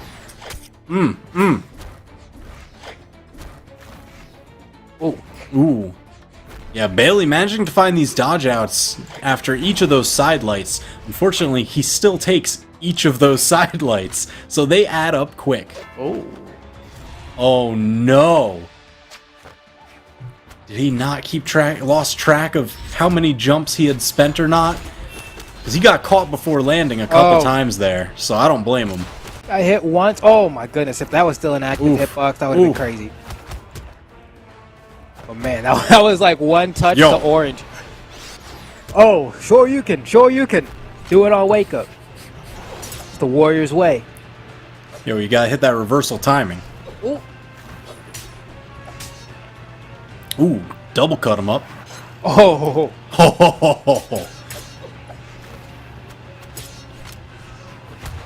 Wow. Ooh, and gets the Katars on the swap. Still trying to find this first knockout, though. Doggo sending him off stage, threatening. Oh, bounces him off with the side air, too. Oh, man. Recovery's not enough to KO. Doggo looking for the final blow. Hadoken's not going to do it. Doggo on the side here. Oh, did not know what Bailey was about to do there. And Doggo got shaken up, but was able to find a way through the Sair. Not enough. The weapon toss not going to hit. Doggo for the unarmed recovery to do it. Said, I could do the short you can without a weapon. Let me show you what these fists do. Geez, so right now, Doggo just looking unstoppable. I know there was the unfortunate accident near the start of the match, just not having any of the options or tools available to make it back to the wall. A little misjudged, but Bailey is so far behind because of it. Bailey trying to show us what these guitars are about. It's a two-piece string. Gonna get anything more than that? Gets the chase dodge D-light again, but hasn't really shown too much in terms of extended punishes here. Doggo, though, with Man, that orb, really chefing it up. He's going to need not just the two-piece string. He's going to need, like, the four-piece and a biscuit. He's going to have to order the whole family bucket, because right now, he's on his final stock. Doggo still has 2. You need to bring this back. Yeah, I mean, you were able to win game 1. The Survey's clearly not doing it, though. Oh, yeah, this wasn't it. I don't think so. Bailey is in need of a major comeback right now. Woo. It's tough. Looking to get it started at least. Hope they can find downlight recovery. There's one. One more to cut through, but needs to play this stock absolutely perfect. Okay. Dodging to the side here. Bailey's going to go ahead and throw the weapon. Approach. Doggo immediately responds with an unarmed recovery. Bailey trying to bait something out. Looks like Doggo is going to say, are you going to play this unarmed? No. Picks up the orb. And what a chase. I can't believe that didn't KO. Yo, that's why his guild name is Chase. He's in the Chase clan. Oh, Doggo just throwing him out. There you go. Sidelight Sayer. Still not enough. Weapon throw. Not enough. The recovery will do it just like the last stock. Doing it again. Doggo now up 2-1 against Bailey. Bailey running out of time to try and find an answer here. Man. Bailey. What is your answer? My pocket pick, the mix-up. That's what the Asuri was. Bailey says... That's it? That's the one? Might be GG, Garnet OP. That's what Bailey's saying. Ooh. You know, if it rhymes, it must be true. Okay. Soulfire looks Now great. we got the... It really does. You know, it's such a very pleasing color palette. I know Steven, when he was on commentary earlier with Foda, he was saying, you know, shout outs to Rachel, one of our artists, for making this particular color palette for the Battle Pass, because, man, it just looks fantastic. Yeah, it hits. Like, you know, there's some colors that people are like, oh, this is cool. These are great. You know, there's a... Yeah. What do you call it? The, like, St. Patrick's Day colors? Oh, see ya. That was clean. Clean. Oh my gosh. Doesn't even care about the colors. Just saying, Soulfire looks good, but I don't care. Get it out of here. Get it off my screen. Like, can we talk about the gameplay? I'm like, all right, you got it. I was just, we were just down airing over and over. They had no resources. I was watching. I'm just trying to give him a compliment. Like, take it easy, Bailey. Oh my gosh. There we go, Bailey. Hold on. Showing that the gauntlets got a little something. Doggo, stutter step. Nice dodge through on the recovery. Ooh. Left him unarmed, knocked those guitars out of his hand. Ooh, I like that. Throws the weapon up to cover the high, then goes for the Hadoken to cover the low. But of course, both of those options are beat out by simply waiting. I mean, you know, you throw one to cover high and then you pitch the fastball. That's like, you know, the dodgeball classic. Right. Take it back to gym class, just be like, watch this one. Haha. Ooh. Okay. Bailey getting some hits in. So, you know, last match we were kind of questioning this Asuri pick, but it's definitely working out. Doggo having to use those side airs to make it back. Oh, man. Yeah. That's fair. Yeah, I understand, Bailey. I know that feeling. The ground pound was all lined up, just a little shy of the corner, so you end up landing on the ground. I salute that, too. It's hard, man, to know that spacing just perfect. Ugh. You want to be as close to the wall as possible without touching the stage, and you just... Man.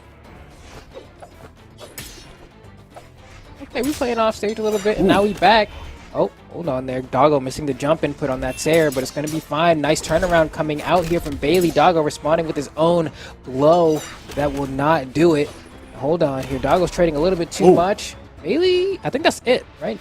Oh, had another jump hit. Oh my gosh, how did he get under it? Still, second down air. Doggo really just showing off that taunt. You know, R.I.P. Let me lay down. Nice little flower. That's not for whom the bell tolls. Doggo, once again with a strong string. Bailey was looking pretty commanding here. There we go. Gets a little bit of a turnaround, a three-piece, another recovery. Not enough to hit. Probably needs one more. Sayer. Bailey definitely looking to take this to a game 5. Certainly poised to do it, but needs to grab this weapon to be sure.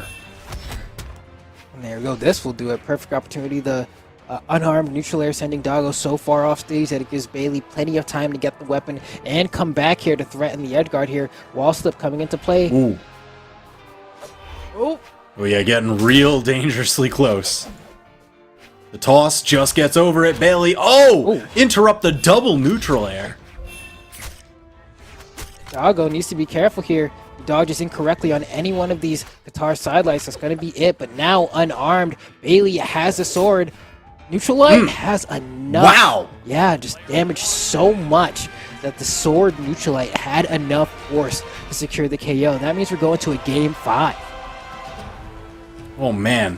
He had done 579 damage that game. I gotta tell you, like, at least 200 of that had to be on that final stock. Yeah. For sword neutral light to knock out from that far on the side of the stage, that must have been something. Jeez. Deep barbecue. Let's see. Alright, so we've got Matt Bands thinking about it real hard here. I mean, I don't blame him. This is lower bracket. This is game 5. Somebody's going home in 4th place. Somebody gets their shot at the podium. Who wants to smoke? Where are we going? We going to Brawlhalla? No, it's gone. Mammoth Fortress is it's the Mammoth. answer. Okay. When you see like some of the more odd picks left open and Mammoth Fortress, we're going to Mammoth Usually Fortress. Mammoth Fortress.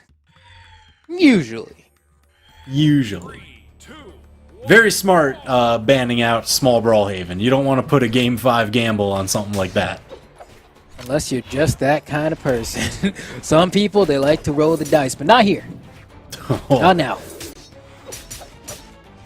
Oh, Bailey's waking up. Doggo, you got a 5-1 record. What's going on? You ain't looking like 5-1 right now.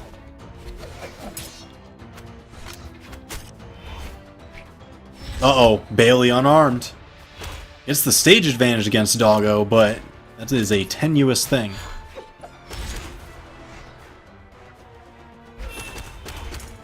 Ooh! That side light threatening from so much distance away. Okay. Doggo, showing what this orb is all about. Shooting the rocket arm, not going to work there. Weapon toss is going to miss. Unarmed recovery from Bailey to go ahead and keep Doggo in the skies while also starving them of a weapon. But now Doggo has those gauntlets, and we've seen how Doggo is able to get those D-lights. And I guess side sigs as well. I was expecting kind of like a gravity cancel D-light recovery. We might still see it. Don't even need the D-light. Just go for the recovery. Man, that was like the edge of the knuckle, the very tip of the fist, just as far as it would travel. Ooh. I guess that's one way, since, you know, Asuri, when they do that side signature, they've got to run and choose when to release it. One way to maybe beat it out, just run through it. Yeah. If you, Try and get them to overshoot you. I don't recommend it, but, you know, it happens. feeling confident, feeling a little spicy, maybe an option to try. But if you're someone like me and prefers, you know, like one pepper on the food, maybe two. Maybe not for you. Woo! Level 1 spicy. Level 1 spicy, gravity cancel, neutral sig. I love seeing that conversion side light gravity cancel. It's like you're hitting them with one to the other, man. I know. I get like the third strike vibes, right? Oh yeah. It's like, some short Urepa. Oh, going down. Oh, down there is not gonna hit. Doggo coming around, gets caught by the N-Sig. Bailey now on the side here, gonna wait a little bit. Doggo tries to go for the immediate dash jump, turn around, ground pound. That's not gonna work, and Bailey gets a nice conversion there. Not the KO on the ground pound though.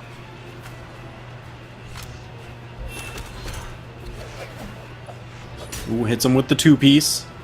Damage definitely building up on Bailey. Doggo poised to take the set here.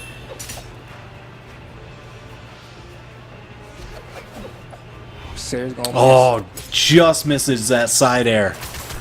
Certainly looking for the punish. Kitten's got claws, scratching him off the side. But again, we see Bailey on the back foot, having to play this one absolutely perfectly.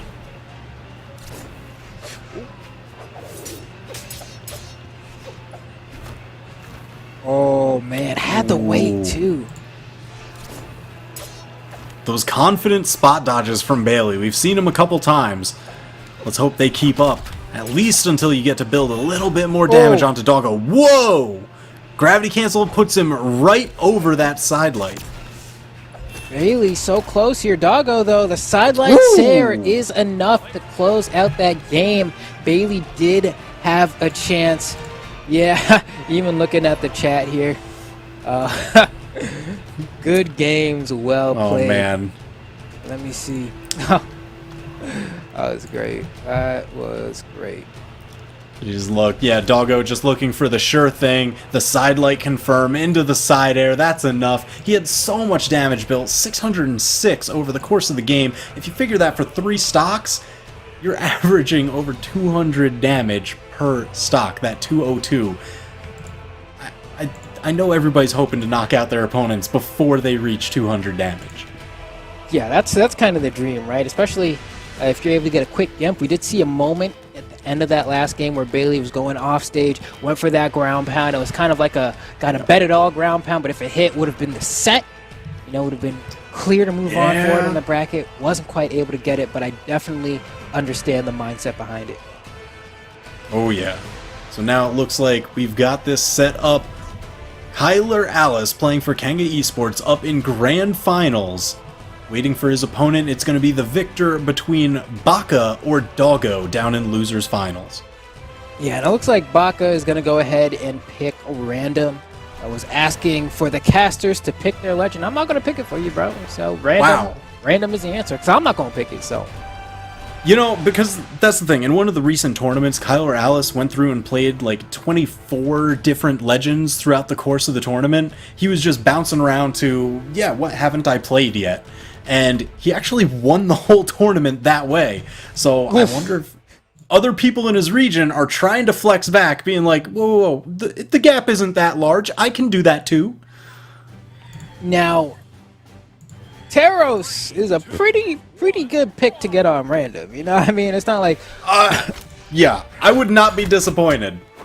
You know, you can hit random and sometimes you'll be like, uh-oh, this is going to be a rough one. Yeah. You get Taros and you're like, we can do this. Baka's doing it too. I mean, look at him go. Throwing that Sair, that Doggo off the side. Goes for the ground pound. It's not going to hit. Tries to get the recovery. Oh my goodness. Baka, a completely different just pacing of this game in general here. Much more aggressiveness coming out from Baka with his Taros. Doggo trying to keep up here now with the orb in hand. Yeah, I mean, the damage output alone, you can see it in the top right there. Doggo just deep in the red already. Baka barely touched, just entering orange. Doggo having to get another gauntlet string to try and even this up. So far, I mean, Doggo's been able to find 2 different openings in neutral to convert into some juicy damage here. That's another one. Couldn't quite get that recovery. Didn't line it up quite right. What? Oh! Not too worried. Even though Baka was able to get that first KO, Doggo did look like they were poised to take it first there. Just couldn't execute quite right. But man, Baka, oof. Chop. Yeah. Like, you could have gotten someone like Jiro, you know, like a legend that you got to like kind of play a bit to have the understanding of their weird hitboxes on their SIGs and stuff like that. But no, Taros, everyone knows exactly what Taros is going to do. Oh yeah. Big weapons, swing away, toss them when you're in that like mid-range kind of game. Doggo finally taking down Baka's first stock, but not before getting sent into the orange himself. So you know, like, one good signature from Baka right now could spell disaster for Doggo. Oh. Baka just trying to get some stage presence. Finally finds a neutral light, but Doggo immediately turning it around. Baka once again stuck in the corner.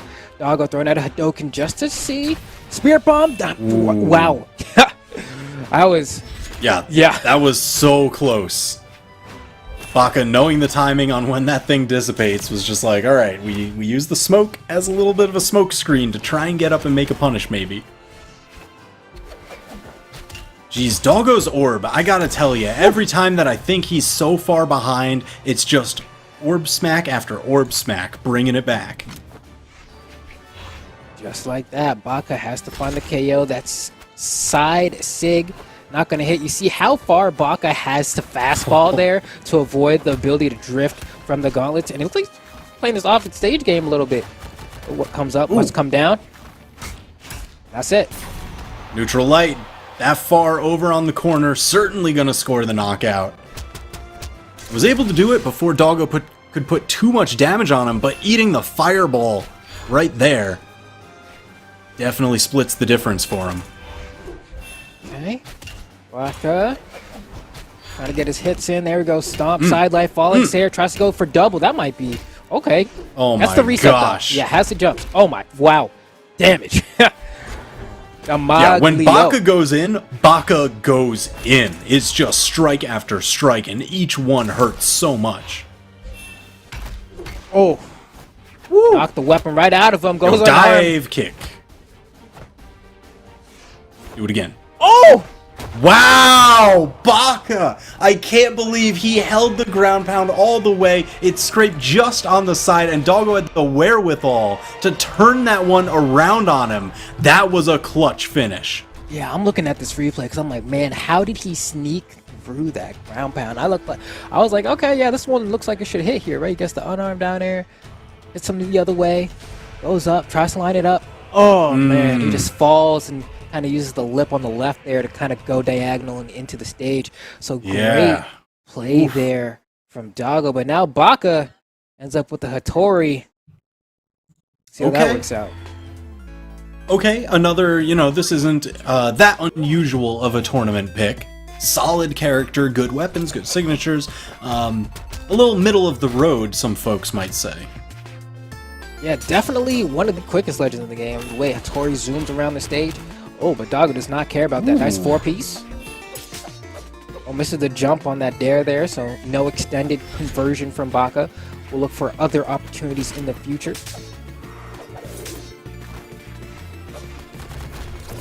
Oh, wow. No Even dodge beating either. the gravity cancel follow-up, reading it so early on. Yep, slide kick into ground pound Doggo. This is the Doggo show right now. All right, now Baka has, I believe, a spear as the next weapon spawn here. I'm gonna go ahead and try to play this offstage game a little bit. Doesn't care much for the weapon, so I can just scrap it out. There we go. Finally picks up the spear. Oh, that is a sick spear. Oh. Yep, dodging right up through that ground pound. Nice. Oh, the catch with the full smoke cloud. Can't see me. That was crazy, because that still knocked out, even with having to bounce him off the wall.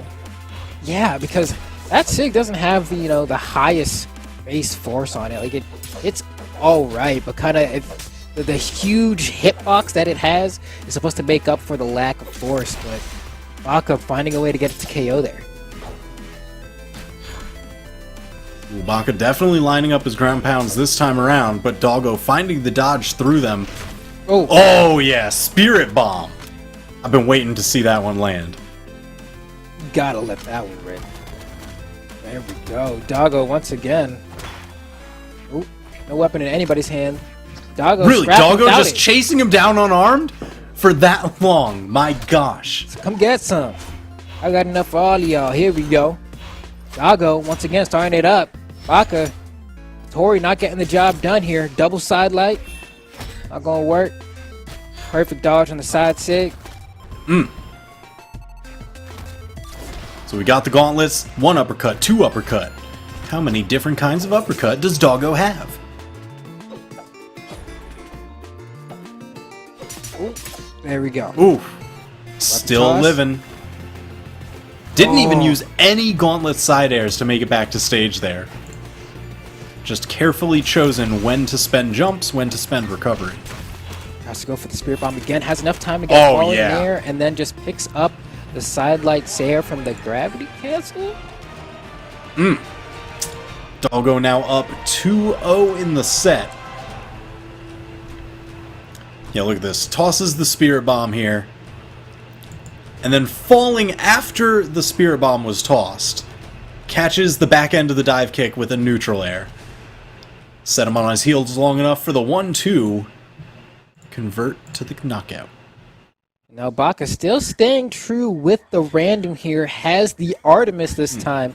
Honestly, all the picks that Baka has gotten off RNG gods haven't been particularly bad at all. Like, Artemis definitely got some stuff, especially with the state that Rocket Lance is in the meta. Oh, got the recovery. I'll tell you what, Artemis doesn't have 3 stocks. It's like basically starting this match with 2. My gosh. Oh, man. Oh. That was just as bad as it could have gone. Do it. Oh my gosh. Doggo. These past 2 matches, the openings have just been absolute brutal destruction by Doggo. Show me what that Rocket Lance do, Baka, because otherwise you run out of time here. Yo, damage.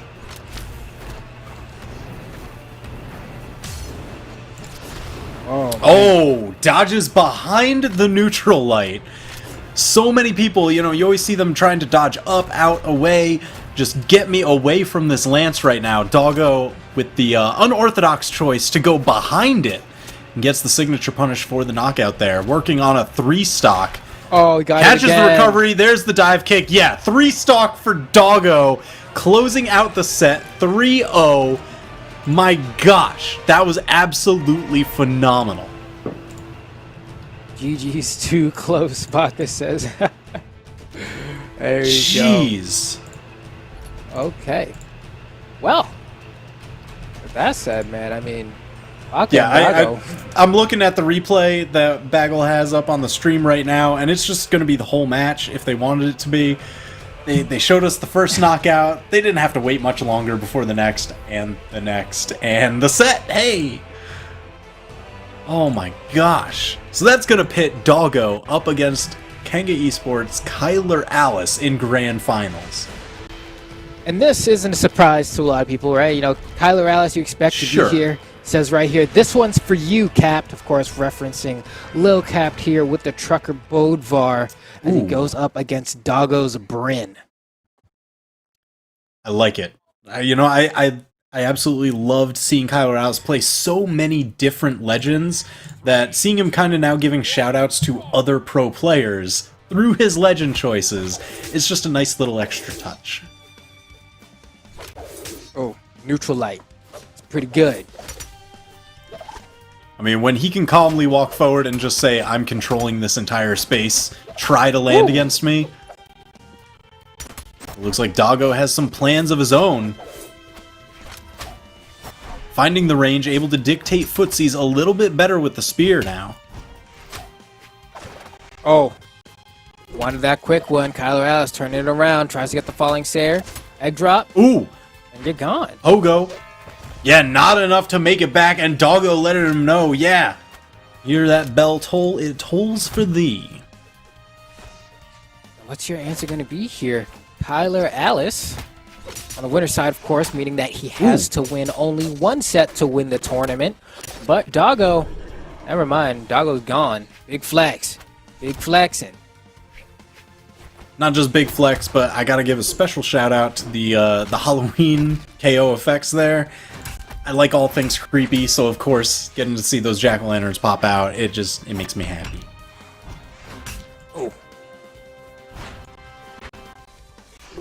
Oh, Kyler Alice gonna go for the dangerous. Really so dangerous off stage. They spend so much time down there. Oh, got him. Yeah, scoop. That's what I was afraid of. The hammer recovery, such a continuous threat.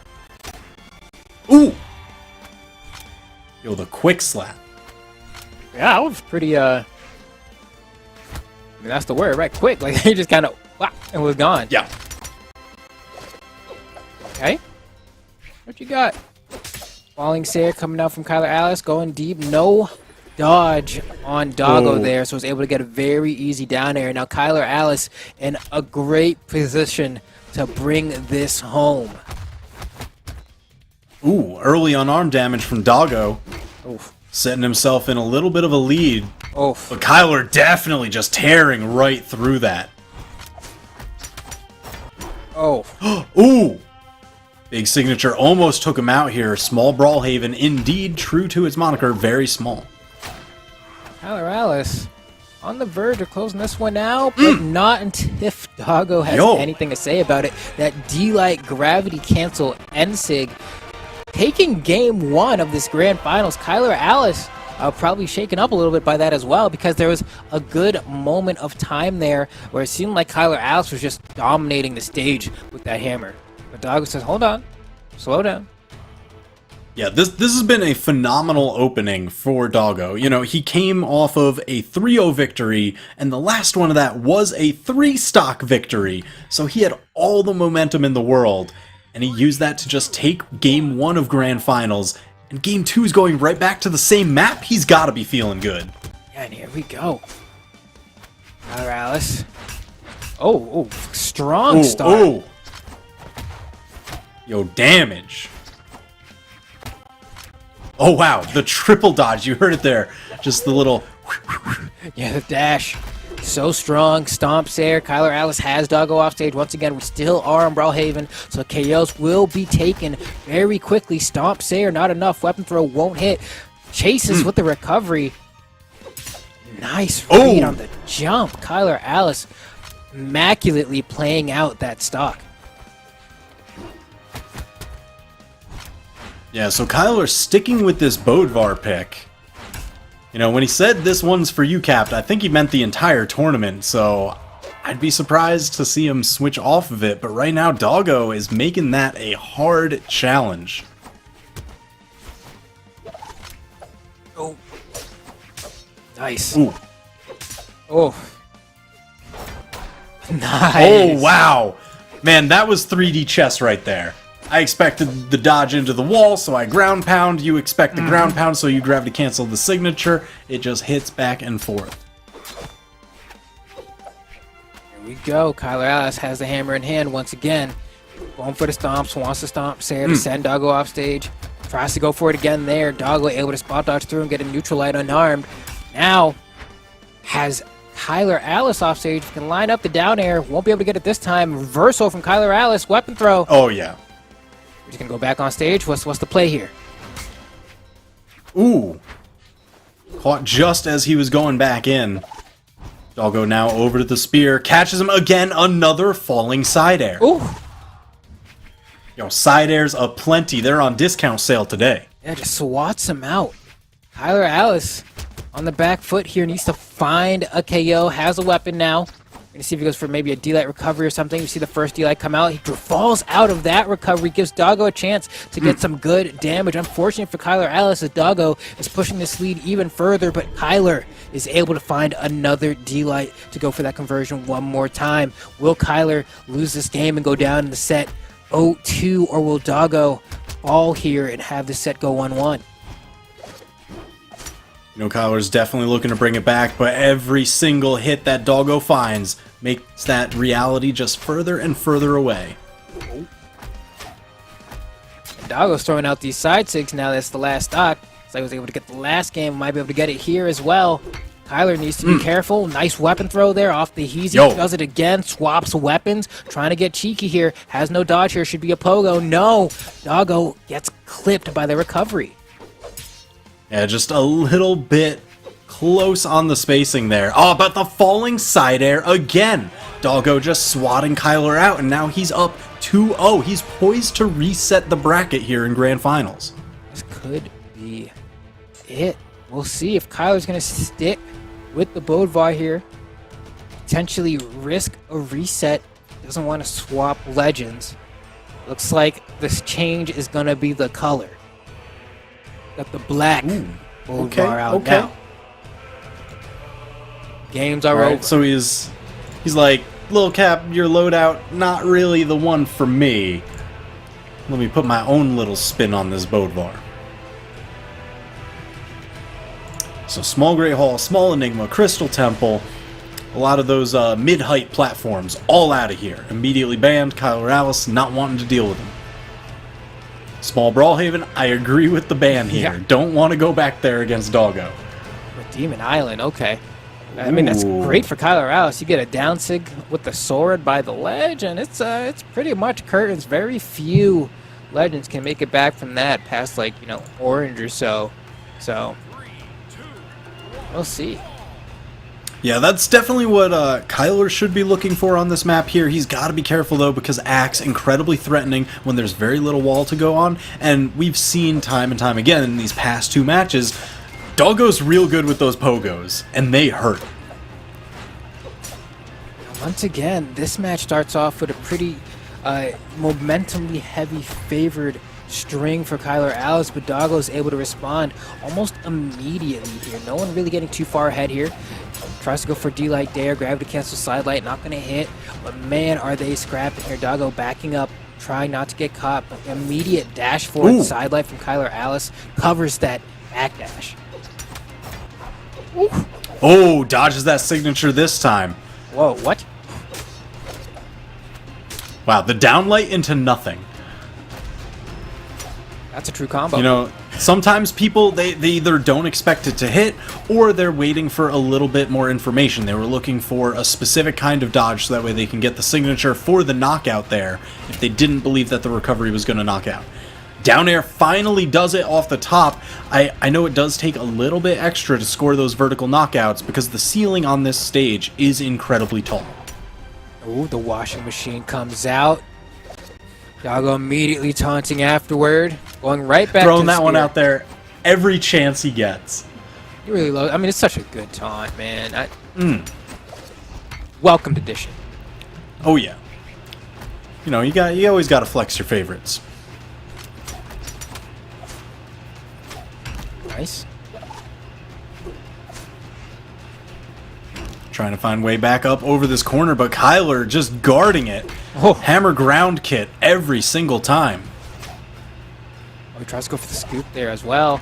Not going to find it. I love the weapon drop on the way down from Doggo to go ahead and turn things around here. Now Kyler Alice, the one hanging off the stage. Wow. Oh my gosh. Oh! Got him with the hammer recovery, but it wasn't enough for the knockout, and now Doggo is back with stage control.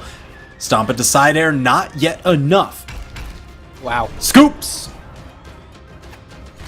And that's a great mix-up, right? Because if you're recovering there, you're kind of scared of, oh man, is the hammer going to go below me and go for the recovery? Is he going to ground pound, falling Sair? So then throwing that mix-up of, I know they have enough damage that I can just kind of bait one of those options and jump with a down air and KO them off the top. Shows a little bit of extra thinking in there.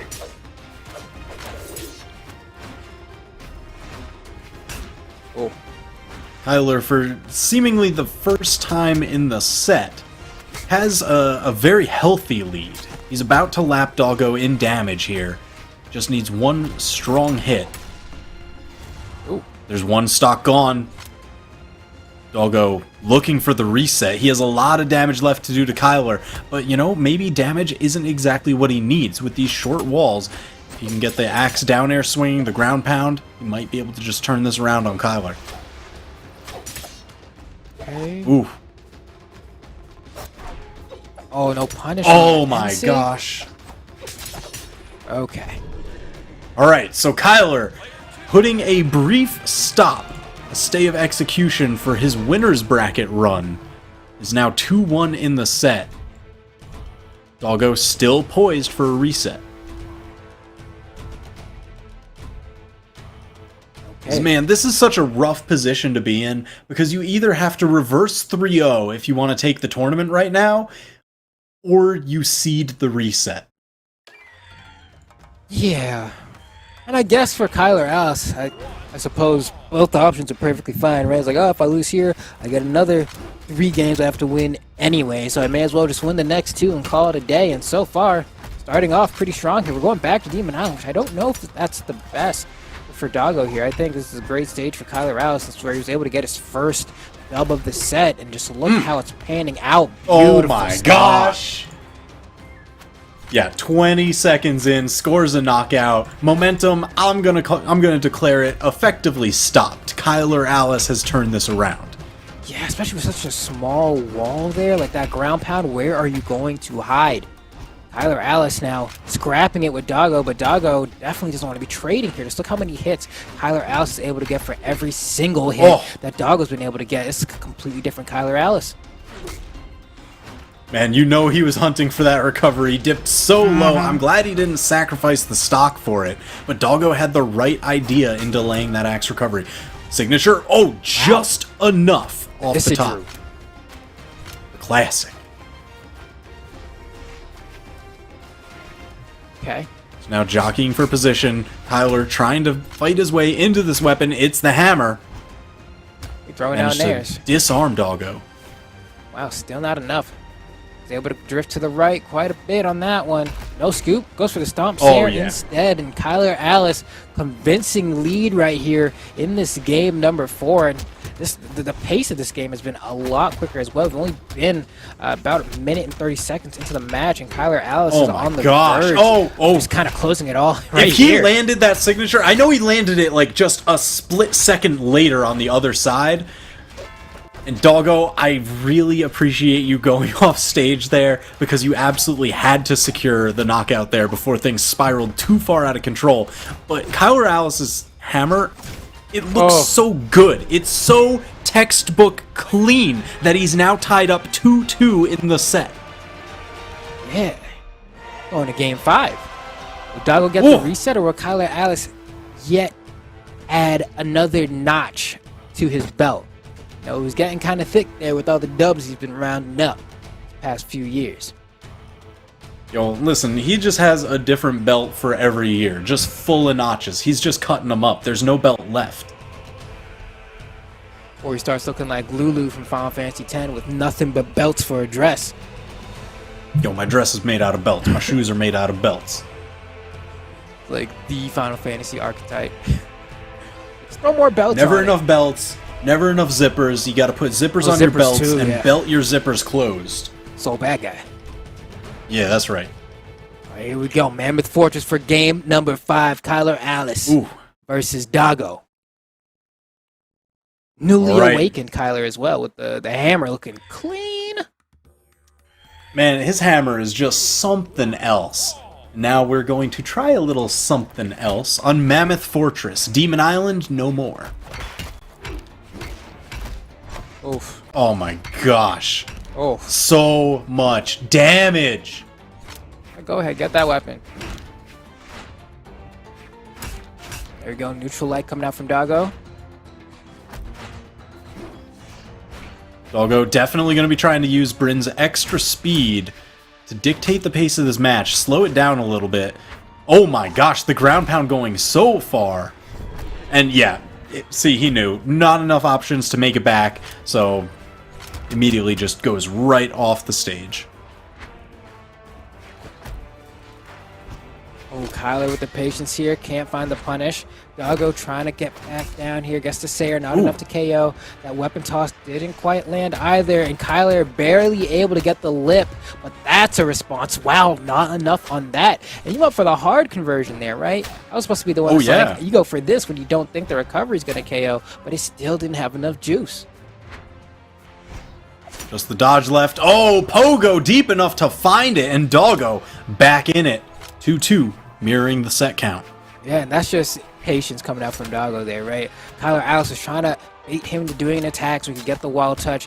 You know, he does the recovery a little early, then tries to drift to the stage with the neutral air. Doggo having none of it. Oh, gravity cancel into the down signature, spiking Doggo down. Oh! Wow, that was kind of crazy, because I think Doggo might have been able to make it back to stage if he didn't bet it all on the ground pound there. Kyler Alice didn't end up hitting him with the ground pound. It was a little shy. It was just, you know, some miscalculations in the scramble. Wow. Oh my gosh, Kyler Alice, the summer champion of Australian 1v1, just like that, sweeping it back in the reverse 3-0 for the set. That was wild. Kyler Alice definitely just, man, he made that last game go. Like, look what even happens at the end here. It was just, all right, you spent your options, you tried, just surgical precision, beating out that gravity cancel side light, and that's it. That was it. Oh, man. Under 300 damage done for that game. That's not even 100 damage per stock. That is like the definition of efficiency. Absolutely wild. 150 damage is red. He killed him in orange every single time, or earlier, like that last one. Yeah. Absolutely crazy. That last stock too, right? He had earned 2 jumps off stage, got hit with a Sayer, and he didn't have many options to get back. So Kyler was just able to cover everything with the utmost confidence, kind of giving Doggo some hope. Maybe I can make this reset. Maybe I can make this tournament happen. Maybe today will be the day where Kyler Alice falls and someone new will be able to overcome the throne. But no, that day is not today. But no, not today. Maybe next My week. gosh, so Kyler Alice with yet another one. Man, I really thought Doggo, after those first 2 games, he was looking poised so well to at least make the bracket reset. He was coming off of like the greatest amount of momentum that we've ever seen. It was like a 3-0 victory with a 3 stock in losers finals. He took the first 2 games very convincingly, but Kyler cannot be denied. Top is Kyler, there's Tiger, there's people are just making it tough.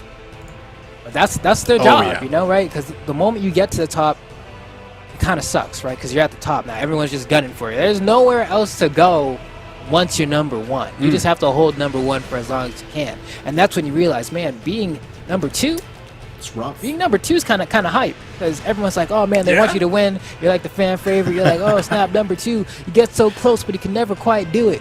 But number 1, that's when all the tough stuff happens, man. That's when you get all the hate mail. Man, Kyler's winning again. Man, Boomie's winning again. Man, Sandstorm's winning again. Man, Tiger's winning again. People get sick of it. Why are you going to be hating for someone being so nice? You're just nice with it. Just nice with it. That's it. He's just nice with it. That's it. That's it. It cannot be denied. So many trophies up on the shelf. So with that concludes the Australian 1v1 Summer Championship.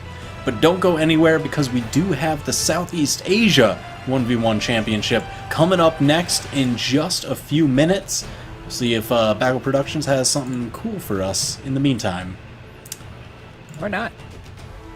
No trivia? Oh, we're just bouncing. We're just bouncing.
Yeah. Stay side. Aight, what are you ready at now?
And we are back for Southeast Asia. 3 of my favorite letters, S-E-A.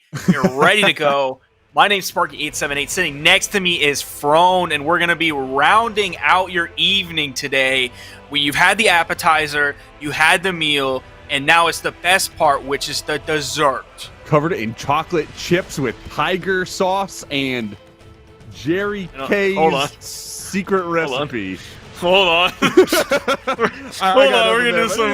We got some good stuff coming up right now. We got, of course, the winners final rolling in right now. I mean, they're not even wasting any time, which is a great thing because it is already midnight on the East Coast in the United States of America. So they're getting right into it, and we'll see where they take us off the bat. We do have Tiger on the Yumiko pick and Jerry K on the glow box. And if you're playing Cassidy, always love Glowbox.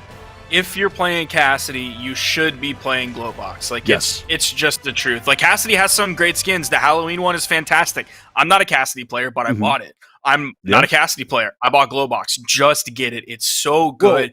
Phazon earlier today, Phazon has a Papega emote, but it's Glowbox. And it's insane. That's what Papega should be to begin with anyway. Anyway, Jerry starting off with the unarmed, doing a lot of damage to start off on the Tiger, and the down sig coming out trying to get the edge guard catch on to Jerry, but he's not even going to need it because he's got the hammer. I mean, all that damage is going to be big stuff. That's stomping the side light. That's big stuff. And now he's going for the juggle. He's looking for the neutral layers. Only going to find one of them though. Now, we are seeing more Brawlhaven here. If you probably can't tell based on your screen right now because you see TIG, but Tiger's name is TTV/Tiger Brawlhalla as he picks up this first kill, which means you want to see more Tiger content.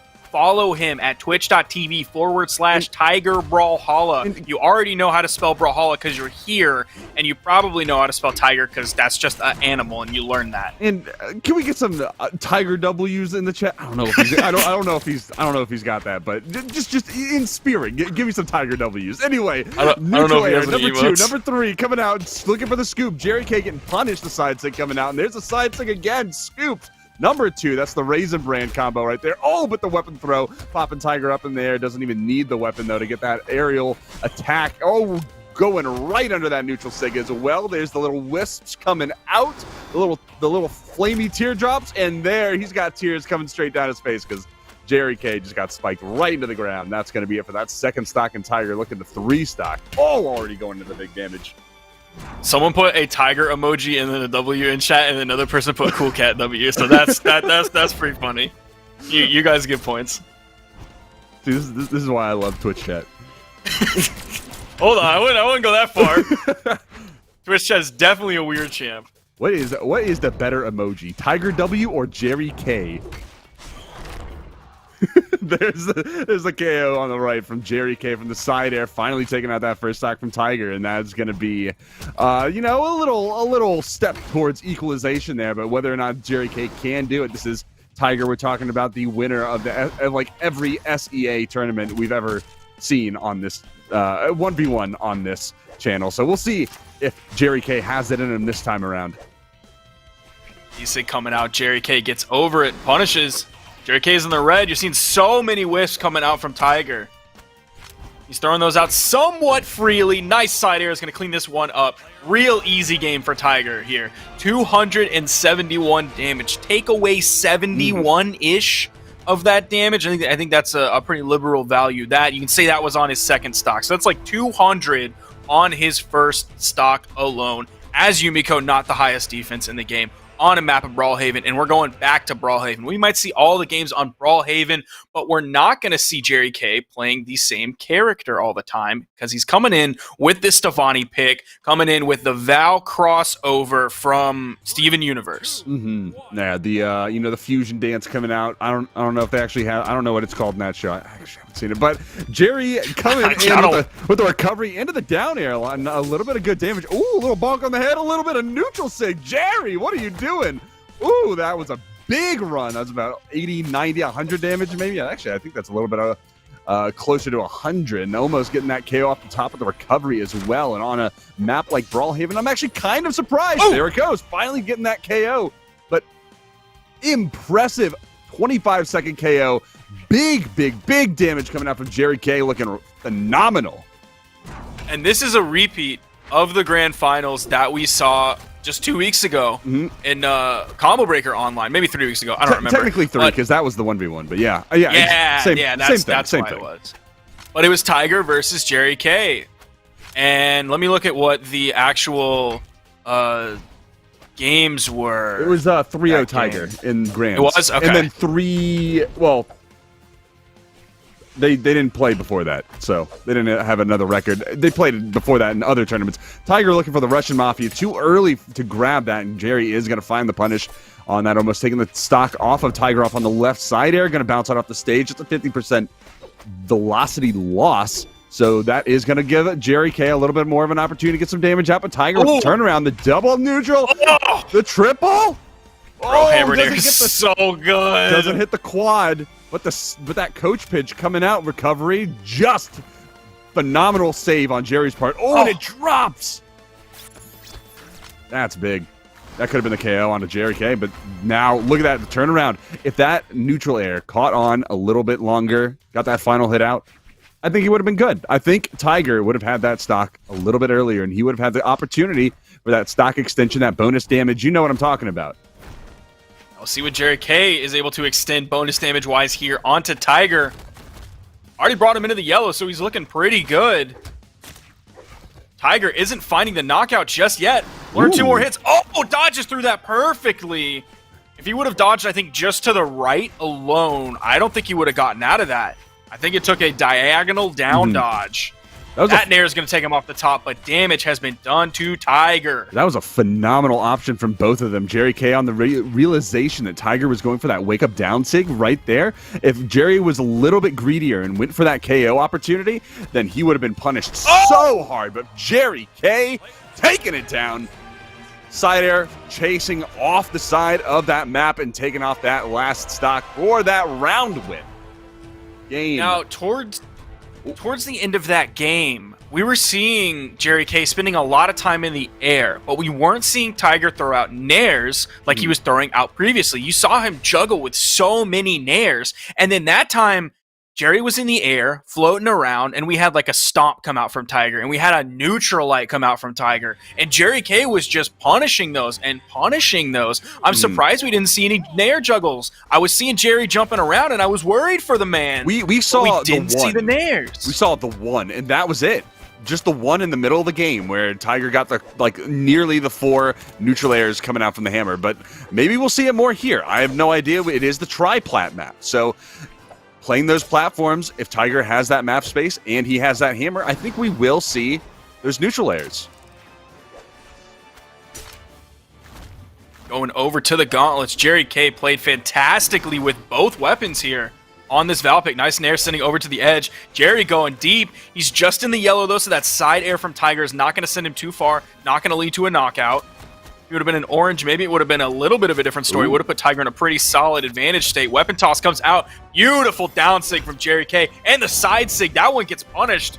The ground pound, the point blank ground pound, sending Tiger down below. I don't want to call it early, but are we gonna see Tiger get beat? I think we've seen him go down to the lower bracket before. We've also seen him make the winner's bracket run back. So it wouldn't be the first time, but it is always surprising because he's been such a dominant force in the SEA region forever. I feel like we've only seen him go down in the loser's bracket like literally once or twice. Twice is like the most I would. Yeah, I would guess. I don't think it's any more than twice. Let me look at my. I don't know if it's a DM or a Discord PM. Either way, Tiger. Jerry right now looking for the starter, the dodge to break that dodge off of Tiger. He's gonna find that gravity cancel downlight neutral air, looking for the ground pound, but the turnaround from Tiger, turning things right around, trying to throw out those wisps, covering that ledge. It's exactly the options he needed, forcing Jerry to go the high route. He was able to get back on stage, but he wasn't able to get the punish to get back on stage either, with a little bit of a reversal opportunity. So Tiger playing that just right, but turning things around one more time. It's just a volley of attacks from both of these guys. Nice dodge from Tiger and response with the neutral air. Yeah, as of February, late February this year, Senpai was the only person that made Tiger lose a set in any PR SEA tournament. Dang. And I think Tiger still came back and won that tournament. Yeah, he did. I mean, I don't have to look back to know that he did. Yeah. Ooh! So this is already big. Of course, the lead that Jerry K has is shrinking ever so much. He's still holding on here, using some of that higher defense that Val has. Not a lot. Don't get me wrong. Oh! Has Tiger in the yellow. 1 or 2 more hits, might be orange. I remember back in, I think it was Winter Championships, we were talking to Tiger and we were asking him who the biggest threats were. And I remember he said Jerry K back in the day. And I mean, it has always rung true. I think we see Jerry K and Tiger in the finals all the time in these tournaments. And look at how far he is coming against Tiger right now. And I know it's like, oh, we talk about Tiger all the time, but for good reason. And Jerry K is just absolutely showing his skill right now. He's dodge reads, his movement reads, he's just on point with so much right now. And we'll see. It might be enough to take another game off of Tiger. Oh, Jerry K. Just before this, he hit a D-Light and then just kind of like jumped and fast fell and hit a very late sider. I don't know if he was going for a big play, but he dropped the true possible damage. Ooh, recovery! That's enough! I can't believe that kill! It's happening. Oh, we don't know that it's happened. Well, it might hasn't be happened, but it might be happening.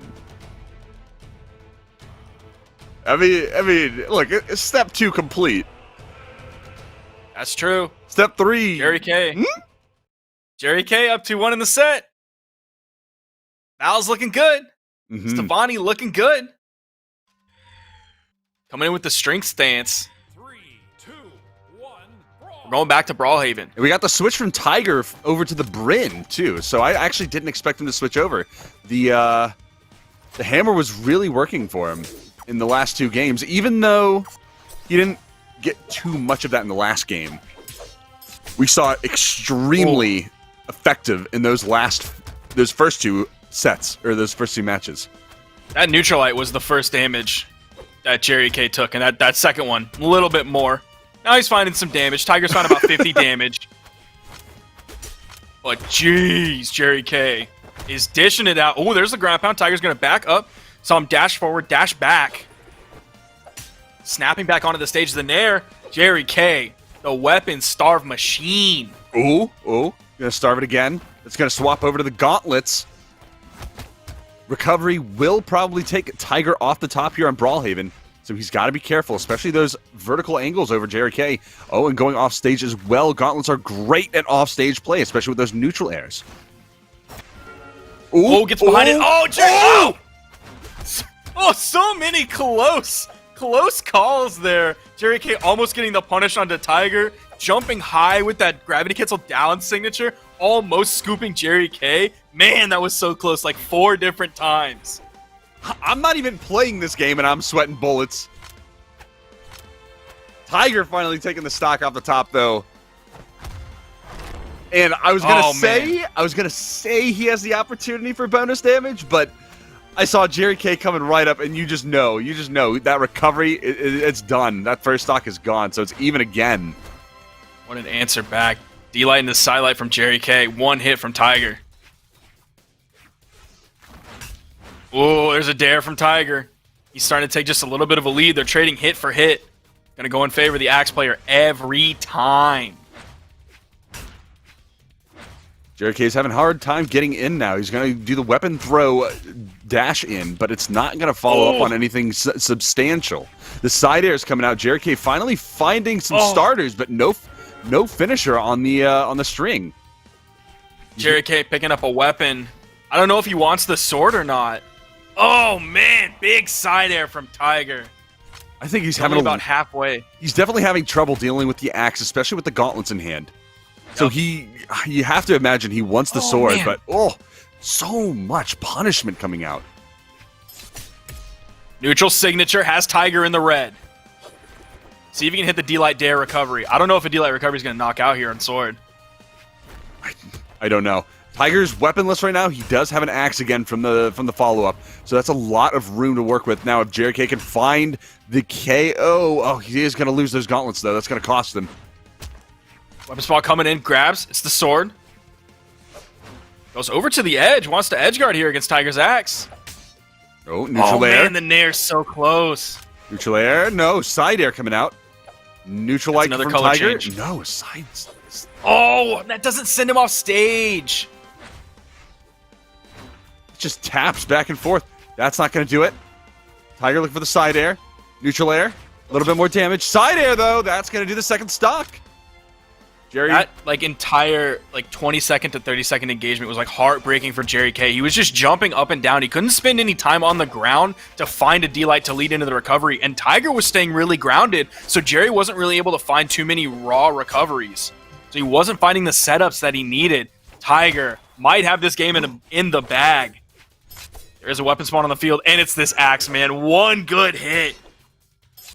Oh, look at the damage. He's bringing it back, but the side air coming in right at the last second, finding that KO off on the left side is going to give Tiger the round 4 victory, sending it into game number 5. So it was second stock that Jerry K was really struggling to get in on Tiger's axe. And that kind of set the pace for the rest of the game of just Jerry K being behind and trying to catch up, and Tiger getting an axe and doing a little bit more work, and Jerry K coming back, but not enough. We're going back to small Brawlhaven. 3, 2, 1, brawl. Weapon spawn coming in. It's going to go straight to Tiger. D-Light side air. Side light from Jerry K. Trying to find his way in on this jumping, floating Tiger with a nair from Jerry K's gauntlets. A little bit of a more aggressive approach, like we saw from game number 2 from Jerry K. Getting a little bit more damage on a Tiger at the start of the game this time around, and of course, using Tiger turning things around in favor of him just very quickly. That axe play, absolutely punishing. I don't know if I agree that much with this map choice from Jerry K. When he has sword, he's looking really good. Almost found that dare. That might have been a sweet spot there too. Yep. But when he has gauntlets, he has nowhere to run because this stage is so short. Left and right. It's just really not that long. So Jerry K doesn't have a lot of room to go. Scooping. Grabs him, tosses him into the blast zone. You sent him to rooms to go buy a whole new furniture set. So four chairs and a table with a thing in the middle, the leaf, Anyway, extend it in case you bring the homies over. Well, he's bringing he's showing a Tiger the attic as he takes him out right off Jerry K finds him right off the top, and we get a little bit of a recovery break there from Tiger, but it is from the middle of the stage, low damage threshold. It's not going to lead to anything too crazy. Jerry K finding his way back, though. Tiger playing it a little safe, not trying to find that recovery break follow-up too quickly. He doesn't want to get caught out. He doesn't want to get overextended on, but that is going to be perfect from Tiger, of course. Just waiting on the edge. Side air to side light to side air. Nice read, and that's going to be the second stock from Jerry. And he's got a long way to bring this back. Tiger also really doesn't seem to give a hoot about edge guarding at all. He was just staying on the main platform, and he let Jerry come up, and he punished him. Jerry went back to the wall. Tiger stayed on the main platform. Jerry K came back up, punished him, sent him back down there. Oh my gosh! Tiger might just be taking this here, dashing any hopes that Jerry K had of going into the grand finals on the winner's side of the bracket. Ooh, gravity canceled down light, looking for the fall. I'm not going to find it. Tiger swinging the axe around. Side Sig is going to find it. It might be a little too late, though. Jerry already in the red. That's that danger zone. Tiger with the axe again. Oh, he's done. That's it. Tiger taking it.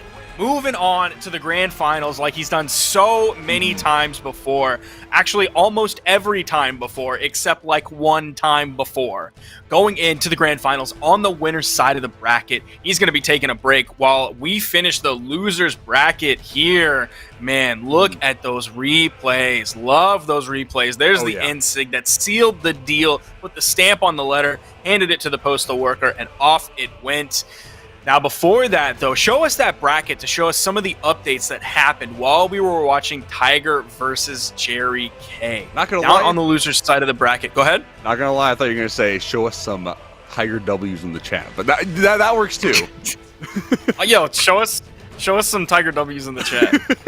But there's the bracket for you. While that set was going on, Sphinx and Sire fought it out. 3-0. The Koji from Sphinx was too much for the Taros and the Petra that came out from Sire. Meanwhile, Dolan and Reaper fought it out. Dolan didn't report his characters. Shame on you. And Reaper ended up losing 2-3 with his Scarlet. Now, Sphinx and Dolan moved on to the losers semi-finals. The winner of this will move on to the losers finals to face Jerry K. Well, Dolan did report his character in the first round of losers top 8. I don't know if he changed his character for his game against Reaper, but against Ghoul, he did play Scarlet, and he is bringing it back here. So I think it's safe to say that he at least reported it once, and you should still report the characters. No, shame on Dolan. Report it every time. We don't know. It helps with the stats. True. It helps with everything. That's true. But we do have the Koji on the other side from Sphinx, and you reported That's a good that setup. in all the previous games as well. So I think he's the favorite here. Good for you, Sphinx. I hope you win. But it doesn't matter what I hope, because the better player will be moving on. I love the setup on this Koji. I think that's the Battle Pass sword. Remember, you're supposed to drink water, you're supposed to get adequate sleep, and grind your Battle Pass. Because I have gotten lazy with grinding my Battle Pass, and my Battle Pass is very far behind. So make sure to drink water, get good sleep, and grind your Battle Pass. Those are the three most important things. But in this game, the three most important things are dodge all the other opponent's hits, hit all of your own hits, and don't die. Have fun. Oh, yeah, well, I don't know. Two back-to-back neutral lights coming out from Dolan. Sphinx able to pick up the sword. It's a neutral light. And a second neutral light. Both of them have hit. Oh, and a third neutral light. Is Sphinx going to grab a fourth? I mean, he tried. He threw it out there. There's another one. But Dolan just coming right into these. I mean, I think with the range on that neutral light, it just beats out the side air from the Lance if you get it right at the right time. Ooh, very nice. Not going to take Dolan off the top. Weapon throw is not going to connect either. It's going to land on that platform. And Sphinx holding that ledge one more time. Neutral light again into the weapon throw. All right, he actually threw the weapon for that. But so he is going to be taking that first stock in KO onto Dolan, and that is going to give him a pretty decent lead. He's not in that danger zone yet, that 150 damage threshold range. Side stick going to immediately get punished. D-Light Dare. Sending down, resets back to the platform, hits more in-lights. That move is so good. D-Light Dare. Oh, and the reset! Another D-Light Dare goes in deep with the ground pound. There's a ground pound from Dolan. Send him over to the edge. He has maybe got to stop a little bit with these side signatures. Unless there is a grander scheme here. Those are gambits that are not paying off. Oh, the side sig almost taking the KO off on the right side. Not quite. Dolan. Whoa, whoa, that was very weird. Sphinx getting his attack dodged through, and just both players missing all of their attacks until Dolan decides to throw out a second breakdance. And that actually KO'd. I didn't expect that. Oh, man, that move's insane. Like, that move is so good. I still remember back in the day when it had like some weird hitbox way off in the corner where there was like no attack animation. That was real interesting too. But there's a side air. It's not going to be enough to find the KO. Weapon throw not going to connect it either. Ground pound not going to find that additional point on the season pass. Unfortunate. So Sphinx with the neutral air, that is going to take him off the top. And that is the second stock off of Dolan, and very good looking stock on Sphinx's part. Now keep in mind, coming off of this, like we mentioned, Sphinx is coming off of a 3-0 going into this feeling good, and he's looking like he just came off a 3-0. Meanwhile, Dolan took it to a Game 5 situation against Reaper, so he might be a little bit tired. Before that, he did hit a 3-0, and Sphinx was coming off of an 0-3 against Jerry K. And, you know, coming off a 3-0 against Jerry K, like we just saw, Jerry K is a very intimidating opponent and nearly took down Tiger in the winners finals. So he's holding his own right now. He's doing a phenomenal job, and Dolan is having a very difficult job finding this stock. And in fact, his last stock is deep in the red. And one weapon throw at the right angle. I mean, look at Sphinx is almost kind of trying to style on him. Not in like the really flashy way, but just doing really unnecessary things. He is going to end up finding that KO, though. 684 damage to 286. And we can say like 86 of that went onto that first stock. So it took 200-ish damage to take out the first stock from Sphinx on Koji, a lower defense character. So, yeah, he's doing a great job surviving. Now, it's not on Brawlhaven, like we've seen people survive up to 200 damage on Brawlhaven earlier today. It was on Mammoth, but still, Koji is a lower defense character. He is in the defense stance, so it's going to go from 4 to 5. So let's put him in the middle of the road, but still, good survivability by Sphinx. And we're waiting on them to move into this next game. No character swaps. We'll see what the bans are going to come out. Dolan, of course, because he lost, gets to ban down to 3 maps, and Sphinx will pick where we're going. Dolan banning out Crystal Temple, Small Great Hall, some of the soft plat maps, and Brawlhaven and Small Mammoth. So leaving Small Enigma, another try soft plat map, and that's where we are going. Sphinx versus Dolan, game 2. We'll see if Sphinx can keep up the pressure on a Dolan, and of course, Dolan with the Lance got stopped out quite a bit on his approaches with the Lance. The side airs and those down airs not quite working for him the way I think he was expecting. So I think hopefully we'll see more hammer out of him. He is going to swap immediately to the Lance, though, so we'll see. Maybe the tri-plat setup is going to allow him a little bit of a different approach this time around. Yeah, Dolan might have the opportunity to zone Sphinx out, maybe relegate him to those soft platforms while Dolan sits below, fishes with Lance nairs, fishes with hammer nairs, maybe some Lance recoveries as well. And that seems Sphinx spending a lot of time in the air, not spending too much time on the main platform unless Dolan gives him room to kind of run around there. Future Light coming out from Sphinx, side light into the recovery, and that knocks out. He started the side light in orange. The recovery turned him red, and then the force came out and knocked him out off of that. I can't believe. High Streak Legends, man, and Dolan putting out some big damage onto the second stock of Sphinx. Dolan Duck quacking on him right now, getting all this kind of damage. And Dolan, with the neutral Stig almost catching him on the drop down. Sphinx finally getting a little bit more damage, trying to get that pressure. That's the ground pound, one of the hardest hitting ones in the game, and that's going to take that stock off of Dolan. Of course, he did set up that Lance to pick up off on that next weapon drop, so we'll see him get it right here and go for that down air immediately. Not find anything. The side sig getting punished extremely well by Sphinx, though. Yeah, that's, I think 3 times now that Sphinx has punished that signature. Neutral signature coming out, just barely missing. But yeah, I'm not feeling that side signature at all anymore. I don't think Dolan's hit it. I don't think so. Not a single time. It's a very slow one. It hits real hard, but it's more of a punish opportunity than something that is a raw throw-out option. Sphinx patrolling the ground. Dolan's able to get in, dodge through, pick up the weapon. Sidelight recovery for the knockout.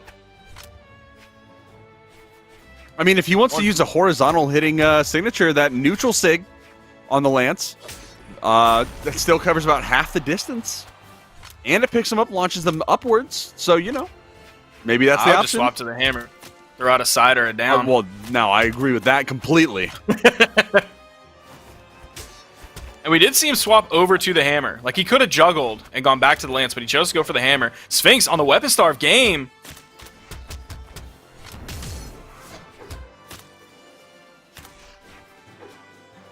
Sphinx the side air.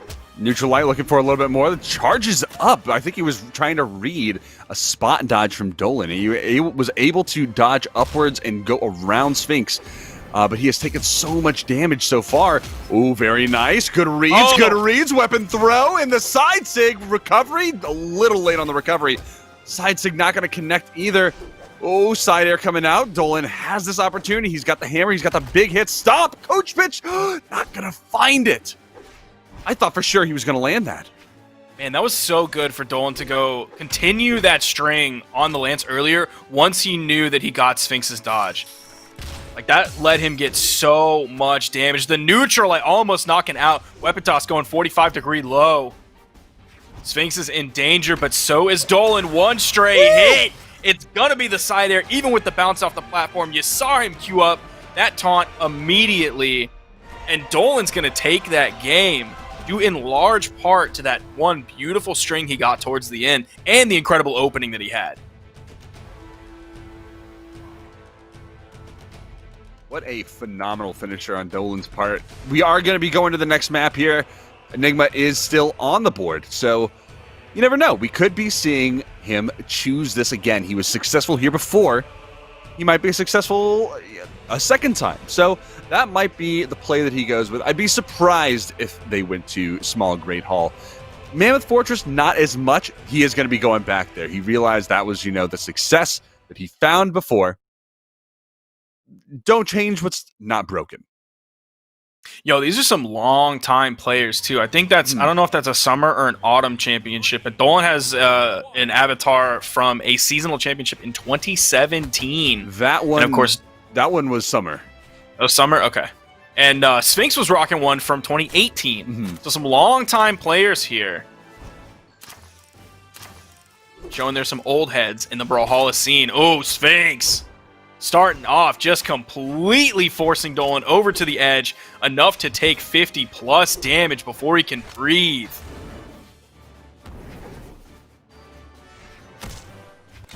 Ooh, neutral sig coming out.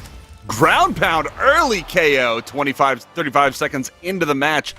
Extremely quickly. He had that damage built up. He had the positioning on Dolan as well. Phenomenal stuff. Doesn't quite get that slide charge right off of that ledge quite in time, but is he gonna find another one? He got the wall touch just right Sphinx, in the nick of time. That was close. Sphinx totally left this stage open as a bait. That's what I was really worried about Dolan going to this, because I didn't expect him to get the amazing opening this time that he did last time. And I think that was paramount to what he was able to do the rest of the game. And even on the second stock when Sphinx spawned in, he had some solid stuff too. Turned him yellow in a matter of seconds. But I didn't expect that to continue to this game. Nice ground pound, but it's still not going to be enough. If Sphinx was orange, weapon toss going down, charging that up. I think Sphinx wanted a ground pound there, and he ended up doing a down heavy. Maybe he also wanted a slide charge. It could have been two different things he was looking for. I don't think he would have fallen fast enough with a slide charge. If Dolan tried to get back up to the stage immediately, I think that read would have worked. Either way, both of those are, viable options in that scenario. Either way, Sphinx got to find that KO off from the left side, the neutral light. Just a very simple neutral light. I mean, we saw a million of them in game number 1, but another one to find a KO this time. Sphinx here controlling so much in this game. The weapon toss gets dodged through. Oh, interrupts the side heavy that came out from Dolan. Side light just kind of walking towards him. There's the D light. We didn't see Sphinx going too high, so he's not going to fall prey to the recovery. Side light recovery, though, is going to be the knockout move. Dolan has been hitting those consistently today. And, I mean, if you're going to be hitting anything consistently, it is going to be your bread and butter. And Dolan has had that bread and butter very on point so far. I mean, it's what won him that second game. You also saw the side light dare coming out in early damage. Ooh, nice. I was a little worried he was going to throw that recovery out a little too soon and get punished by Sphinx. And Sphinx was, I think, holding that ledge and waiting, just waiting for that option. Very nice punishment from Dolan, though. That was a beautiful backdash into neutral light. Nice reverse nair as well to catch Sphinx out of the air. Dolan is really fighting his way back into this. He has 50 plus damage on his final stock, but man, he is definitely fighting his way back in. I mean, he's able to find a knockout here. He's about 100 right now. Oh, yeah, that's danger zone. That's danger. Oh, no! Oh, he threw out the recovery a little too late. That is going to be Sphinx taking it down, I believe. No, that's going to be 2-1. That's just going to be 2-1. Game number 3 going his way. We had a Brawlhaven, a small Enigma, and a small Enigma. We'll see if Dolan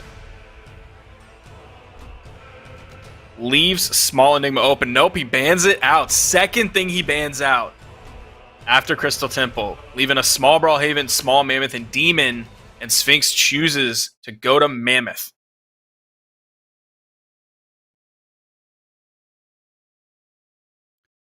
All right, getting things started off right now. Game number 4. Dolan and Sphinx, same characters. Scarlet and the Koji going for the weapon, and it is going to be Dolan with the weapon pickup to start. Weapon throw, a little bit of disruption there. Sphinx with the neutral light just to get Dolan away. Finding that bow.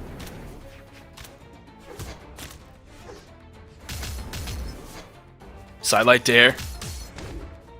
Goes for the neutral light. See, he didn't back up and do the neutral light this time like he was doing before. He went for the sidelight after it. Maybe want to get a little bit more. Bring Sphinx off stage. I love a GCD light here and there. Absolutely love that as a wake-up option on Lance. Waiting on the ledge, getting him with the neutral light. That's not going to find the KO. Weapon throw, popping that dodge.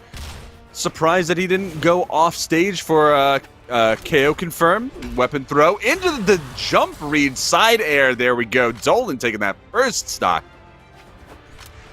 It was smart for him to go for the neutral light.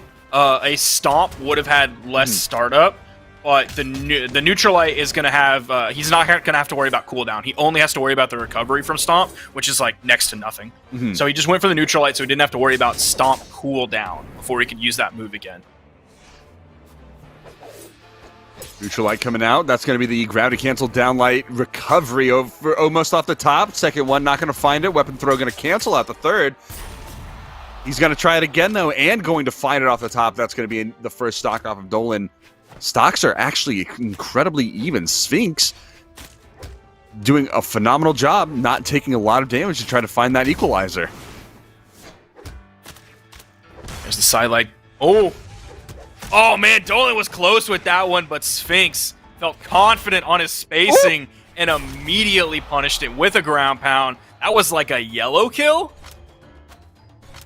Yeah, it was a really early kill. I mean, Dolan had just respawned a few seconds ago. Nice option there. Gravity canceled down, Sig. Another one. Oh, that KO! What is Scarlet? We see Coslicks do that kind of stuff all the time. Yeah. Look, you got 2 heavy weapons on a character that you can go up to, what is it, 8 or 9 strength. I think it's 40,000. 40,000 strength. 40,000. 40,000 strength used to live here, but now it's a ghost town because Scarlet took all their stocks. He's feeling himself, but then he goes in with the gravity cancel side signature and gets broken. Just absolutely defeated.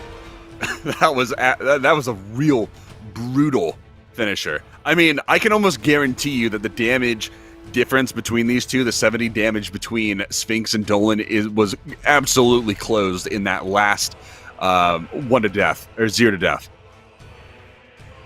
And what a volatile ending there as Sphinx takes it 3-1. He's going to be moving on to fight Jerry K. That's going to be Dolan placing 4th here. Is that 4th? Yes. Yeah. That's 4th here. The Summer semifinals. Championship for SEA. Dolan has not left the lobby yet. There he goes. There he goes. And it is going to be Sphinx versus Jerry K. Like you said, Jerry K coming down off of his loss to Tiger, which was 3-2 in a very close game 5. Yeah. So this easily could have been Sphinx versus Tiger. We will see how Sphinx handles Jerry K. We have seen Jerry K already. We have seen Sphinx already, of course. but we did not see the Xavier Woods. Yeah, we saw him play the Cassidy earlier and the Val earlier. He did play Bodvar earlier in his set against Sphinx. That was the one that Jerry K won 3-0. So that's probably why he's going in with this Xavier Woods with this Bodvar pick here against Sphinx. I wonder, is this his main pick, and then he's got his like Tiger-specific picks? Because he did pick Yumiko and Bryn against Tiger. He didn't pull this out. It looks like Jerry's been playing Bodvar the whole tournament, so... Huh? I didn't catch the levels on his Val or his Cassidy. So this very well could be his main. He has a WWE crossover skin on it. And he spent some money on this legend. But Sphinx, holy cow, man, what an opening. Goes in with the ground pound. Jerry K tries to punish that. Just a little bit too deep into that push-off column. D-Light Dare wants to send over to the edge. Wanted the spike with the down signature. Side light. Recovery, not going to find the KO onto Jerry. Jerry deep in the red. In a dangerous position, and that is going to do it. Sphinx with the recovery off the top, finding that KO on the second try. And now just canceling out some of those weapons. Trying to get control of the map. Jerry K getting popped out of his recovery. No punishment follow-up there. He is going to find a sword. Sphinx is so healthy right now. Maybe 60 damage on this stock. Already has Jerry K in the yellow. Oh, and hits the ground pound. Huge advantage stay here. That's a death. No way. Oh my gosh. That ground pound. Jerry K went under the stage. Sphinx knew he just had to wait there for a second. Jerry was going to blow his options, giving Sphinx the free ground pound in orange. And that's a knockout. How did Sphinx lose 0-3 earlier? Is this just a first game fluke? I have no idea. This is wild. Sphinx is just exploding right now with a volatile, momentous energy. And Jerry is finally able to take the first stock off of Sphinx. But at this point, a fresh stock in what he has done to Jerry K so far, it is going to take an enormous amount of adaptation from Jerry K to figure out what he needs to take Sphinx in this first game. Because, I mean, if he's able to do it, then, you know... Oh! That was almost very dangerous. Dude, what a sick grab with the nair off of the ground pound bounce. That was beautiful. Oh, Jerry K's kind of turning on right now. Oh! He is going to get pulled out, though. That tatami mat coming right out. Just boshing him right out into the top corner of the map. That's a two stock. 507 to 298. Didn't even hit the 300 damage threshold. Now Jerry K swapping over to the Stevani, this Val that he used pretty well earlier against Tiger today. See if this is going to be enough. It has that sword that he was doing some work with. We'll see how Sphinx deals with these gauntlets. Yeah, I got it mixed up. He won't have that axe. When I said Yumi, Tiger was using really well to zone out Jerry. Got a little correction. When I said Yumiko and Bryn, that was Tiger. Yeah, it was the glow box and the Stevani that he pulled out. Yeah. Against Tiger. So that's quick correction. I was just gonna let it ride. We're on the same team. You know, sometimes it's real nasty, and sometimes we're real nasty. So, you know that's right. Jerry with a nice hold on the side. Weapon throw not going to do it. Ground pound. Chop one up on the season pass, baby. That's another one. That's a one towards that 15 ground pound KOs you need for those 8. I think it's 8 gems. Customs don't count for the battle pass. Look, why do people keep saying this? It's really it's fun. It's just fun.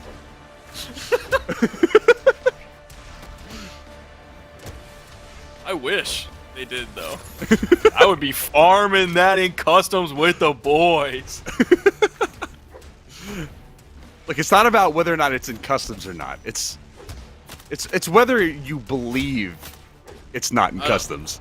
I don't think Jerry, that's true. This is absolute destruction from Jerry K right now. It is not even close. 3 to 1. He's not even in the danger zone. Sphinx, it was at least in the red by the time he had Jerry K in his last stock. And Jerry K is just absolutely explosive with these gauntlets. And these are the same gauntlets that had Tiger on the ropes as well. Ground pound coming out, not going to find that connection, and that ground pound response not able to find the KO onto Jerry K from Sphinx. Sphinx looking for the neutral air grab out of the air. Side air, unarmed. Tatami Matt is going to find the KO. Now I really wish that we could have seen their set earlier, where Jerry K played Bodvar, Sphinx played Koji, and Jerry K got the 3-0. I would have loved to see what was different with that Sphinx Koji versus the Sphinx Koji that we just saw last game, that Sphinx ended up taking game 1. Because, man, dude, this Stevani is doing work. This is the pocket pick that, you know, he's holding on to for these, like, dire moments. Side sig? Nice side signature. Are we going to see? Yep, side over the corner. Of course. Of course. Don't take a vow to a small wall map. Like, do not do it. That signature is so good. Already banning all the small wall maps. Good. Good. Every good man. single That's the one smart of them. choice. Every single one of them. And we're going to Enigma. You know, I wish I saw more Vals use the wall option where you gravity cancel into the wall and shoot straight up. I don't think we see it enough. I would somewhat agree with you on that. I think it's actually... You do have... it will end up taking your dodge, which can be risky, especially if you get punished for it. And it doesn't quite travel like the gravity cancel neutral signature on Scarlet's Lance. Like, that's just a scary thing to contest on the edge. Whereas the neutral sword from a Val isn't quite as bad to deal with.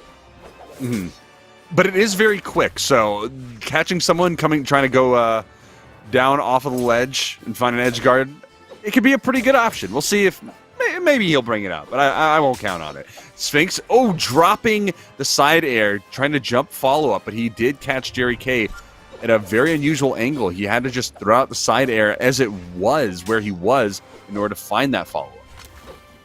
Weapon toss going out. Sphinx gets over it. Here comes Jerry K with these gauntlets.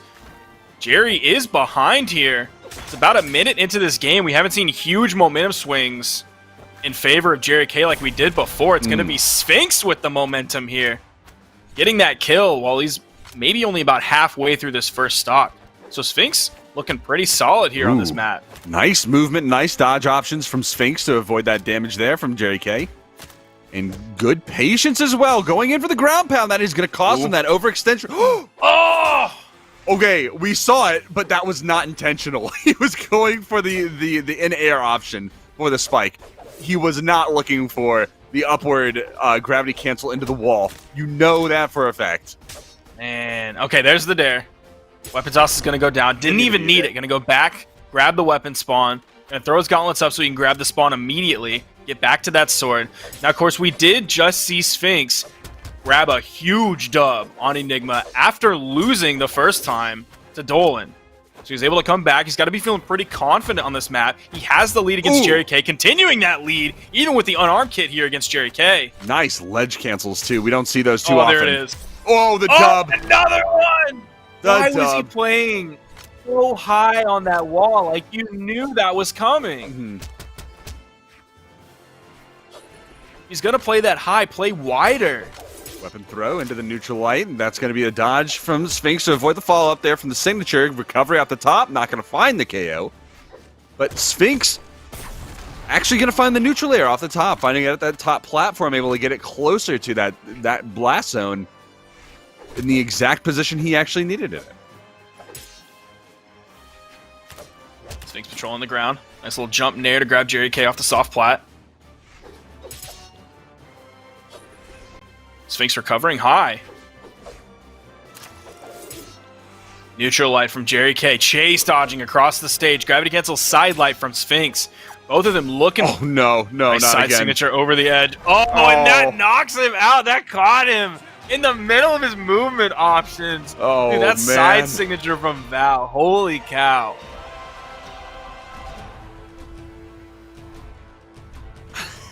I don't know what you do when you get hit by every single one of those. Because it doesn't even have to do with the small walls anymore. Like, you just got to play deep in the push-off column.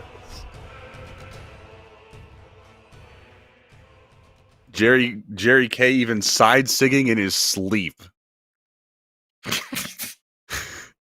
Going All the real ones are gonna get that one. Jerry K and Sphinx once again on Enigma. And Sphinx actually getting the weapon to start things off. Looking for a neutral light, not going to find it as Jerry K comes quickly down to the ground. And that gauntlet pickup is going to give him that just collapsing read aggression that Jerry K has been really successful with this entire time. Oh, trying to read the reverse shops. And Jerry actually went into the animation, but it was just after those hitboxes left the screen. Oh, there's a neutral signature. This time on the stage. And gravity canceled into the wall. Ooh, Jerry. It's a little bit of a lead here. He's definitely getting the better of these trades. That recovery puts Sphinx into the red. And just a ground pound that high up ends up hitting Sphinx. He wasn't ready. Oh, gravity cancel down lights from both players. Recovery coming out from Jerry K. Side sig gonna get spot dodged and punished.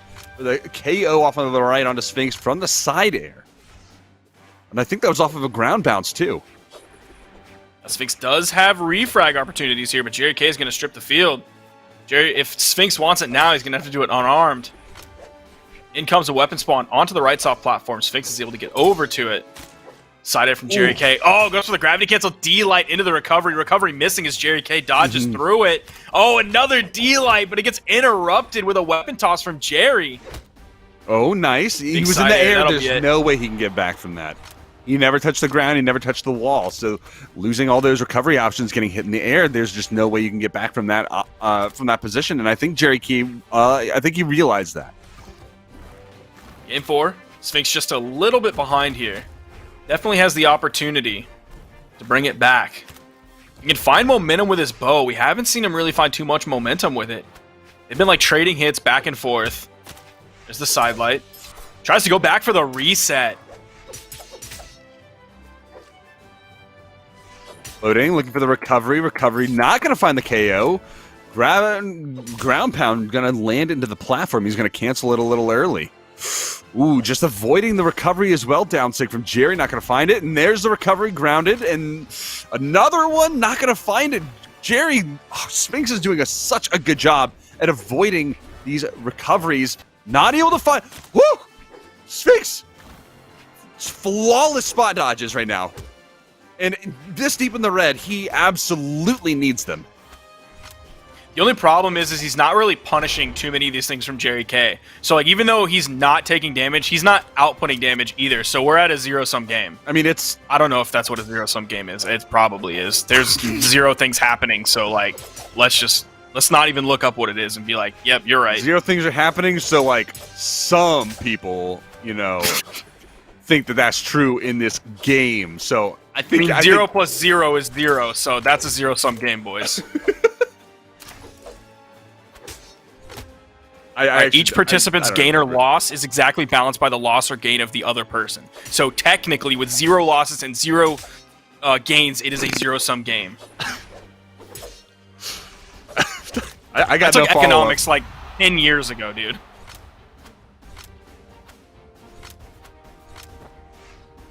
Anyway, Sphinx with the bow, looking for a few more damage opportunities on Jerry K. He's on a fresh stock, so it's going to be a little much, but Sphinx with a nice little follow-up there. Actually missed the down air, but still had the opportunity because Jerry threw out a spot dodge to avoid anything from that follow-up. But because he used a different option, he was actually in the perfect position to throw out that recovery. Very interesting stuff. Jerry K looking for that KO, though. Neutral light, weapon throw, and that is it. That is going to do it.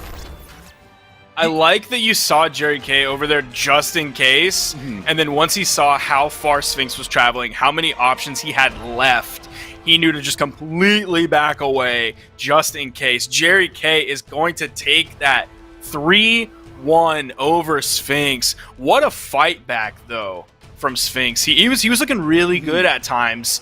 It was just early on in the set, he really didn't know how to deal with those side signatures over the edge from Jerry K. And I'm a little bit surprised we didn't see more of them in that last game from Jerry K, because it's not like he did them a couple times and got punished a lot. It seems like he was like, okay, that worked. I'm not even going to give him the chance to find the punish on that. I think I've lasted as long as I can, and I'm just going to stop it early. At least he did a better job of avoiding some of those side things off the stage, and not dying to 3 of those in a single game, I think is an improvement either way. And, you know, the next tournament that we see, I think the next one is going to be LTC, right? Or is there another one in between? Yeah, okay. So next one, LTC, of course. I think that one's going to be online as well, so we'll be doing a similar format. It'll be our mid-season we'll be championship online. That'll be huge. Oh, yeah, it's going to be great. But we got Tiger and Jerry K back at it, back the salty run back from the winners finals, where Tiger won 3-2. Jerry K had him on the ropes. Now, it's interesting that we're seeing the Yumiko going in game 1, because the Yumiko only won against Jerry K's Cassidy. Once Jerry swapped over to the Stevani, to the Val, that was 2 games in a row that Jerry K ended up winning before Tiger switched over to the Bryn and won 2 games in a row. So starting off with this Yumiko is a little bit interesting. We'll see how it plays out for him. Well, already Jerry K has a bit of a lead. He has the weapon throw, getting him out of there, but no follow-up. He is going to get caught in another neutral light. Recovery off the top, it's not going to find the KO. Recovery from Jerry, not going to find the connection. And Tiger looking for the down light pickup, not again. Wisp's not going to come out in time to punish the recovery, and Jerry K finding that first KO. Small early lead for Jerry, but we're on small Brawlhaven. You know how quickly, and there it is. I didn't even have to finish the sentence, and Tiger found the side air. he got the neutral light and the neutral air to neutral light true combo from the weapon throw from Tiger. So a little bit of anti-team synergy there coming out from the two of them. I actually don't know if they team in 2s. I don't think I've actually watched SEA 2s. I don't remember who Tiger teams with, honestly. Ooh. Sorry, SEA. I sometimes forget your teams. Very, very nice move from Tiger. Almost taking the KO off the top of the scoop, and not quite there yet. Stop. Ooh, very nice response from Jerry. Neutral light from Tiger. Almost enough to knock out. Tiger with a big lead. Okay. Stomp side air. He's done. Yeah, they team together, so. Okay. Tiger with the side light, side air. Neutral air not going to connect. Jerry looking for a follow-up or a punish, but not able to find anything right now. Double side light. And the neutral sig. That's going to be big damage follow-up. Weapon throw is actually going to do it with weapon snipe from Jerry K, finding a very important stock take. It's a shame. Well, I don't know if it's a shame, but Tiger being so good, I feel like downplays how good some of the other players in SEA are. Because like whenever you talk about SEA, the conversation for I would think most people, other than maybe SEA players themselves, which is a small subset of the community, it's always just Tiger. Who do you see representing SEA at tournaments? Unfortunately, like it's great that he comes, but unfortunately, it's always Tiger. Like we want more of them coming out, which is a goal, fingers crossed, if BCX happens, which we don't know. I don't think it's going to happen this year. We will see more people from other regions, hopefully. It's either not going to happen, or it's going to happen and people aren't going to go. Well, we don't know. We'll have to see. That is months and months in the future. But we will have the option to see more SEA players and how they stack up against the other regions. So that's something that, like, it's sick that Tiger is, like, this good, because that's nuts. But I think it downplays how good some of the other players are in SEA, because Tiger always dominates the conversation. And you can see, like, you see how good Jerry K is. You see how good some of these other players are, like Sphinx and Dolan and Reaper. And this definitely, just to clarify, is not to throw shade at the region, of course. I mean, of course not. Really, this is like, if anything, a call to action to inspire people to try and take out Tiger in these tournaments. Because we know that we can see, like, even more from this from the SEA. Also, how cool would it be to be the guy that beats Tiger? Like, that would be so cool. You would be Even if a it only legend. happened once, that would be so cool. Dude, what if it was the game to get him to go to whatever BCX is going to be?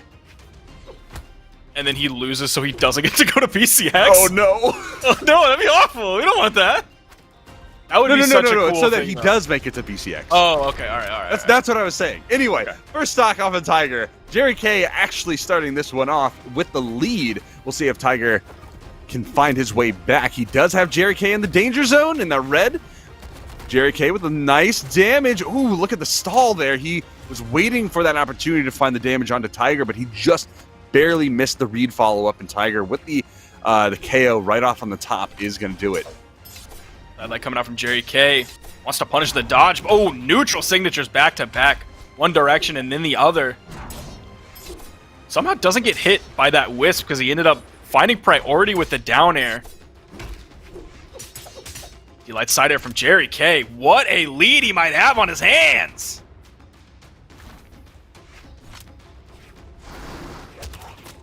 He has on his hands is Tiger's blood, because he's crushing it right now. He's got oh, what was that comedian? He said he had tiger blood. He did a lot of anyway.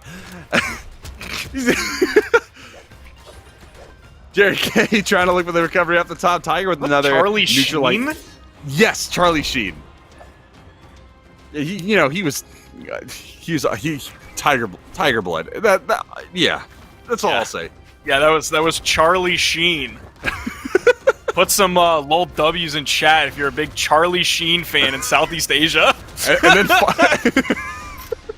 and then follow it up with a weird chip because of what are you doing?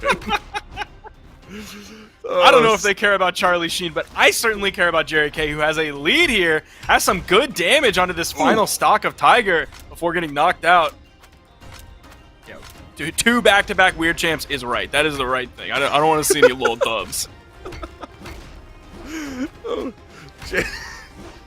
Jerry K got taken off the top. That second stock is gone now. Jerry K very quickly losing the lead that he started with. Oh, the Wisp's actually saving him there. The side air not quite in range to connect with Jerry K and throw him off the ledge. Getting caught up in the sky would have most certainly taken him out. He had no more recovery options, and the spot dodge looking for that down light, not going to find it. The recovery option, waiting a little too long to throw it out, and he is getting punished over and over and over again by Tiger. A perfect option, and that is going to be a KO right off the top. Man, one damage difference between them, 549 to 548. That's what's so scary about going up against Tiger, is you saw the lead that Jerry K had at one point in that game, and it's just taken away. It's just gone so fast, and Tiger is able to find those knockout moves. You're not seeing him have to put hundreds and hundreds of damage until he's knocking out stocks. He's able to find the downlights when he needs it. He's able to find the nairs. He's able to find the side airs on their own without a D-light setup. He's able to find signatures as well. That is such a scary thing about fighting against Tiger, man. He's so good at so many different aspects of this game. When he's ahead, he's good at keeping leads. When he's behind, he's good at fighting back, finding the damage when he needs to, and bringing himself back in, and then getting the lead. Mm-hmm. Tiger with a nice side sig, goes for the second one follow-up, not going to find it, and a little bit more damage. Jerry K trying to take him off stage. A little dangerous, even though you do have the gauntlets. Gauntlets are great off stage. Hammer is also great off stage as well. The recovery in the down air. Weapon throw is going to get dodged.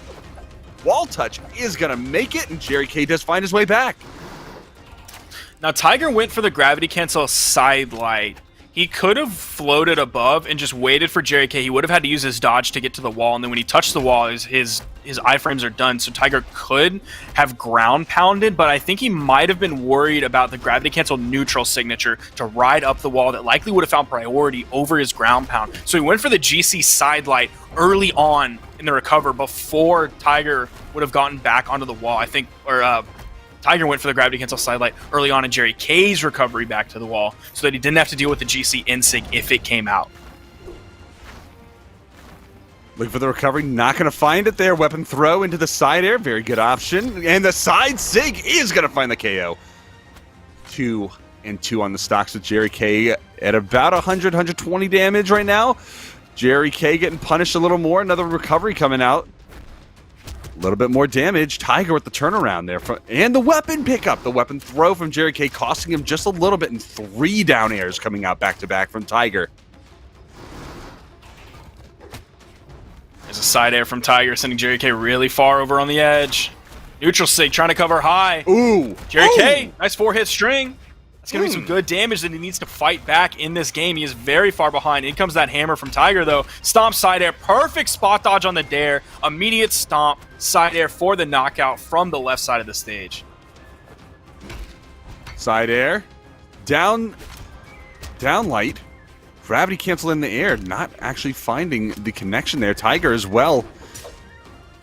Going in. It's a blow for blow right now. No big hits coming out from either one. No big strings. There's the recovery almost off the top. I'm actually surprised this is not finding the KO. Neutral air is finally going to do it. Dude, it's that high ceiling on Demon Island. It's still high. They lowered it. I mean, it's like that, Mammoth Fortress, and Shipwreck Falls with the incredibly high ceilings. I don't know if there's any others with like really, really high ceilings like this. Oh! We've had a couple like goofy Wisp interactions so far today between Jerry K and Tiger. Oh, stomp side air. This is looking like curtains. Tiger's already up 2-1 in the set, coming from the winner's bracket. He might close it out here. It is last stock. Jerry K want to juggle with the nairs.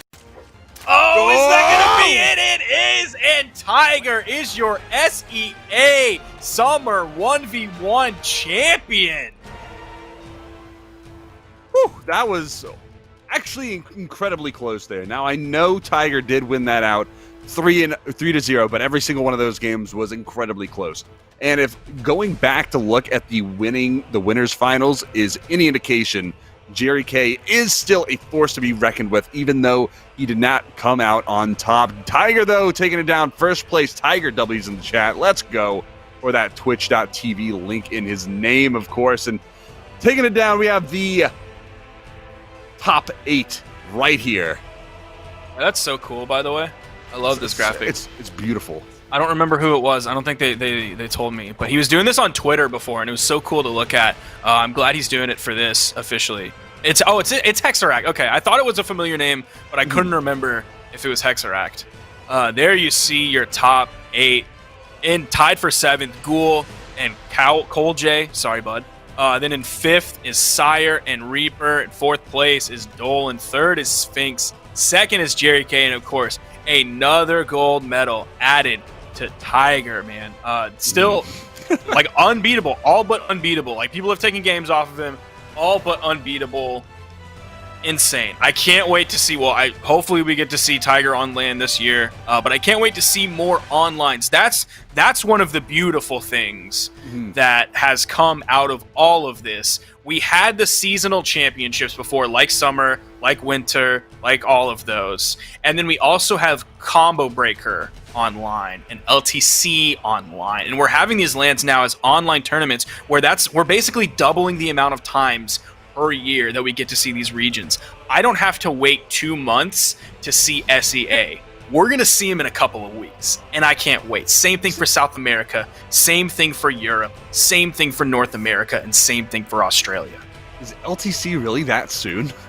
It's a couple weeks. I don't know. It's a couple weeks. It kind of blows my mind that we just keep going in tournament into tournament into tournament. It's well, next week is twos. Yeah, exactly. So it would be 2 weeks after twos, but still, I love that we've got so much action. We've got so much Brawlhalla. There's really nothing that you can really miss because there's so many tournaments coming up, and you get to see all your favorite players come back. And sometimes we even see a different meta come out in the works as well. We have seen a few character swaps from some players, even today in the NA scene. But anyway, that is going to do it for today. Tiger, of course, taking it down as the SEA champion. Tune in tomorrow, and I believe Toast in production, correct me, or Sparky, you two, I believe it is going to be 12 o'clock Eastern Standard U.S. time, starting EU, and then going into South America afterwards. So be sure to tune in tomorrow for even more phenomenal BH action. We'll see you tomorrow. Thank you so much for tuning in today, and until tomorrow. 11:30. But, you know,